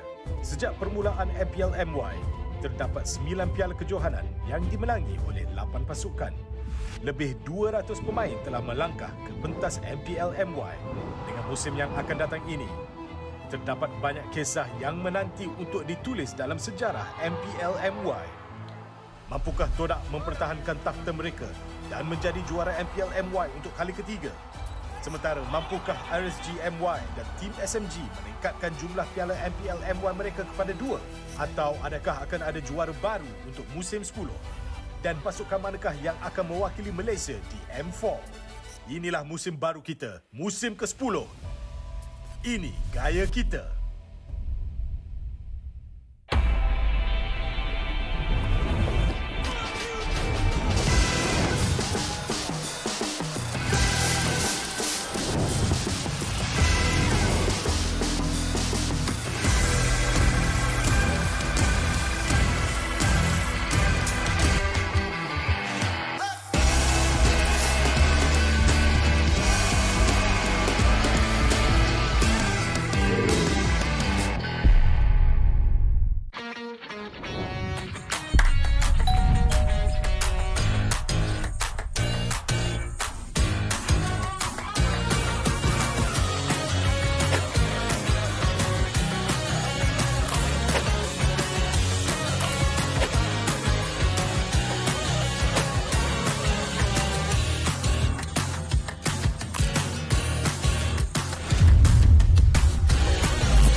Legendary! Legendary! Double kill! Triple kill!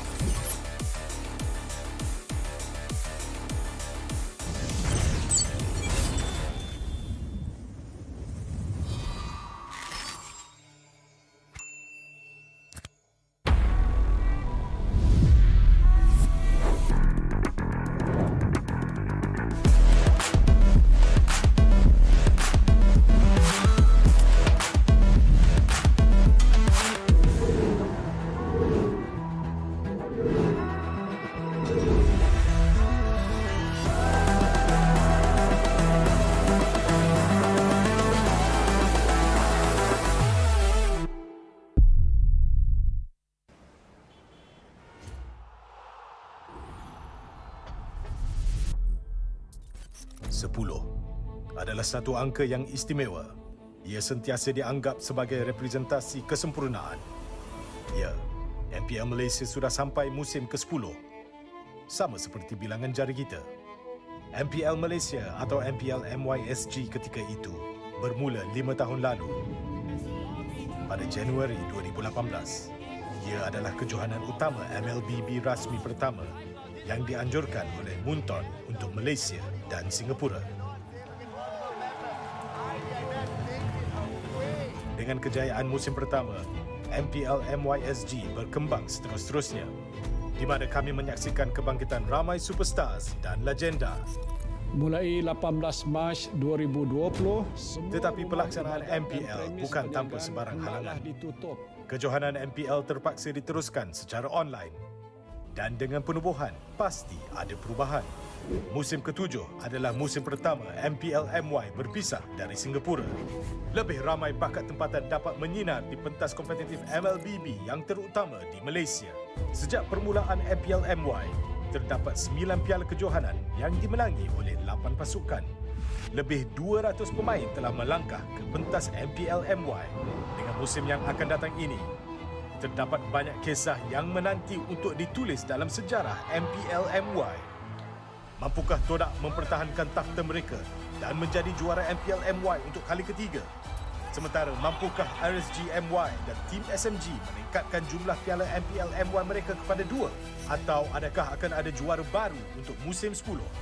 Dan pasukan manakah yang akan mewakili Malaysia di M4? Inilah musim baru kita, musim ke-10. Ini gaya kita.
10 adalah satu angka yang istimewa.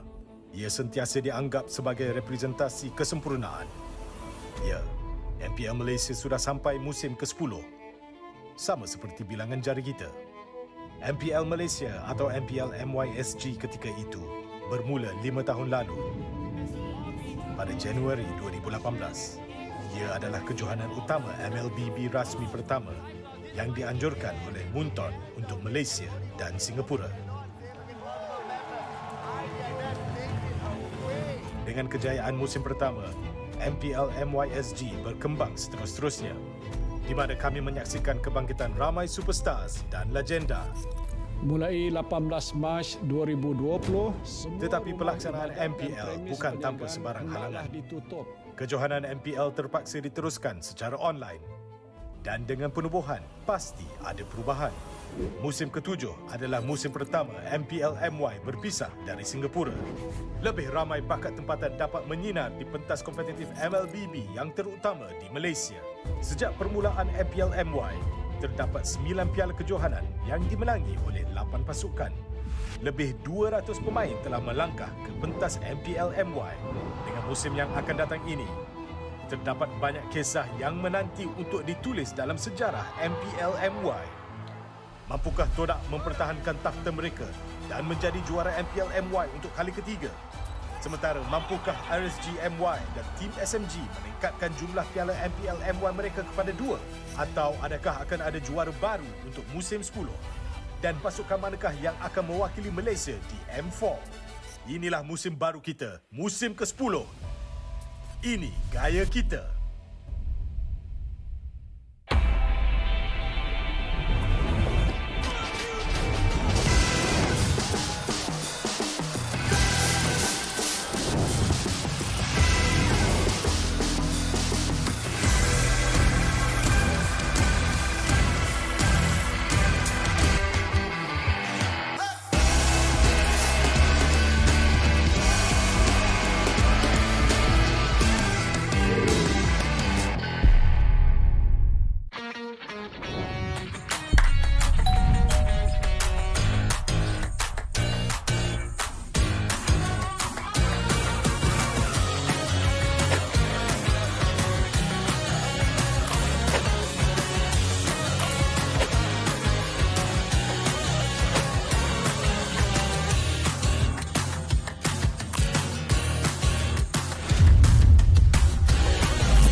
10 adalah satu angka yang istimewa.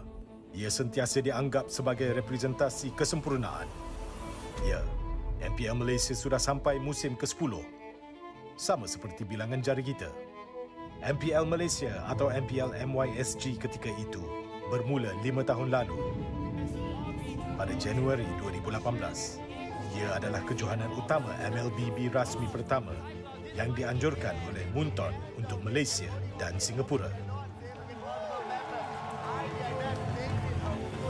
Dengan kejayaan musim pertama, MPL MYSG berkembang seterus-terusnya, di mana kami menyaksikan kebangkitan ramai superstars dan legenda. Mulai 18 Mac 2020, Tetapi pelaksanaan MPL bukan tanpa sebarang halangan. ditutup. Kejohanan MPL terpaksa diteruskan secara online. Dan dengan penubuhan, pasti ada perubahan.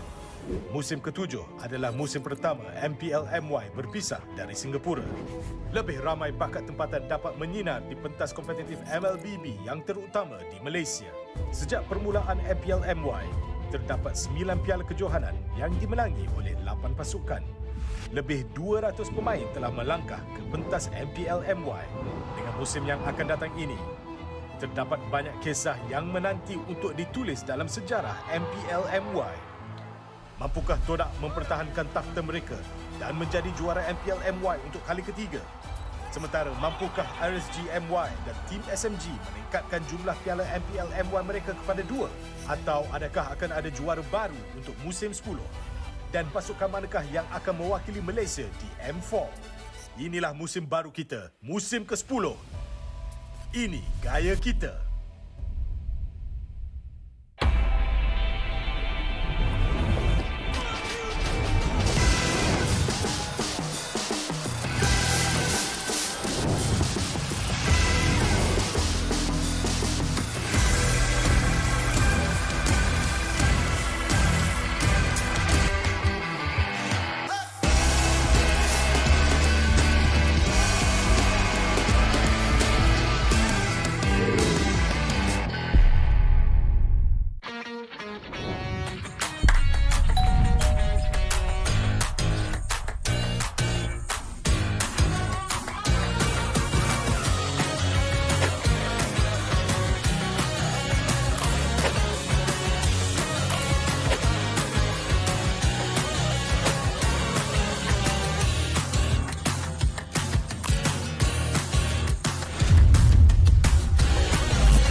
10 adalah satu angka yang istimewa. Ia sentiasa dianggap sebagai representasi kesempurnaan. Ya, MPL Malaysia sudah sampai musim ke-10. Sama seperti bilangan jari kita. MPL Malaysia atau MPL MYSG ketika itu bermula 5 tahun lalu. Pada Januari 2018, ia adalah kejohanan utama MLBB rasmi pertama yang dianjurkan oleh Munton untuk Malaysia dan Singapura. Dengan kejayaan musim pertama, MPL MYSG berkembang seterus-terusnya, di mana kami menyaksikan kebangkitan ramai superstars dan legenda.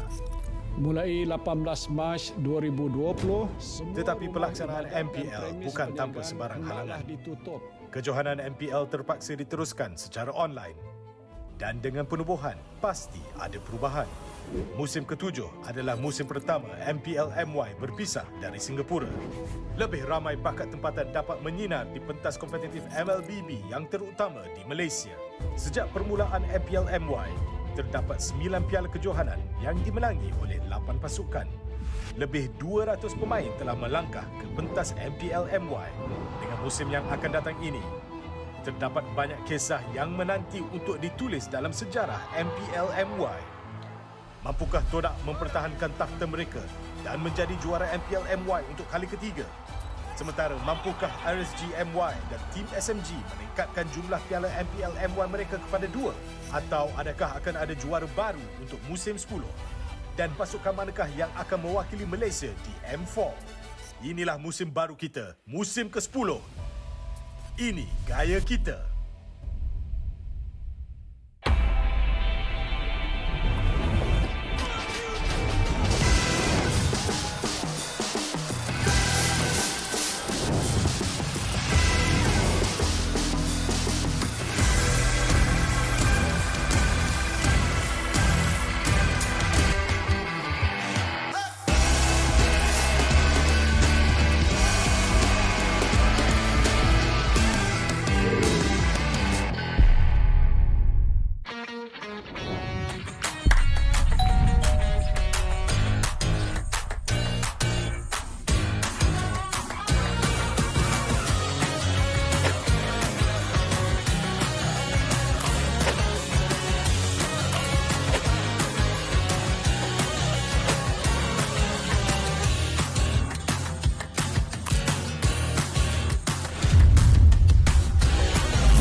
I'm a rock star.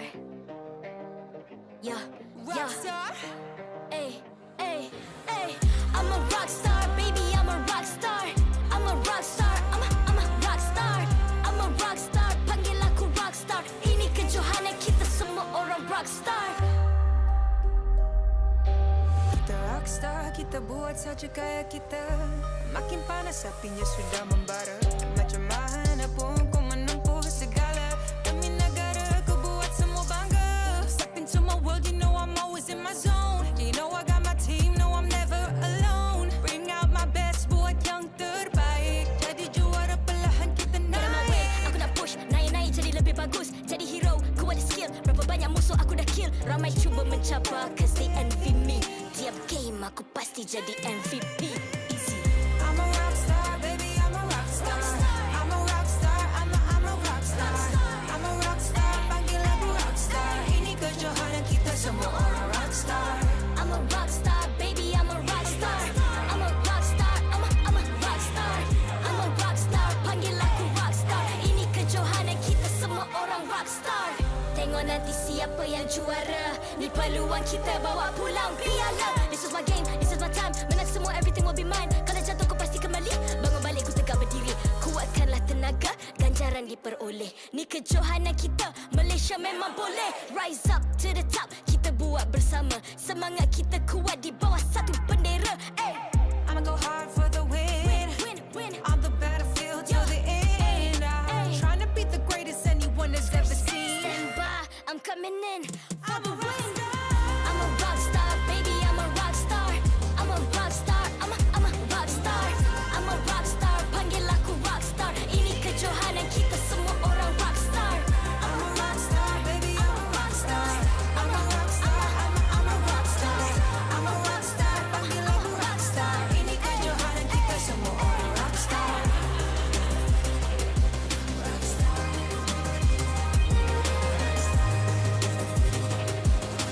Ini kejohanan kita semua orang rockstar.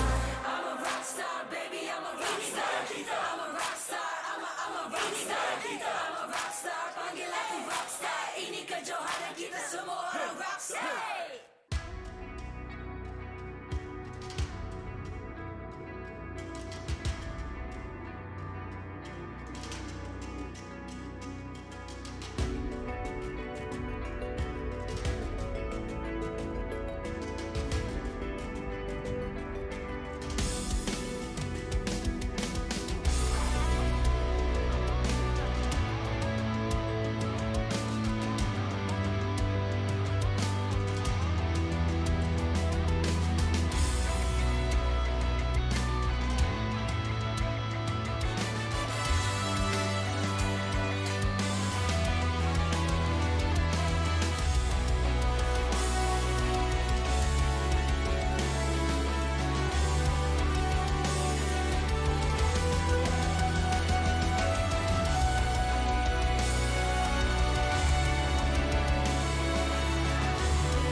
I'm a rock star.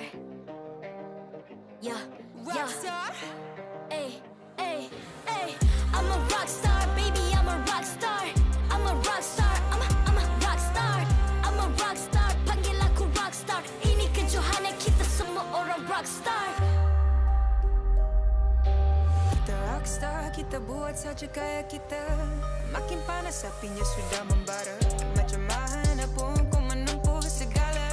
Demi negara kau buat semua bangga. Step into my world, you know I'm always in my zone. You know I got my team, no I'm never alone. Bring out my best, buat yang terbaik. Jadi juara perlahan kita Get on my way, aku nak push. Naik-naik jadi lebih bagus. Jadi hero, ku ada skill. Berapa banyak musuh aku dah kill. Ramai cuba mencabar, cause aku pasti jadi MVP.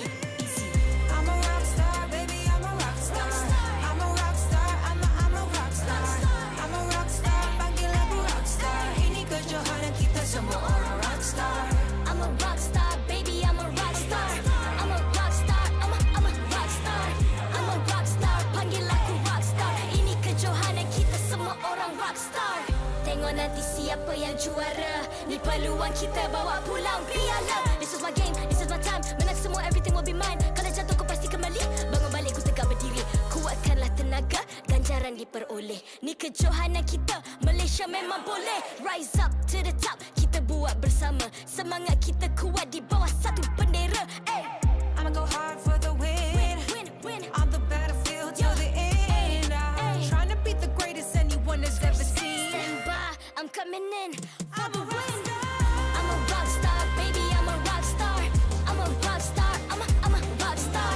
I'm a rock star, panggil aku rock star. Ini kejohanan kita semua orang rock star. I'm a rock star, baby, I'm a rock star. I'm a rock star, I'm a rock star. I'm a rock star, panggil aku rock star. Ini kejohanan kita semua orang rock star.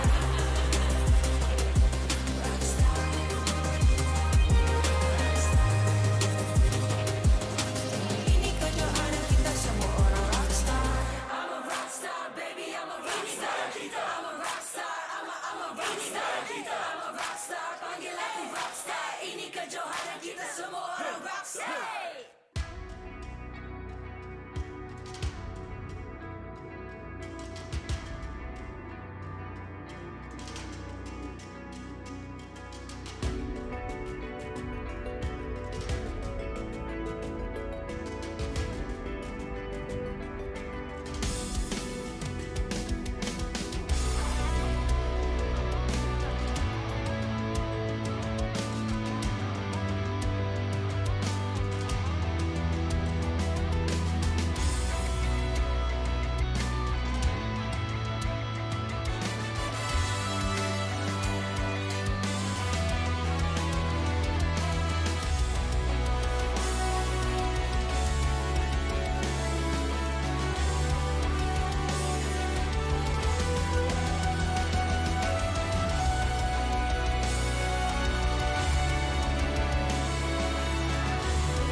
MPL Malaysia Season 10 is powered by Munton, presented by McDelivery.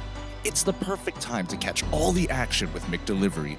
Free 6 pieces of chicken McNuggets for you, and all you gotta do is purchase through McD's app and enter the promo code MPL10 during checkout. Official smartphone, Samsung Galaxy A series. Immerse yourself into the world of Mobile Legends with the official smartphone of MPL Malaysia Season 10. You'll be sure to experience an epic gaming performance on the Galaxy A53 5G. Official gaming chair, Secret Lab. Partners in eSports, Joe's Barber, EGG Network, TikTok Live, eSports Charts, and ESI. The second encounter between two former champions currently riding the highs of victory shall close off Week 5 of MPL Malaysia Season 10. Welcome back, ladies and gentlemen. You picked a perfect time to join us for a historic event. My name is Staffa. Alongside with me once again is going to be Gideon, bringing you all this Mobile Legends action. Yes, this is going to be an especially spicy game because one of these teams are looking to top the charts with TODAK getting very, very close to the very top of Group A, but only if they get a 2-0 or a 2-1. Ideally a 2-0 because then it'll be a cleaner look. A 2-1, the win out in the overall game wins and therefore overtake Team Hawk. However, for RSG, they can overtake TODAK themselves if they win 2-0 against them. So, it's all about positioning, it's all about pride, and more importantly, it's about the positions in Group A. Now, the stakes are high right now for both these teams. They've already been able to position themselves quite comfortably within the standings. But after all, everyone wants to go higher. They want to reach for more. And we will bear witness as we now welcome the players on both these teams up onto the stage. RSGMY. RSGMY make their way onto the stage. The lineup that had defeated TODAK the first time hopefully will be enough to beat them a second time. RSG looking more consistent than ever. Their lineup looking more coordinated. LinkEzaa's return revitalizing this team, and their aggression looking cleaner, more disciplined, and just more entertaining overall. They have plenty of fans to counteract those of TODAK, but will the support be enough? Will it be what they need to come out on top?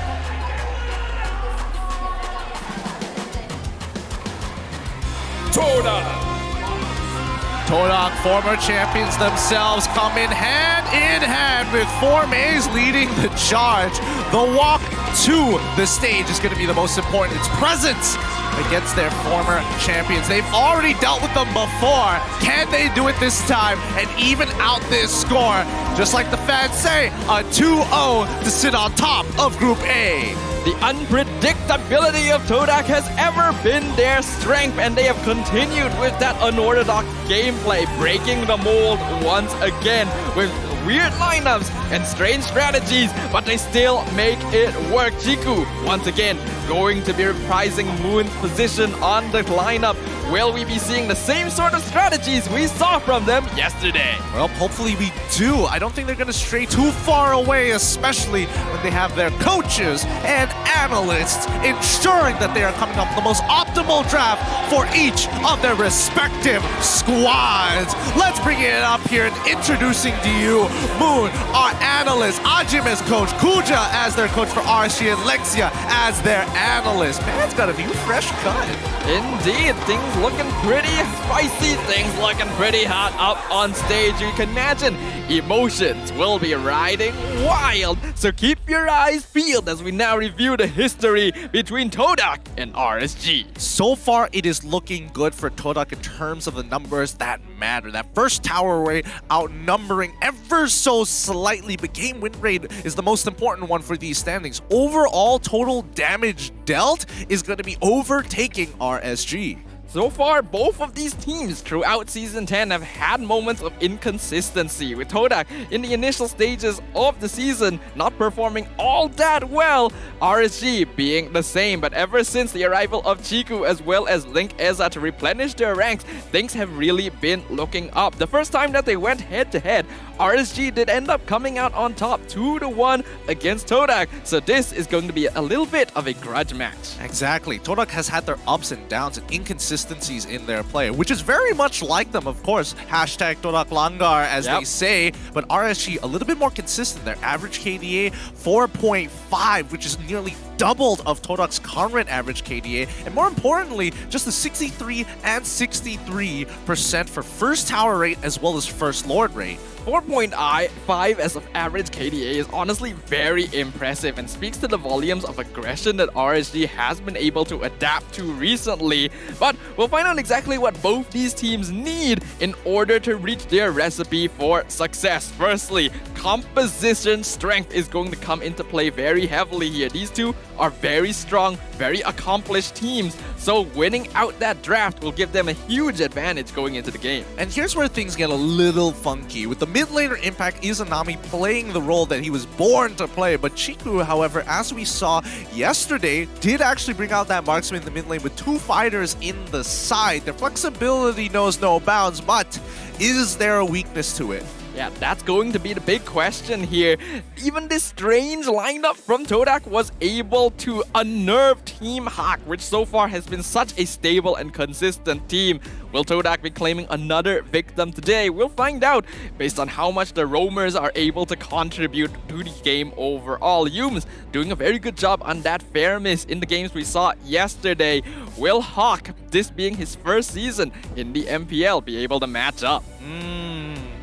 Tough call to say. I do feel like Hawk has been overall more consistent, but let's have a look at the audience prediction here with the fan favorites going to be TODAK for this match. TODAK has historically been the Malaysian team. They have represented us on every possible international stage, so it's understandable that the audience would have their hearts towards them. But we can see just from the presence of the audience in the hall as well, RSG are definitely not lacking in fans, so this is going to be a very loud hall today. Yes, it will be an extremely loud hall. What a way to end off week number 5 of the intra-groups.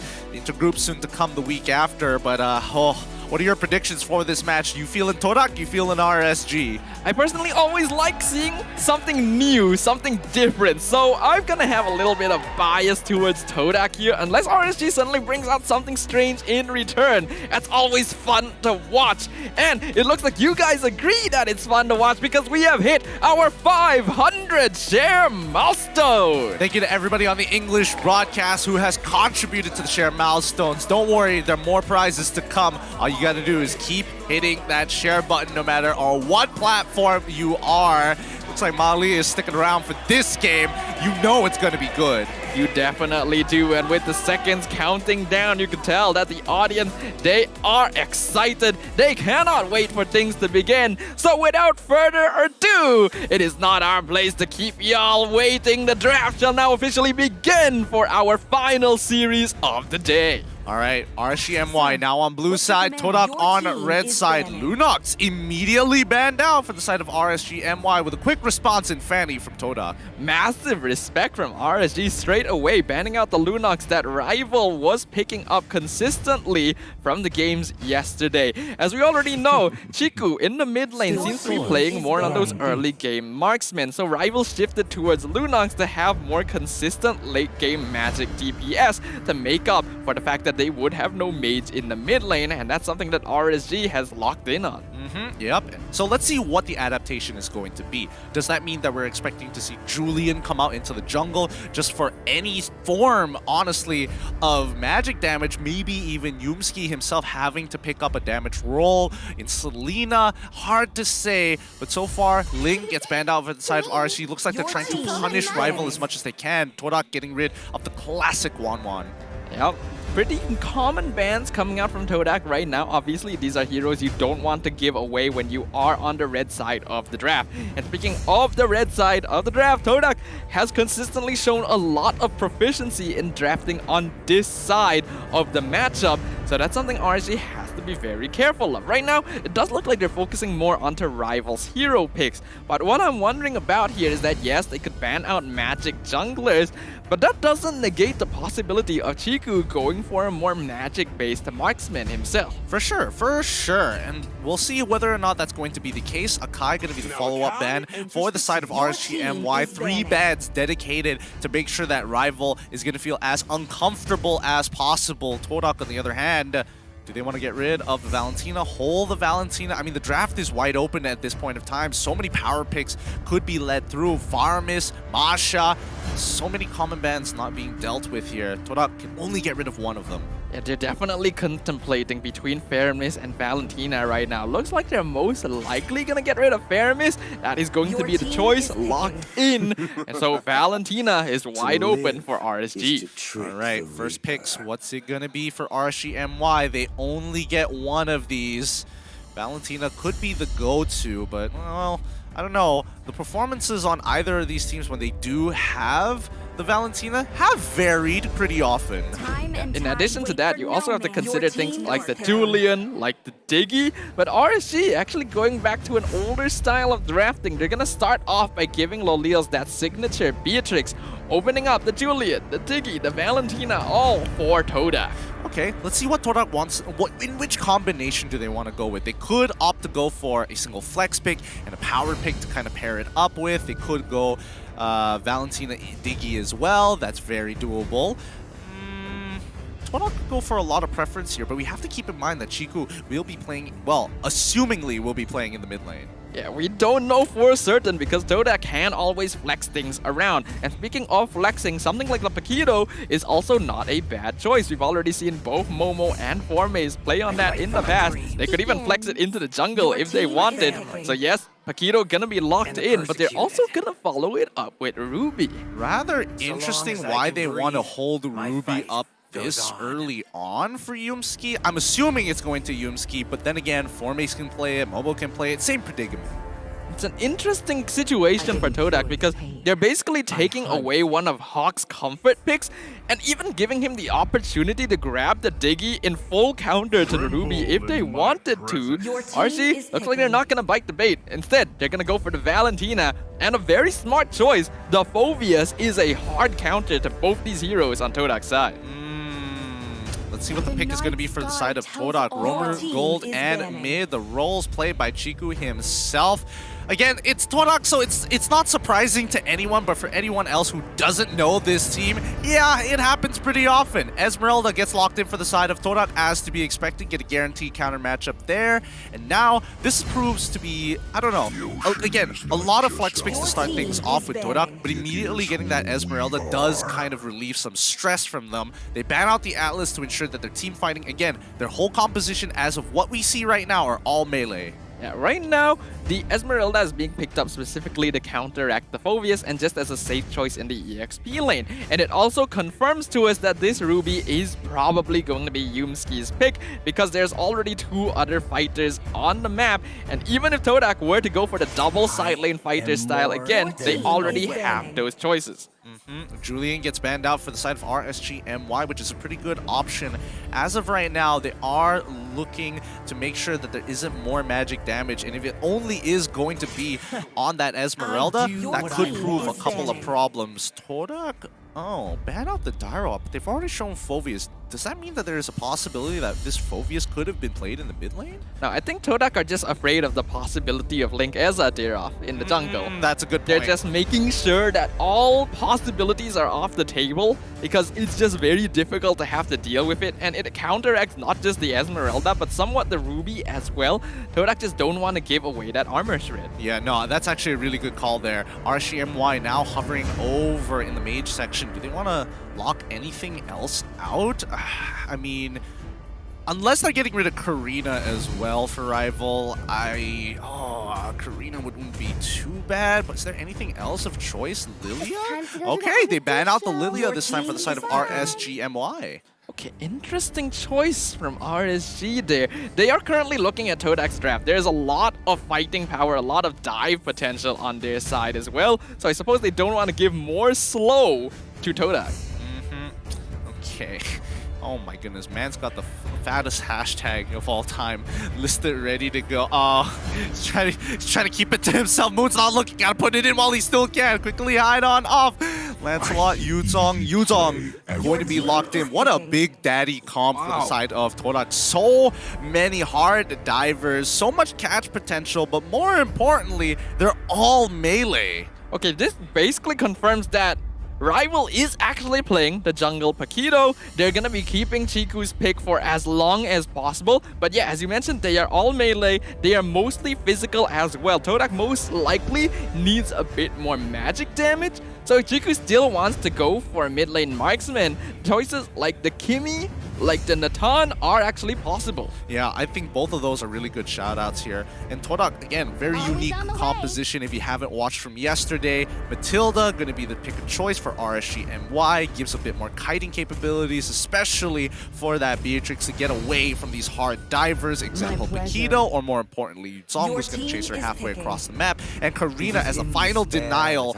And TODAK, they lock in the Natan, you called it! Yeah, alright, good choice from TODAK there. Natan obviously doing both magic and physical damage, but I am a little bit worried. LinkEzaa going for the Karina here means he's comfortable. He knows that final pick is going to be a marksman, and you can be sure that he's going to have his target specifically on Chiku for the entire game, because everyone else is going to be so difficult to kill. Oh yeah, so you got to be keep an eye out for Chiku. When he uses that superposition, he is going to be extremely vulnerable. Even with his ult, Karina will chase him to the ends of the earth.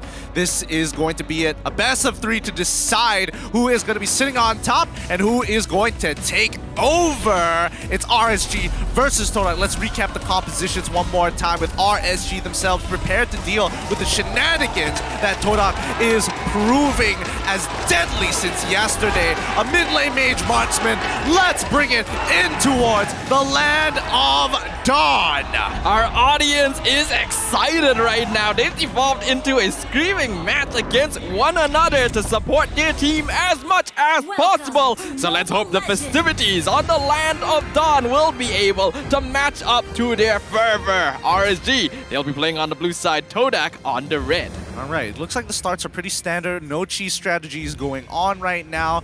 RSG playing towards that top side with Hawk and Izanami, making sure that this first clear goes without a hitch. What I'm gonna be most curious about is how well the Natan will perform in the mid lane, because compared to heroes like the Beatrix and the Brody, Natan's early game damage is not all that good. So it's gonna come down very heavily to how well Yums can protect him against Izanami and Hawk. Yep, looks like there's going to be no contestation for the Little Wanderer, as HY unfortunately is going to have a losing matchup against Formay. So this side of the map is pretty dangerous for RSG. However, Hawk and Izanami taking a pretty bad trade as Yumski is just tanking the damage. The Soul Bloom doesn't even connect to get some kind of retribution. But look towards bottom side. This could be a potential dive on towards Momo. Either way, Hawk and Izanami definitely stacked up a little bit too heavily there, allowing Yunski to get a nice two-man stun into the burst coming out of Chiku, guys. So that's a nice bit of poke. Unfortunately, he doesn't have Avarice. That is killing spree, so he's not going to be able to get farm just from that. Though, based on his previous performance, Chiku will have no problem farming up in the mid lane. Yep, Rival's already level 4. They could look to punish Hawk here, right over the wall. And yes, they do double jab into KO strike, but doesn't get the second connection as Hawk flickers out of the way just in time. Ooh, things looking pretty dicey right there, but good maneuvering from Hawk to avoid that. Lolils, though, gonna get knocked up. A lot of damage being done from the Shah residue, gonna force him to recall back to base. Yep, and I think this is totally fine. However, Momo making a very smart decision to freeze the wave right in front of his tower to ensure the maximum damage. If he loses enough minions, therefore, there should be an EXP late in favor of Momo. Right now, TODAK gonna be challenging the turtle. They do have a pretty strong early lead, but Izanami already has I'm Offended before Yumski. He even has access to it. So TODAK has to be very careful about this potential engagement. Having that sort of ultimate while having access to the double dash that Valentina has is a very easy way to engage onto the enemy team. Yep, and they know about this. Chiku actually using his ult. He's in a lot of trouble here. He has to quickly teleport to the second position. He does in time, and they find the return here from Yumski, pulling in Hawk. Unable to pick up that kill, and now they threaten the turtle. It's not easy to get with only 3 members. A 3v3 to figure it all out, but Natan is on his way back. Honestly, that was really risky from Yuski. The flicker hook back into the tower when Chiku is there and so low on HP could have meant that Hawk actually traded for that. But Chiku surviving means that it does work out in their favor. As you mentioned, though, that's not going to be enough pressure for them to actually contest the turtle. So it looks like things are actually going to be a little bit slower for now. Yumski taking a lot of damage here as Izanami's just truncating him out. However, Chiku guy's already ready to pounce on top of him. Super position uses rifle, chases him down. However, Hawk finds his own kill in revenge. Yumski goes down, and with the help of HY, hopefully he gets the live, but he's taking terrible damage here from Formace, who's just cutting right through his shields. You can see the way that TODAK are using their cooldown specifically. Rival used his jab specifically when he wanted HY to jump on him with the demonic force, because it would actually put the Phobius more out of position and allow Formaze to chunk him out even further. This is one of the abilities that you can do when you're facing off against the Phobius, using the dashes specifically to allow him to jump to you. Yeah, after having a look at what was going on bot side, I was correct. The freeze did work out. Lolios is down in EXP compared to Momo, and with Petrify up, it becomes even more dangerous for Lolios to walk up. If he doesn't react in time, he will instantly get locked down for full damage before he flickers out of there, and once the Sha residue procs, that flicker isn't going to save him. This is the unfortunate pressure of having a fighter against a marksman in the gold lane. It's very difficult for the marksman to be able to deal with it, especially against a hero that has as much dive potential as the Yuzong, which is why Momo is actually electing to hold off the lane and put Lolios in more dangerous positions if he wants to claim farm. Seeing that Hawk is in the bottom lane, they're now trying to get as much gold as they can off of this mid tower. Yep, and again, mid control from TODAK is looking impeccable. As soon as Hawk is spotted on the bottom side of the map, they immediately try and look to rush it down, because Izanami doesn't have any form of catch potential without a specific ultimate. However, looking on top side, Formaze pretty deep in that fight. HY not going to take the demonic force just yet, but rotations seem to be pretty mild from both sides. What we're seeing right now is quite curious, especially from RSGMY. When you have LinkEzaa on a hero like the Karina, you expect him to make more aggressive plays, but now Black Dragon form popped down by Momo. RSG instantly retreat. I think that's the smart choice. Better not to risk the engagement there. Crowd is already starting their chance here. Rival could potentially get a catch. He does find Hawk, pushes him into Yumski's position, and ensures his death. A good catch from TODAK's side. Well set up by Rival. And that's well timed as well. The turtle is coming up in 6 seconds, and since Lolios won't be able to farm safely in his lane and has to back off, they will secure it. Izanami now getting pulled back by Yumski, but not quite enough to finish him off.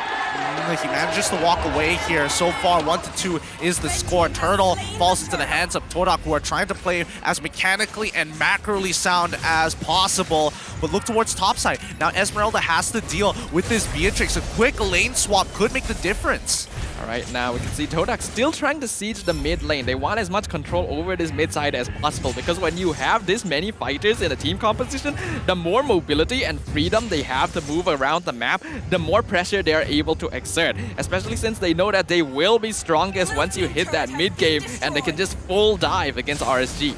Yep. As they clear up the mid wave once again, HY unfortunately won't be able to do too much about defending bot side. He's too afraid of diving. However, it's going to be Loliels in trouble, but no, with the backup for the side of RSG, they punish Momo. However, this tier 2 might be in some trouble. They need some help as TODAK rotating towards the bottom tier 2. They're looking to crush this as soon as possible. RSGMY, what is their answer? They could look to try and control mid, but instead, they're doubling down on that plan. They're going to match. And they're trying to see if they can trade up top, but Formaze is doing a better job of defending against that, meaning that TODAK do actually end up trading for more there, even though they lost Momo. The structural damage to the bottom lane is going to be quite heavy for RSG.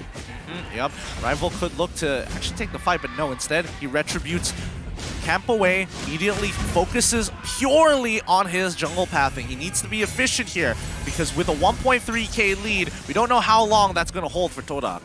Right now, we can see TODAK going to be playing a little bit slow once again. They want to wait until their cooldowns are up. They want to wait until RSG is a little bit more scattered, because they are playing together right now to look for a pickoff.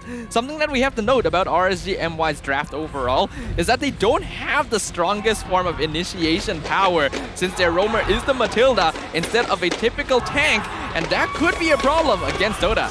Yep, TODAK fans are already going well. However, the Petrify coming out from Momo finds one, and they secure the kill on Valentina. Hawk can't do anything about it. Flickers away. Lolios tries his best with the Beerus. Passion LinkEzaa finds and secures the kill. Lolios gets on out, but he dies to the Sha residue as LinkEzaa takes out his pursuer. Chiku Guy's trying his absolute best, but manages to time it perfectly to dodge the shadow execution. Purple buff being stolen at the exact same time. A 2-for-2 trade in favor favor of nobody, and TODAK will maintain this lead, even get a tier 2. That is actually a small victory for TODAK, though. They lose out their Yuzong and their Ruby in exchange for the Beatrix and Valentina, and because of that, they don't lose their tier 1 bottom. They get the tier 2 up top, so the economical damage is already done. And you can see in terms of gold ranking, 3 members of TODAK currently at the top of the standings.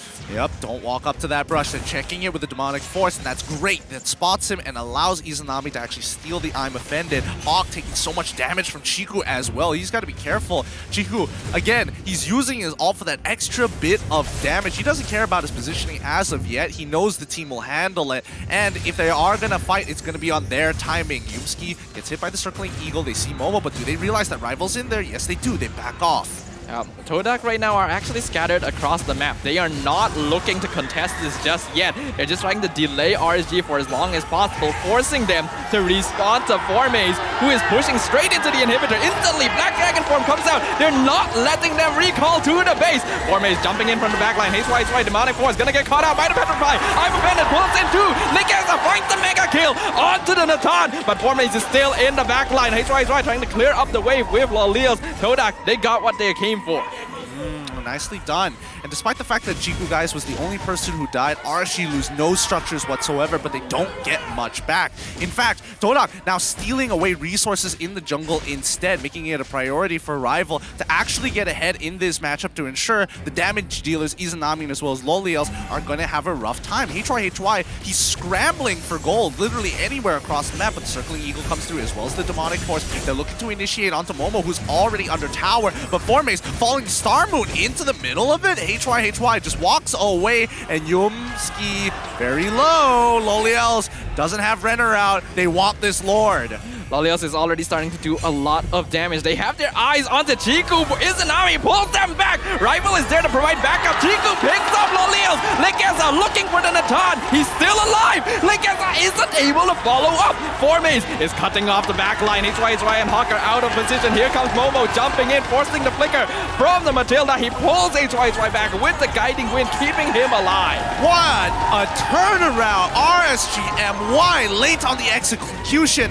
No follow-up was necessary as TODAK's reinforcements instantly punished, and even their catch's potential picks didn't go through. Now turning into a 5k advantage for TODAK with a Lord down their backs. RSGMY are not in good position.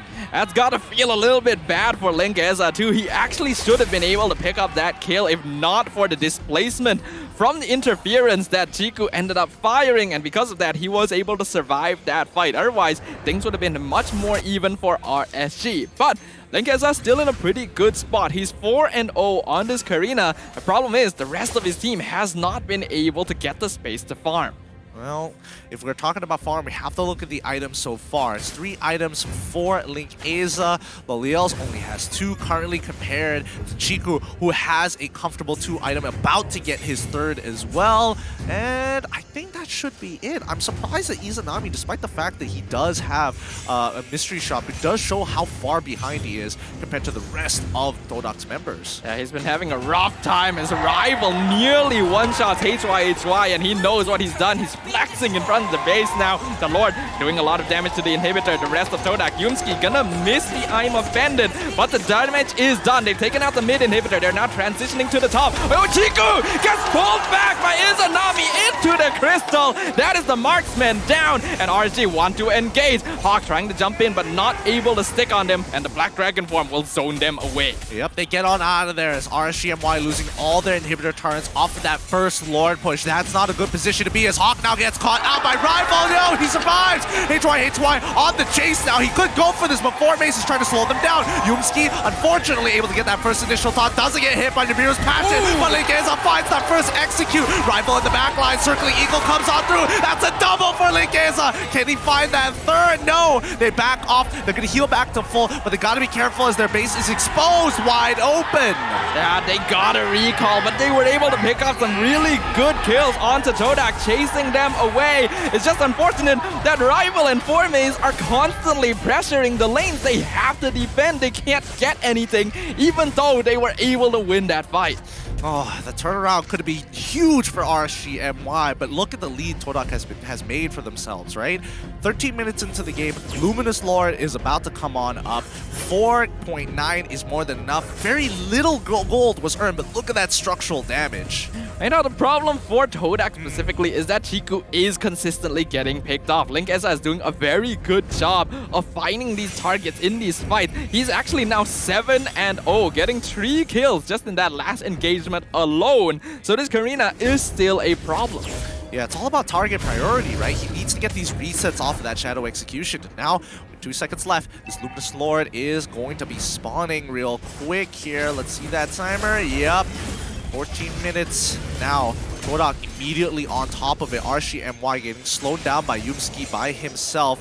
Chiku gets on out of there. Doesn't want to go for anything more. And TODAK just needs to abuse the fact that there's no inhibitor turns. They can just take their time with this. RSG needs to be very wary in their approach. You can see that they're keeping a close eye on how things are, but Hawk, he's alone by himself. He has to flicker away to avoid dying. They're sending HY back to defend the base. Chiku dropping the Lord real low as Momo gonna zone him off with the Black Dragon form. The Lord is easily secured by TODAK. Yep, just a 2-pronged attack. You have Momo to slow them down, Yunski to slow them down, have 4 mates get that split push while the rest of the team is able to just focus down on bursting Lord. Once their scout is gone, then you have all the space you need to get this for free. And now TODAK looking to close out this game, but Loliels with 4 items might be able to turn this around, but it won't be easy. Momo has got his eyes out for him. And notice there's actually 4 Athena shields on the side of TODAK. Everyone going for magic defense since a lot of the damage from RSG is magic. But now the Lord is pushing in. HY delaying them. Yumski gets the pull onto Loliels. Rival finds the kill. Chiku getting aimed down, but he is still alive. And LinkEzaa is out of position, but not before he gets the legendary. They shut him down. Rival gets the double kill, and the crystal is wide open for TODAK. All right, that's the first match going into the hands of TODAK playing that mechanically sound and coming up all these trades ever so slightly. That's got to be real frustrating for RSGMY. Yeah, a clean victory for TODAK once again. Their strategies, their macro play, their decision making is still on point, and they are showing us why they have represented us so many times on the international stage. RSG is back to the drawing board. There's a lot of work to be done. Yep, plenty of work. They want to see that 2-0. They want TODAK to be on the top of Group A, but RSG, they're not making this easy so far, despite the unconventional draft that we do get from TODAK's side. Again, showing us that sometimes a little bit of flexibility, a little bit of weirdness goes a long way, especially if you have the skills to back it up. But of course, we cannot count out RSG. They did a really good job in holding out the game to that amount of time. Unfortunately, it did look like they overall lost out just in macro play because they were roaming around the map a lot together to try and get team fights, and TODAK were just constantly split pushing, and the moment they notice anyone out of position to defend the other side of the map, that is when they go in. Let's have a look at the item build so far. Maybe we can get a better idea, because despite the fact that RSG was able to get more kills by the end of this game, TODAK still won the war in the long run. I mean, most of their members for the side of RSG were at a deficit, especially for HY, who never really got to play this game for a very long period of time, unable to get that Oracle at the very end so that he can actually sustain a little bit longer, especially against someone like Natan. RSG being on the blue side of the draft here actually did end up costing them a bit, because initially this Phoveus pick was a really good idea. It counters the Ruby and the Paquito so hard, but due to them being on the blue side, it allowed TODAK to draft up the Esmeralda before we entered the second ban phase, and that meant that HY just had a miserable laning experience. When you add that onto the fact that Momo was controlling his lane, not allowing Loliels to secure safe farm for himself, then you already have 2 lanes leaning in TODAK's favor. Yeah, and honestly, their out was supposed to be Loliels, who actually had a really decent matchup against a Yuzong. Once you kind of control that area, get the supports involved, or even if you're stuck in that 1v1, half of the time it's dependent on whether or not you can react to the Black Dragon Tail coming out as he presses Petrify to catch you in that circle. And that's how Beatrix loses a lot of that lane pressure, because that one trade forces you to recall Momo gets the freeze on the lane. He has that EXP lead, and he will hold it over your head for as long as possible until the rest of his team unlocks him from the lane. Yeah, absolutely. And in addition to that as well, Rival on this Paquito, like, correct me if I'm wrong, but I don't think we have actually seen Rival play Paquito yet. Nope, we haven't. And he was doing a pretty good job. So really showing up as a rookie here. The MVP for this game is going to be going over to him. A 75% kill participation, 832 GPM.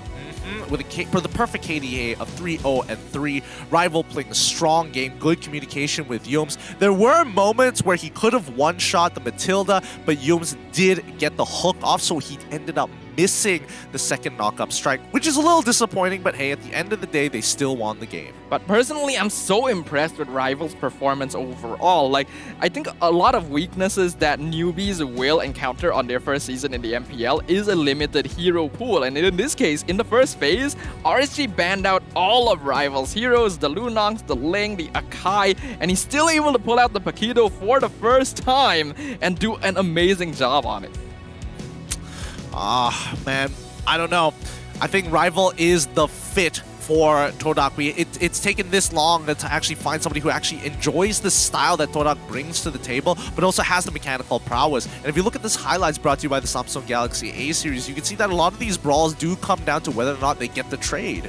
One of the things about TODAK's draft here is with like 4 or 5 fighters basically, they can take any fight they want. Their cooldowns will always be available, and even in situations where RSG group up and try and take the fight, TODAK, they're always in position to decide, can we take this fight? Do we distract them while split pushing the other side of the map? They're able to make these decisions very quickly, and even when they do lose a battle, it's because they're trying to achieve something somewhere else. Yeah, and I mean, when you're talking about efficiency, you can see that in heaps with TODAK. And RSG was trying to keep up for as long as possible, but eventually you saw just how much of an advantage TODAK was actually taking across the map, whether it be structures, whether it be jungle farm as well. Again, TODAK just in the lead and ending the game off of that second Lord was huge. I think we have to note as well, at one point, LinkEzaa was 8-0 in this game. That Karina was still really effective. It's just unfortunate for LinkEzaa. Yes, he was constantly able to pick off Chiku, but after that, the rest of TODAK just has so much durability and mobility that he's not able to follow up. And unfortunately, because the rest of his team wasn't provided space to scale up, they weren't able to follow his momentum. Well, that's just the name of the game. You gotta keep your teammates aware. You gotta make sure that you can punish mistakes. And right now, RSG, only slightly weaker. They had the right decisions, unable to execute them fully to get that profit in the end. But with that being said, that's gonna be 800 shares already broken here for our share milestone. Thank you so much to everybody on the English broadcast for helping us do so. Claim your rewards while you still can. I'm sure all of you are really enjoying this series right now because stakes are high and the skill levels of these players are even higher. So if you're one of those people who hasn't clicked on the share button, you know what to do. We still got 2 more share milestones to hit, and once we hit that final S tier at 1.2 thousand shares, you guys have a chance to win skins. Yep. All right, let's recap game number 1, because if we're talking about draft, immediately you just look at TODAK's side and it's like, wow, a big daddy composition, but revealing the first three didn't give away too much, with the Paquito being such a strong flex pick overall. Yeah, you can see that even when TODAK had already revealed things like the Paquito, like the Ruby, like the Yuzong, it was still difficult to tell exactly who was going where. And this is the strength of TODAK's lineup overall, their flexibility, their hero pools. Obviously, RSG, they were doing a pretty good job. LinkEzaa, Izanami, Lolios were all doing respectable amounts of damage, but were completely outscaled by Forme's Rival and Chiku. I mean, if they could held on just a little bit longer, then again, it's tough. I mean, the composition from RSG MYs was very much predetermined by how much they could hurt a side lane. Maybe not HY's side lane, but at the very least, Loliel's. They unlocked him very later, much later on than they would like to, and even Hawk, not playing a dedicated tank, could not create space but could pull people into safety.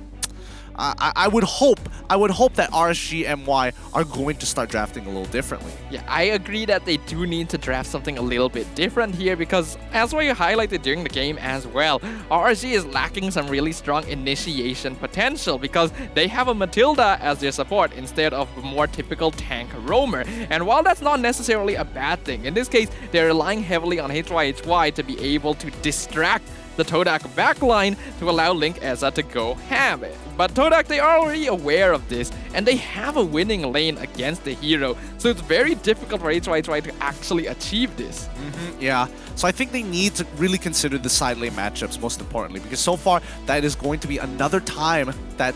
oh, hey! It's Ajituso and as well as Mali, prior ex-pro players, now just chilling to watch this epic battle. Yep, whether you're a pro player now or in the past, we can all agree we enjoy some MPL, we enjoy some MLBB, and the audience loves to see these familiar faces amongst them in the crowd, witnessing what is going to be, in fact, an epic conclusion to Week 5.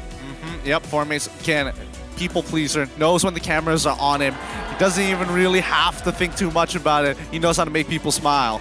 And the audience are eating it up. They are loving it right now. And if you guys aren't here at the live venue, you guys are really missing out. So make sure you guys check out the tickets. We still have a few more weeks of the regular season. You want to snap them up while you still can. With 40 more seconds, what do you think some of the adaptations for RSG needs to be? I think ideally they give Hawk something with a little bit more playmaking capability. And then they obviously need to be able to apply more pressure on the side lanes. The Phobia's pick there, definitely effective against what TODAK had drafted, but they needed to be able to achieve it in the first place. So something that's a little bit easier to execute from the get-go might be more ideal.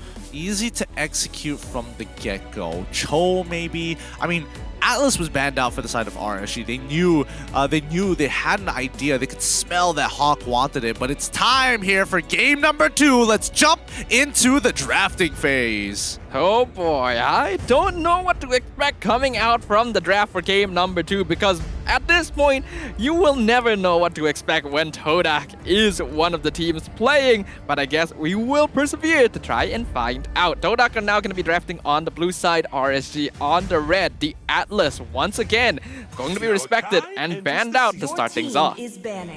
Okay. Don't see a fast reply from TODAK side, so they're really taking their time with this draft, which is good to see, but also quite terrifying. Fanny going to be the follow-up ban for the side of TODAK. Now they're using this priority, right? They know the fact that they get that first pick. RSGMY basically has to respond by getting rid of top picks that you don't want TODAK to first pick. Farm, I'm thinking Farmis, I'm thinking Wanwan even. Yeah, those heroes need to be prioritized here, but that also causes a lot of concern for RSG. They specifically banned out heroes like the Ling, like the LUNATIX previously to try and focus down on Rival, so if they're not able to do so, things become a little bit more difficult, and they've already started by banning the Masha instead. But TODAK, are they actually hovering on banning Wanwan here? I mean, I guess. I mean, the fact is, if TODAK isn't going to be playing the marksmen in the side lanes, you want to kind of stick to your guns, follow the game plan that you set. But RSGMY, what do they ban now? They can technically just open up the draft, can they not?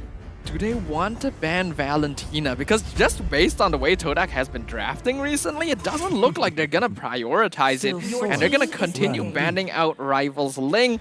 I think that's understandable because Rival just creates way too much space with this hero, especially if he's given a little bit of time to farm. TODAK now will have that first pick. Yep, they haven't decided what it's going to be yet. What else is available? I mean, Farmis is wide open, and most teams who pick up the Farmers have to deal with the D on the opposite end. Getting both is a death sentence, as TODAK has, again, recently experienced. And we already saw how effective Yumski was with this Fairmiss, saving people with the Shadow Stampede, so he's going to be reprising that role. But RSG will now have access to the flex pick that is Paquito, and they also have Valentina, so that Cult Altar is no longer TODAK exclusive. Okay. This is going to be a tough one. It's very ultimate dependent here. I like the flex pick on the Paquito so far, but now TODAK need to finish off their first pick phase. Well, they could showing up. There's no point showing up a mage. So therefore, do they just get an early Esmeralda, or do they just make sure that Jigu has a decent matchup? Benedetta and as well as LUNATIX this time coming up from the side of TODAK. I'm expecting LUNATIX to go into the jungle. Yeah, this is going to be a jungle LUNATIX for sure. Rival gonna be reprising his role once again. The hero was banned out by RSG in game number 1, so we're gonna be seeing it in Rival's hands again, unless TODAK decides to pull a real fast one on us and has someone else go for it. But we also have to remember, that is the 4-maze Benedetta. Currently 100% win rate on this player with this hero. 4-maze, again, staple is his Benedetta. Some of the biggest plays we've seen has come from that Benedetta itself. But with that, man, RSGMY, how do they deal with this so far? Because right now, that Farmus is already tough to begin with. Now having a Benedetta that can just chase you down makes it feel even worse. But Beatrix going to be the pick of choice for the side of RSGMY. I personally kind of feel like going for the Diggy on RSG might have been a little bit safer, just to really home down on having that combo of the Cult Altar and the Time Journey, because TODAK is capable of pulling out some really strange ideas. They will ban the Yuzong though. Okay, alright, respect. Respect from the side of RSGMY. They don't want somebody who's able to kind of close the gap. More so, Lolios just wants to siege the tower as early as possible, abusing the range he gets from Renner. So far, with TODAK playing on this double fighter side lane style, we've actually only seen Momo play the Yuzong and the Paquito. Both those heroes are now unavailable to him. So the big question for TODAK now is, will they continue to stick with this style of play? Or, well, does Momo have no more fighters he can rely on? Well, I think that Momo does have a number of fighters that he could go with as of yet, right? But we'll wait and see whether he might just hover over it. So far, the fact that they banned out the Dairoth, pretty much the same question. They don't want to deal with a losing matchup, and RSG will have priority to say, I get Esmeralda or Dairoth in that sense. But now with RSGMY, they're hovering over that Brody. Do they want to get rid of the Brody, honestly? Eudora is being hovered over.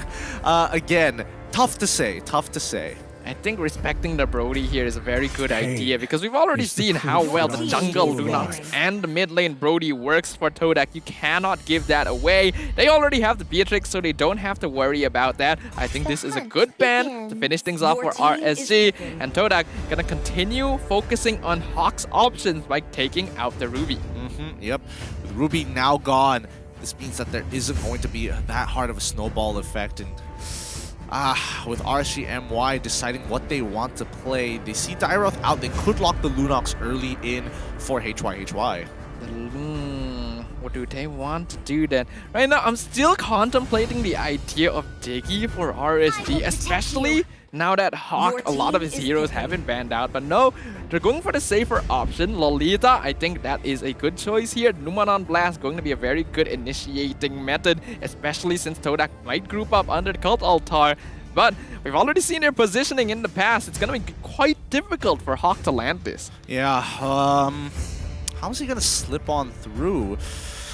I mean, I guess it's just dependent on whether or not he has the guarantee of the Flicker Numenon Blast, but even then, I think TODAK don't really mind too much, especially with the Call Altar, and if Benedetta is zoning the rest of the team out. So they finish off their composition with Claude as well as Esme. RSGMY now have the final pick.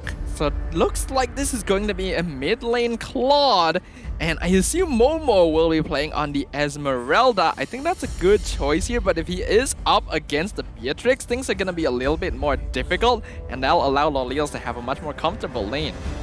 Yep. This final pick, what is it going to be? If you want something, No. They already have the Beatrix. They need a way to kind of slow down TODAK somehow. And a Numenon Blast sounds great. Paquito can also use the KO Strike to kind of push them back. Maybe the Hylos might not be a bad choice, but no, actually. Okay, I thought this was gonna be LinkEzaa Paquito, but no.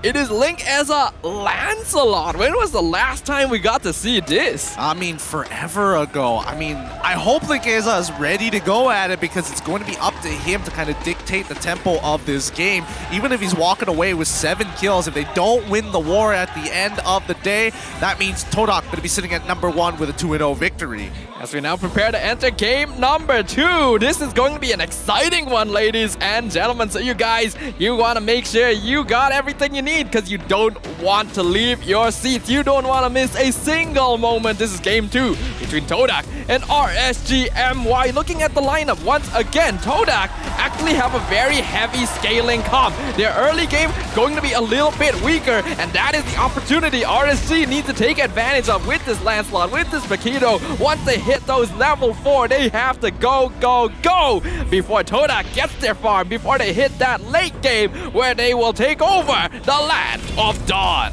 Welcome everybody to game number 2 for our final best of 3 here today. TODAK on the blue side and RSG on the red. LinkEzaa getting a bit of a leash here from his Beatrix to speed up this process. They want to make sure that Lancelot is ahead and rotating quick. Right now, we can see once again, both roamers going to be focusing on the mid lane. Understandable, considering Chiku on this Claude, they need to try and prevent him from farming as quickly as possible. We're going to be seeing 3 Avarices on TODAK. They know that they are a late game team and they want to hit those power spikes as quick as they can. Yep. Now, with this being said, Lethal Wanderer has already fallen into the wrong hands here. RSGMY just playing it slow. They don't want to make too many mistakes, but I want to see when LinkEzaa starts getting really aggressive. Both LinkEzaa as well as Rival still currently at level 1. They haven't gotten their full clear just yet.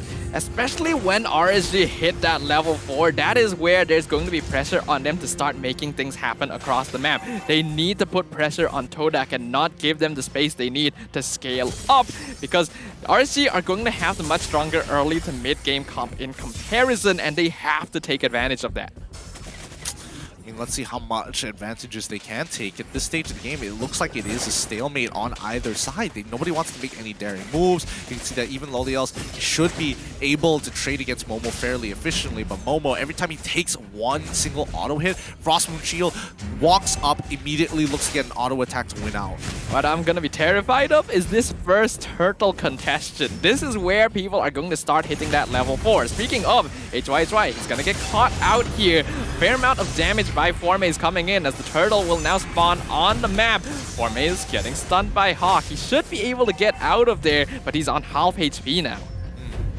Now they pull back away. They're trying to bait TODAK into this fight. They're slowly letting them go. Blazing Duet is already up. The knockback. He puts him in his place. Here comes Benedetta with the Electro final blows. The Brilliance comes on through. LinkEzaa managing to use his iframes, but now he's in trouble. He needs to make a decision. Hops over the wall. Does he have the puncture? No, he does not. Numenor Blast comes on through, but the Call Altar has finally timed out. Rival, the next to fall. Call Altar is dropped, and it's now way too late for TODAK. RSG trade 2 for 1. That's not ideal for TODAK, especially if they lose Yumski as well. 2 kills onto Izanami. Chiku being pressured again. This is exactly what we are talking about. Once they hit those level 4 marks, RSG has to go. Oh, that's going to be purple buff falling into the hands of a Rival once again.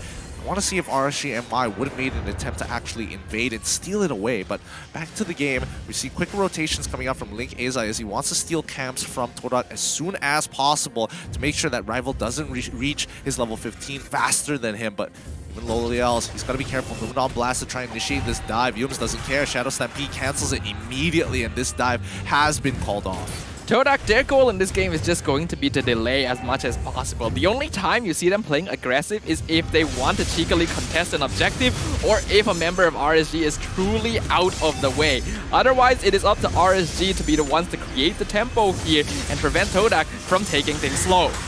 Yep, HY getting caught out here as they find another kill. Easy pickings for the side of TODAK. You face check, you die. And if you're going to try and run away from a Benedetta, then good luck, buddy. Especially if it's Formaze Benedetta as well. He had Rival right behind him too, so that's going to be a lot of damage. But Rival is still behind on levels. His clear speed going to be slowed down because of his death earlier around the turtle pit. And that actually even puts him behind Izanami.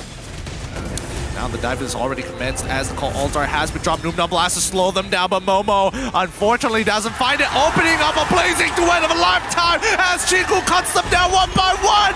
Lolios is down and Hawk could not stop the onslaught. But wait, what's going on mid so far? They're trying to take out the Benedetta, but unsuccessfully do so. And they start making their way down towards Turtle side. TODAK, they could reset. Once they get their ults, they can actually take another initiated fight.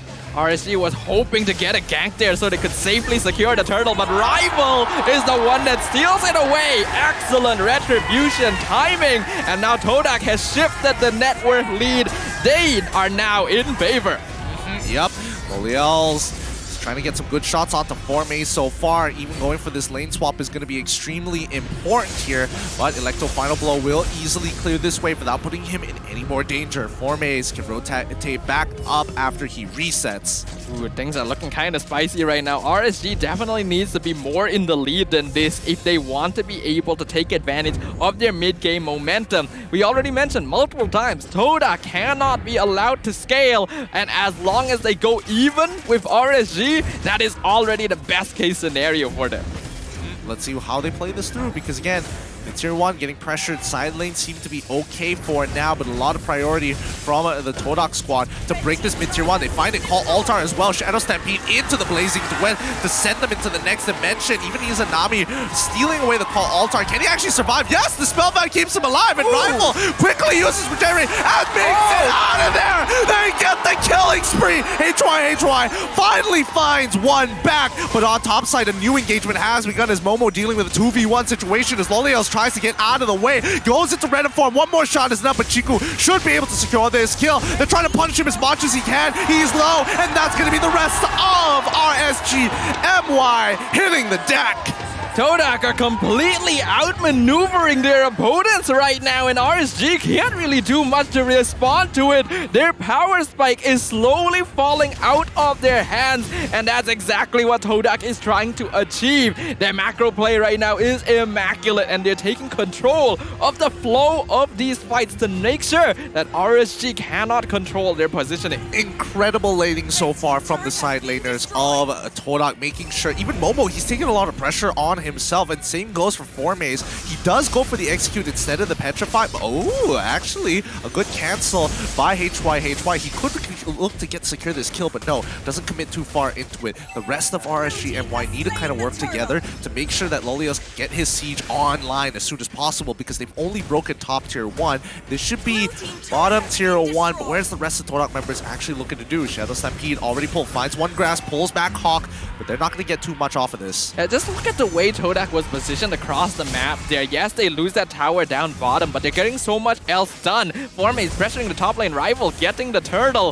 They're now trying to engage onto the Lunax, but they know they have to be very wary. Very dangerous to engage carelessly. Yeah, they've already got this flank angle, and now Cult Altar and Yubs finds one. They go in, the Cult Altar in response as they blow back. Nibiru's passion is through. Benedetta actually finding the Electo Final Blow to get on out of there. Jumps for an eye, ends up dying. Yubski is the next up, falls. HY chases them down, but nobody can deal with the marksmans. LinkEzaa is dead. They find him. Formes gets the execute, and even Chiku just cutting through them like butter. Oh, HY has to make quite a hasty retreat here. He should be able to get out, but that was a trade in TODAK's favor. Yes, they lose Rival, but his presence is not going to be needed for a little while, and RSG lose 3 in return, which is a perfect opportunity for TODAK to go in and push some towers. But I do find, Electo Final Blow coming out from Izanami's side. He goes in and they can't get out. Chico turns this around on his head with a Blazing Duet to keep him alive through the wave, and that's going to be another punishment. Izanami sacrificing his life. The score is 10-6 so far, with a 2.5k lead in TODAK's favor. Izanami did not have information over the map there. He thought stealing Electo Final Blow to clear the wave and then dashing away would be enough on his own. He did not see Yumski in the Tri-Brush next door, and that meant that he was not in a 1v2 but 1v3. Otherwise, he would have probably just sacrificed the tower. Yeah, I mean, TODAK playing with some very good conviction and extremely clear direction of how they want to get this through. Now, Chiku guys has to be careful, despite the fact that Loliels does have, is going to be underpowered. down, you can see that he does take damage. That one Renner shot putting Chiku down to 50% HP. He will be able to heal back up, which is ideal, but RSGMY, they are behind. They know it, but they also realize that the gold lead isn't too far away. Formei is going to be doing, once again, very good job of just distracting RSG. HY has no way of catching up to him. And also Chiku is taking a fair amount of poke damage. He's just stacking up right now. TODAK, they're just dancing around this Lord Pit, wasting as much time from RSGMY as possible. LinkEzaa actually puncturing in towards Lord side. Look at top. Look at the top side as Chiku is going to show himself on that wave. RSG, this is the go button, and that's when they're doing it. HY, he's getting onto 2 targets so far. Oh, the execution wasn't there, and now they're going to try and turn this as quick as possible. The call altar being popped on either side. Numenor Blast to stop it, and they find one. Rival is now dead, but Momo has scaled. Like the final blow gets shut down. A double kill as the rest of the team with a Shadow Stampede. They're trying to stop them from the recalls. It's too late. RSG, clear up that Lord, but look topside as we do see Chiku just slowly cutting away at the inhibitors. The big question is whether or not this was truly worth it for TODAK. Yes, they got the top tier 2. They did half the HP of the top inhibitor as well, but they lost 3 as well as the Lord in return. So the net worth lead from TODAK has actually reduced to 1.3k. They have to be careful not to give away too much to RSG. I'm not sure what exactly the call was there in that situation, but stealing the call altar is one.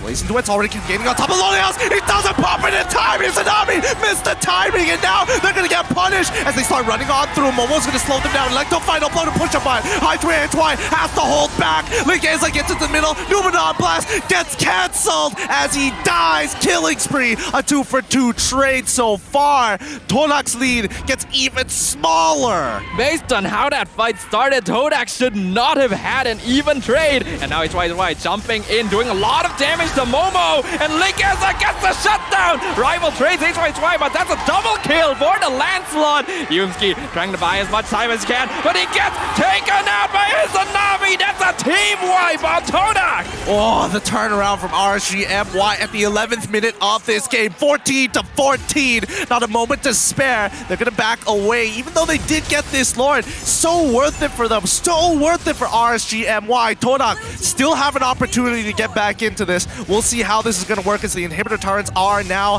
under threat from all angles. LinkEzaa might be in some trouble. He has to use the perfect execution, get on out of there. And yes, he does. Manages to get away before Yumski was able to pull him back with a Shadow Stampede. Massive mistakes by TODAK. They've given away way too much momentum. And look at the damage dealt. Izanami leagues ahead of everyone else. Net worth lead now back in RSG's favor, but as we highlighted, TODAK has a very strong late game comp. As long as they don't just throw bodies and get a good initiation, they can still come out victorious, but they have to be so much more careful. Guardian's Bulwark already up. Formei's in the middle of that fight, but no Petrify to actually commence this fight for the rest of his team. RSGMY needs to take their time. They don't need to do anything crazy, but they do realize that even though they pop the call altar, it may not necessarily save them or guarantee that safety. If we look at the Lord push advantage, 4,000 gold swing in RSGMY's favor to get them back in this game. Nearly 30,000 tower damage as well. That is massive. But so is that Holy Crystal purchase on Rival. Remember, Lunax is going to scale very well into the late game, and he just does more and more damage. But the same can be said for LinkEzaa. He's been doing an amazing job of diving in and getting kills over and over. Typically, you don't expect the Lancelot to be able to be that successful at this stage of the game, but leave it to LinkEzaa. Oh, look at this position. What a stalemate from either side. Izanami purposefully walking out. He can pull back into the rest of his team, but is this the right call? And TODAK, they're going to have mid-control 4 now, and HY needs to keep trading against Formei's. Push him away so you have some form of control, which begs the question, is TODAK going to commence? That's a good question here. You can see Formei's, he's actually recalled back to base, but he still has to push out the wave. Because of this, HY will actually be able to join his team sooner, and they see the Benedettas up top. They know they are in a 5v4 situation. This could be go time for RSG. Oh, HY, he baits out 2 already, sees 3. This is all of them. They're going to get right on top of it, and LinkEzaa is able to take the Lord. They move away.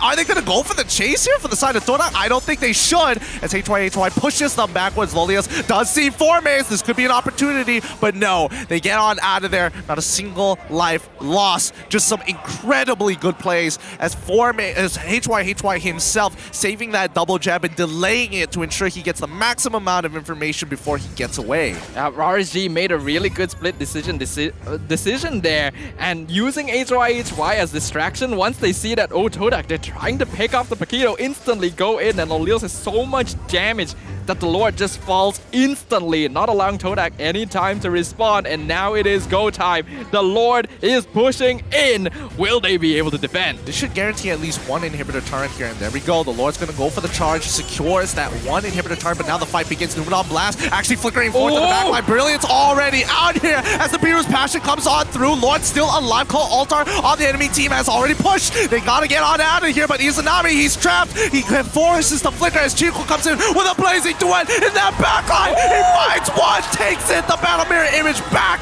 and now they get chased. Momo trying his best, but the peel might not just be there. The re-engagement as HY breaks this team fight. Yums, unfortunately, is found scrambling. Rival, no brilliance, no more. And that's a phantom execution for a mega kill. RSG is able to get 2 for 1. Things are looking pretty tough for TODAK right now. Yums will be back in 10 seconds, but Rival is down for 30, and that's go time for RSG. Numenor Blast doesn't find Formaze. Good eye for an eye means he might be able to get out, and he does survive, not even popping immortality. Momo buying a lot of time as well. Blazing Duet will clear out the wave, and Izanami taken down, but Cult Altar wasted by Yumski. A defensive play from TODAK works out finally, despite RSGMY trading up. The gold lead is soon not going to matter, but that Malefic Roar will as HY continues to threaten the back line, and so far it's neck and neck, 16 to 16. 16 minutes into the game. Give it that countdown of 6 seconds and you'll have the perfect number. My goodness, right now this is just incredible. There we go, 16-16. Yumski in a bit of danger here, but they should be fine. Lord is gonna be up in another 30 seconds. Oh, Chiku actually jumping in with the Blazing Duet, doing a lot of damage, forcing the Wind of Nature from Lolios.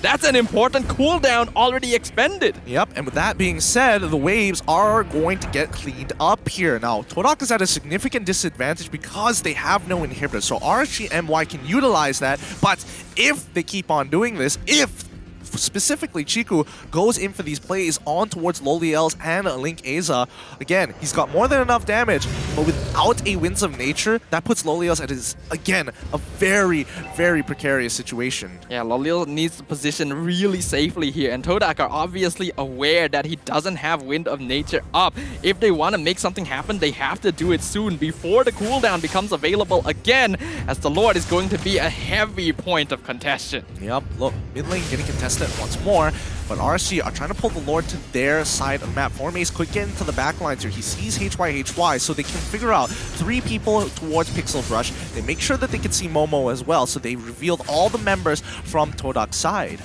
Dude, this is quite tense. This is going to be that typical dance around the Lord Pit. We haven't even hit that 18-minute mark yet, so this is not even the final evolution, and I'm pretty sure both these teams want to wait until they hit that point because it can really do some damage. For RSG specifically, they could end the game, but Momo jumping in. Loliels can get on out of here. No, the Call Altar already procs, and unfortunately the Numenor Blast comes a little late. However, they still have it alive. 2 already dead. Benedetta makes the play, but who gets the Lord? It's going to be Rival! TODAK able to get on out of there. Rival's 1 down, and the rest of RSG looking to back Momo, back up Izanami as Momo now getting terrified in the middle of a fight that he cannot win, and neither can he escape. Finally, the double kill from Izanami comes on through a 3 for 2 trade, but at least TODAK buys time back. Yep, they have the Lord, but they cannot afford to get picked off right here because RSG can still end the game. Formaze gets terrified out of his ultimate, so that puts him slightly out of position, but he should still be able to escape. TODAK, they want to be able to escort this Lord as much as possible, but RSG, their presence across the map is going to make that quite impossible. They should be able to clear this up without too much issue. Yeah, they should, but will it though? I mean, I don't think that TODAK is just going to let this through. They're scouting out. Chiku does get hit. The Battle Mirror image, however, HY getting very close on top of him. Chiku popping that Blazing Duet to ensure that he lives to see another day. And now that all the TODAK members are back alive, TODAK just pulling back. There's no reason to get into a fight right now at this stage of the game. With 110 seconds left until the next Lord comes up, RSG MY is probably going to do the exact same thing. Maybe even try to create ground in space. I feel like we have to highlight though just how important HY forcing the ultimate from Chiku actually was there. He was looking to go in and blazing through the entire team of RSG to prevent them from taking down the Lord, but because he was chased away by the Paquito, he wasn't able to fulfill that, and the Lord gonna be taken out before they can even do any damage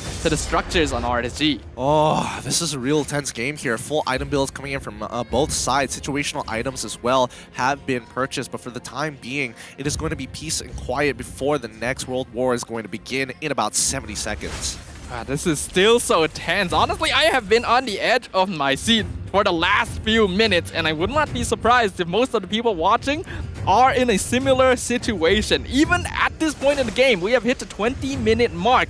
We still have no idea which of these teams are actually going to come out on top. Yep, the score is currently 18-19 as everybody getting their full builds feels like a great idea, but the Lord Dance is not in TODAK's favor. With only one inhibitor turret, 2 exposed, they have to keep on housekeeping mid as well as bot constantly. And RSG MY, they don't have to make too many crazy moves. However, Benedetta is clearing up top side.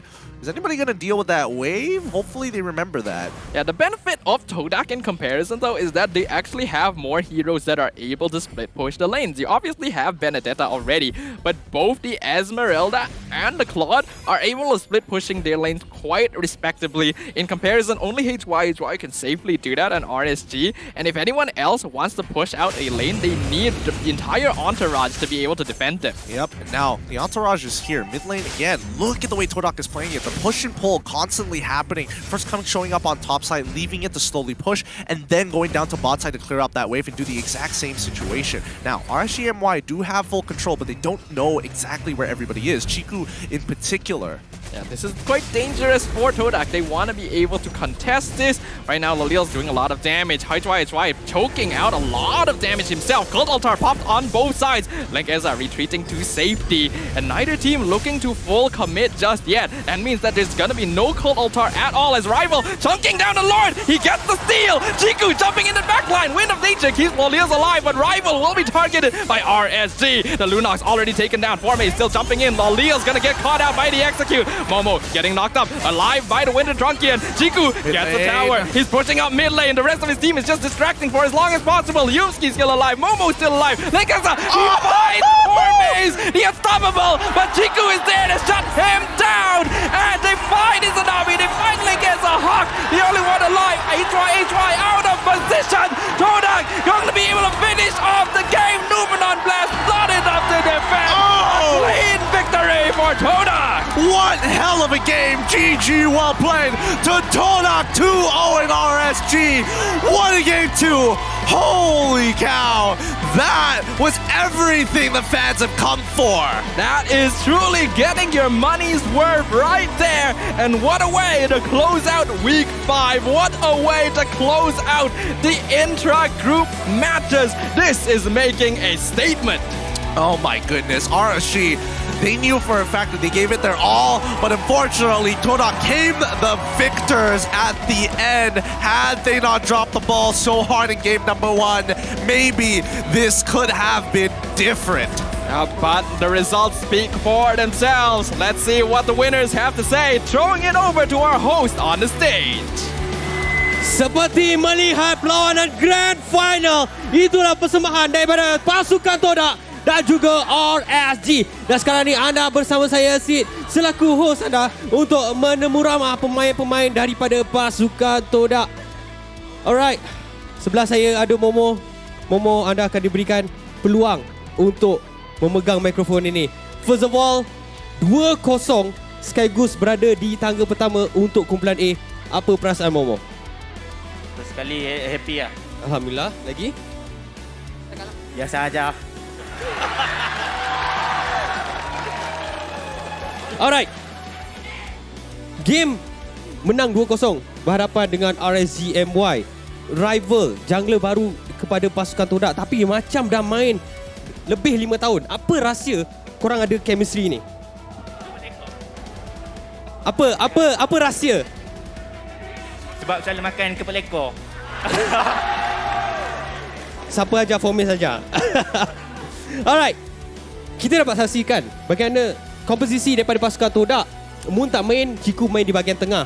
Ini menunjukkan pasukan lawan seperti boleh baca yang korang tak akan gunakan hero high ground seperti Sicilian dan juga Eve. Adakah itu sebenarnya rahsia korang tak nak tunjuk lagi perkara tersebut?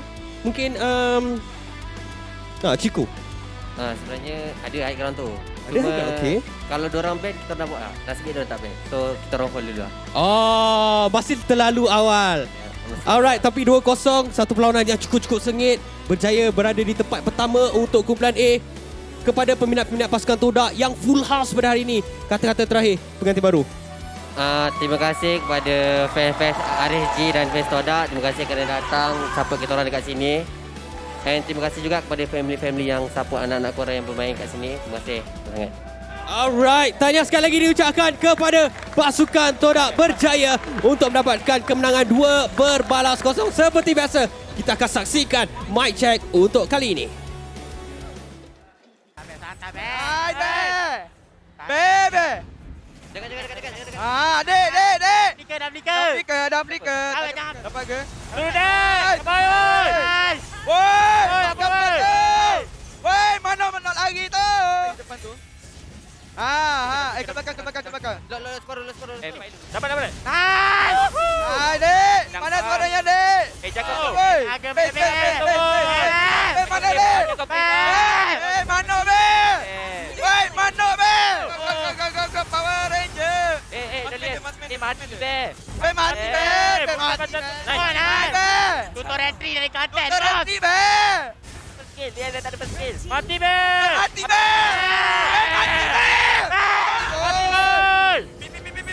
Lari. Buat guys. Boleh gaduh lah. Ini, mau belakang kau. Nice. Tu, kamu. Boleh. Belakang. Worthy of grand finals. RSG and TODAK do not disappoint. A 2-0 does go into TODAK's favor, and that puts them at the #1 spot here in the Group A. But we gotta break this down, unfortunately, even though this action kind of speaks for itself. It was a fantastic showing from both of these teams, and truly so exciting, so fun to be here. Really honored to be able to have the chance to bring it all to you. TODAK once again living up to their title as the defending two-time MPL champions. Looks like they're going for a third title. We'll see how that goes on, but before we continue, let us have a look what happened in this pretty long 22-minute match. Oh boy, where to even begin? I mean, even with Ciku guys himself realizing that, hey man, this is not exactly the easiest game in the world, decides to go for an extremely greedy build, even fitting Malefic Roar in there somehow. And out of the bunch, we're talking about Formays actually collapsing down onto the right targets, because unfortunately Lancelot, he does go for a full damage build. Yes, he's looking to one-shot his targets, but for him himself, he is basically just tofu. Yeah, LinkEzaa, he was trying his best there, and he was actually putting up a very respectable performance. But yeah, Lancelot a little bit too squishy, and when TODAK has so much damage at their exposure, it's so easy for them to be able to catch out the squishier members of RSG. But it was definitely a hard-fought victory. We see the kill score at the end was actually equal. Oh, 21-21 at the 22nd minute, 10-second mark. What a story this would have been if it all just lined up perfectly. But honestly, I do feel a little bad for Izanami, right? He was playing his absolute heart out here and trying to figure out the best way possible. And when you think about stealing people's ultimate, you're thinking about the most optimal way to benefit your team. And that call altar so early on in that game just didn't feel very impactful. If not, it could be counterproductive even when you drop it a little too late.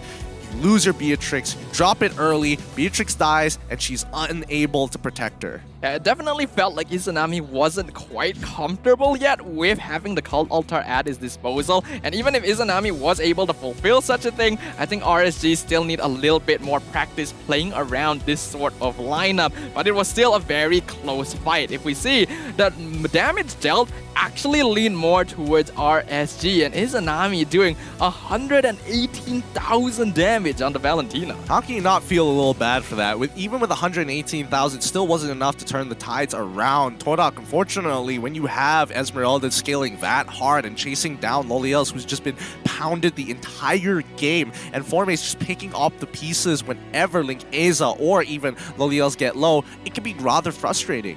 I think this kind of lineup from TODAK as well is really doing a good job of playing to each player's strengths, because we have to remember Momo specifically did start off as an EXP laner, and so far we are seeing him on these fighters, these bulkier heroes, doing maybe even more consistently than he was when he was playing on Marksman. I mean, he's a great laner, don't get me wrong. He is a phenomenal laner. He knows how to go 50-50, he knows how to not break even, and more importantly, when he does have the advantage, he knows how to press an advantage. But I think even for Rival's performance, yes, he wasn't doing the most damage in the world, mainly because he was getting hard targeted by either Izanami or even LinkEzaa, which put him at odds using what ability at what time. You want to be able to use that Darkening as soon as possible, but again, the Brilliant, very powerful spell, extremely big AoE, does a lot of damage, but as soon as you're out of it, you lose your only way to keep yourself safe. Well, let's find out who the MVP is going to be rewarded to after a hard-fought battle, and it is going to be none other than the man himself, Chiku, guys, on the clock.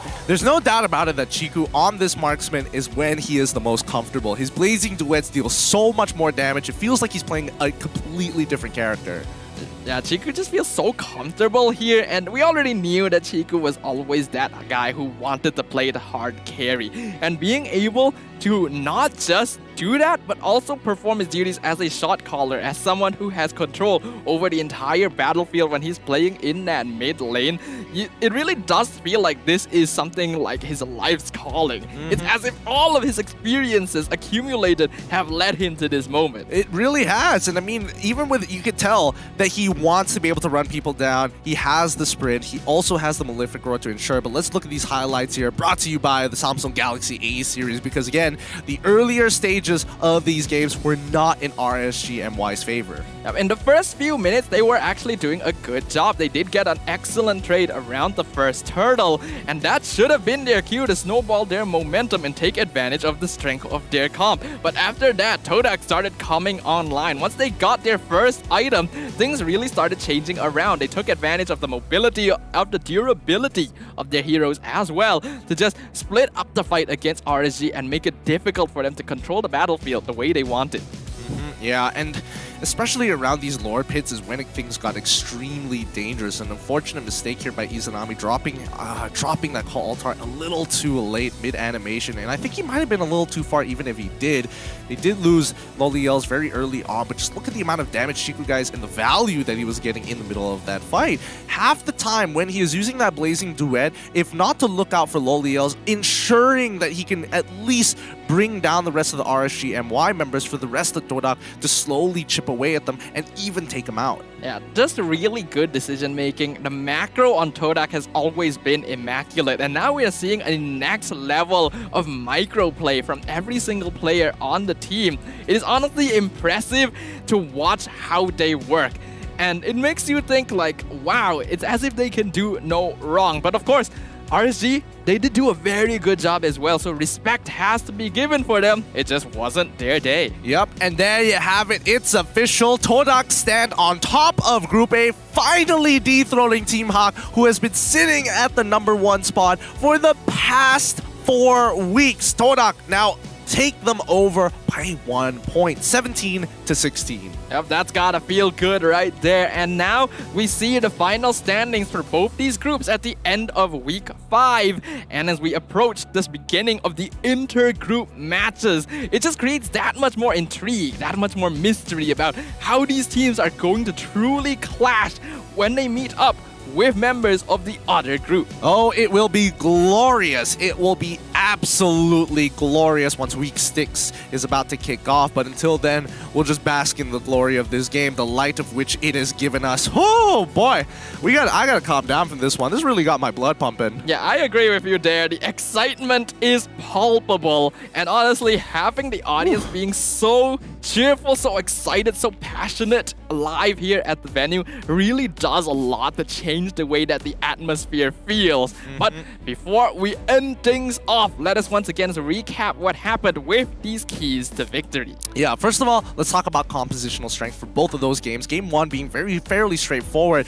Strong zoning capabilities, great ability to trap and catch.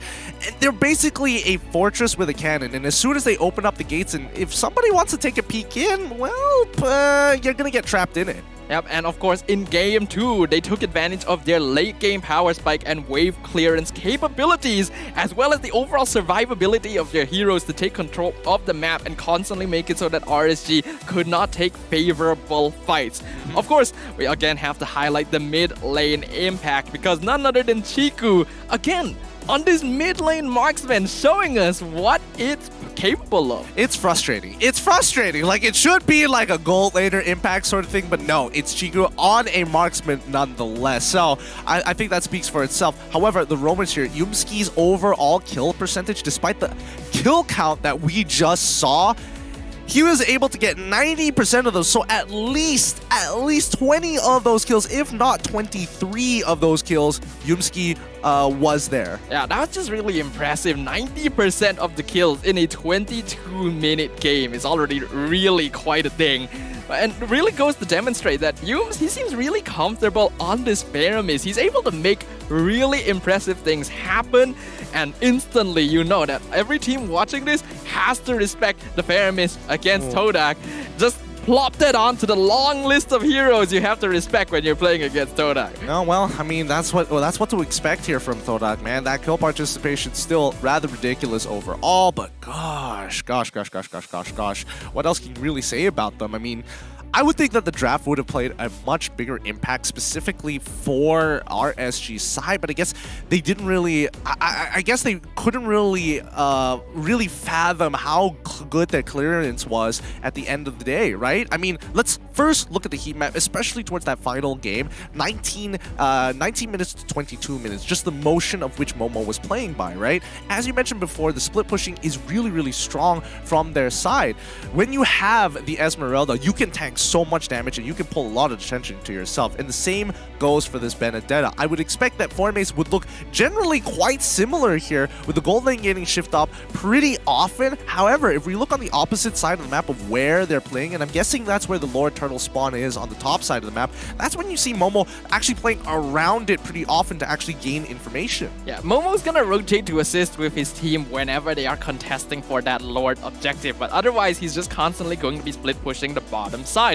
When you highlight Formace, I get the feeling the reason why the EXP lane doesn't have any Momo presence is because Formace is in charge of the opposite side of the map. And in making it so that they're in charge of their own respective lanes, it does ensure that they're able to better manage the wave. Because if they were constantly switching around based on who felt like they needed to be where, it could end up a lot messier. Well, let's have a look at Chiku guys' heat map specifically, right? Now remember, keep in mind that TODAK were missing 2 inhibitor turns between 19 minutes and 22 minutes. A ridiculous feat that they were able to accomplish. He's literally all over the map. It's understandable. Chiku obviously wants to get as much farm as possible. Even at this stage of the game, he's going to be looking for farm. Even if his build is complete, he wants to get those potions just to boost up the damage. And we saw it in the way that he engaged with the Blazing Duet. But overall, he's just going to be wherever he can get stacks on the Art of Thievery and then playing more behind his team, engaging with the Blazing Duet only when necessary. Which is why you can see he is actually largely avoiding the river areas and playing closer to his respective jungle. I mean, most of it, yes, it is towards his respective jungle, but notice that it is towards these brushes, right? Remember that the battle mirror image can get you over these walls. A lot of these choke points is where you don't see Chiku. He is not looking to stand still when the Blazing Duet actually happens. He's hopping over these walls in those brushes, coming up large, hitting as many targets as possible, and immediately taking it back as soon as the Blazing Duet is done. He doesn't stick around to see the aftermath of it. That is true. There's a lot of mobility on the side of TODAK, and that really did contribute to that victory just as much as all of you guys' comments and support contributed to their victory as well. So keep an eye out. If you guys see your comment at the bottom of the screen right now, congratulations. You have been selected as one of our They Need You winners. Don't forget to check your account to see what the prizes have been cashed in straight to your account. And more importantly, for those of you who didn't realize that this was going on and just tuned into the game midway, don't worry. You can participate the next week. All you gotta do is list out your comment, make sure it's creative, supporting your team, use the hashtag #TemperSama, and simply use your game ID and server ID. But as we've been told, we have just hit 1,000 shares for our next milestone. The code is up on screen. Thank you very much, everyone, for clicking on that share button. We are at the end of the day, but we have seen you guys make some pretty impressive things happen before. Can we hit those final 200 shares? Can we hit that final share milestone before the day ends? We're leaving it all up to you. Make sure to click on that share. Spam it while you still can, because now it's time for us to chill here at the table with our favorite segment, Guess Who? Let's have a look at the mosaic. Oh boy, that's not a good one. Wow, I don't even know what I'm looking at here. It does kind of look like you're in school, you're in computer class, someone opens up Paint and just starts randomly dotting on the screen.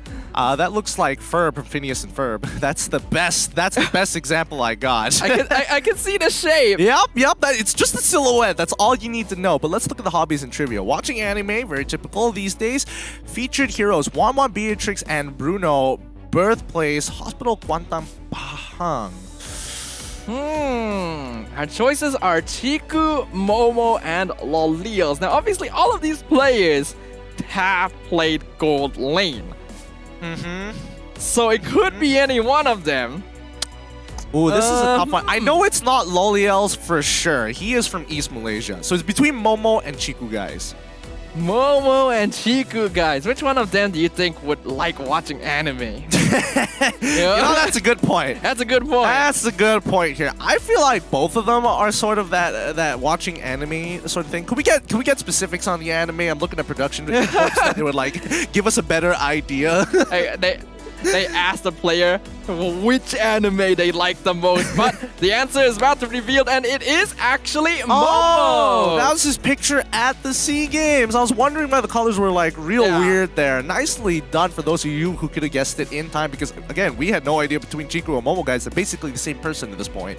I like how you said Chiku and Momo, guys. Oh, Chiku and Momo. God damn it. God damn it. It's been a long day, okay? It's been a long day. It really has. But yeah, make sure you guys redeem the code below. Guess Who segment, always entertaining. So make sure you guys put in your guesses the next time. We are going to have a Guess Who segment after every game.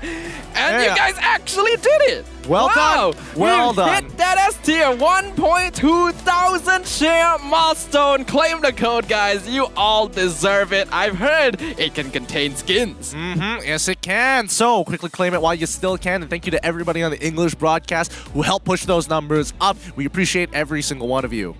Really appreciative as well. I'm hoping all of you have been enjoying MPL just as much as we have. We've had a day of really impressive games, and overall this season has really been shaping up in ways no one would have anticipated, but it is not over just yet. There's gonna be more spicy games coming next week. Yep, next week we already begin the inter-groups. Group A will be facing up against Group B. They'll have to go through each one of those competitors to kick things off. It's Team SMG versus Red eSports and RSG against Team LUNATIX. Ooh, things are spicy here. We've already witnessed the teams going up against their group mates twice over the past 5 weeks of MPL, but this is going to be the first time some of these teams actually encounter one another on the Land of Dawn here in Season 10. So we're going to be seeing interactions never seen before, drafts, and just overall a great time. Yep. Oh boy, week 6. Ooh, hopefully you guys are ready for it, because we have been anticipating week 6 being awesome for a long time. And now that we've got a good idea of what it starts to look like, I don't know. Who do you think is going to be coming up on top by the end of it? Well, you know, there's gonna be a little bit of bias for the teams that have already been performing well. TODAK, Orange, they're at the top of their groups, but things can shake up any time. So make sure you guys keep your eyes peeled. Look forward to that market on your calendars. We're gonna be closing off the week here, week 5 of MPL. Catch us next week. My name's Stafa. This is Gideon. Closing off. We'll see you guys next time. Ay, ay. I'm a rock star. Yeah, Rock star? Ay, ay, ay. I'm a rock star, baby. I'm a rock star. I'm a rock star. I'm a rock star. I'm a rock star. Panggil aku rock star. Ini kejohanan kita semua orang rock star. Kita rockstar, kita buat saja gaya kita. Makin panas apinya sudah membara.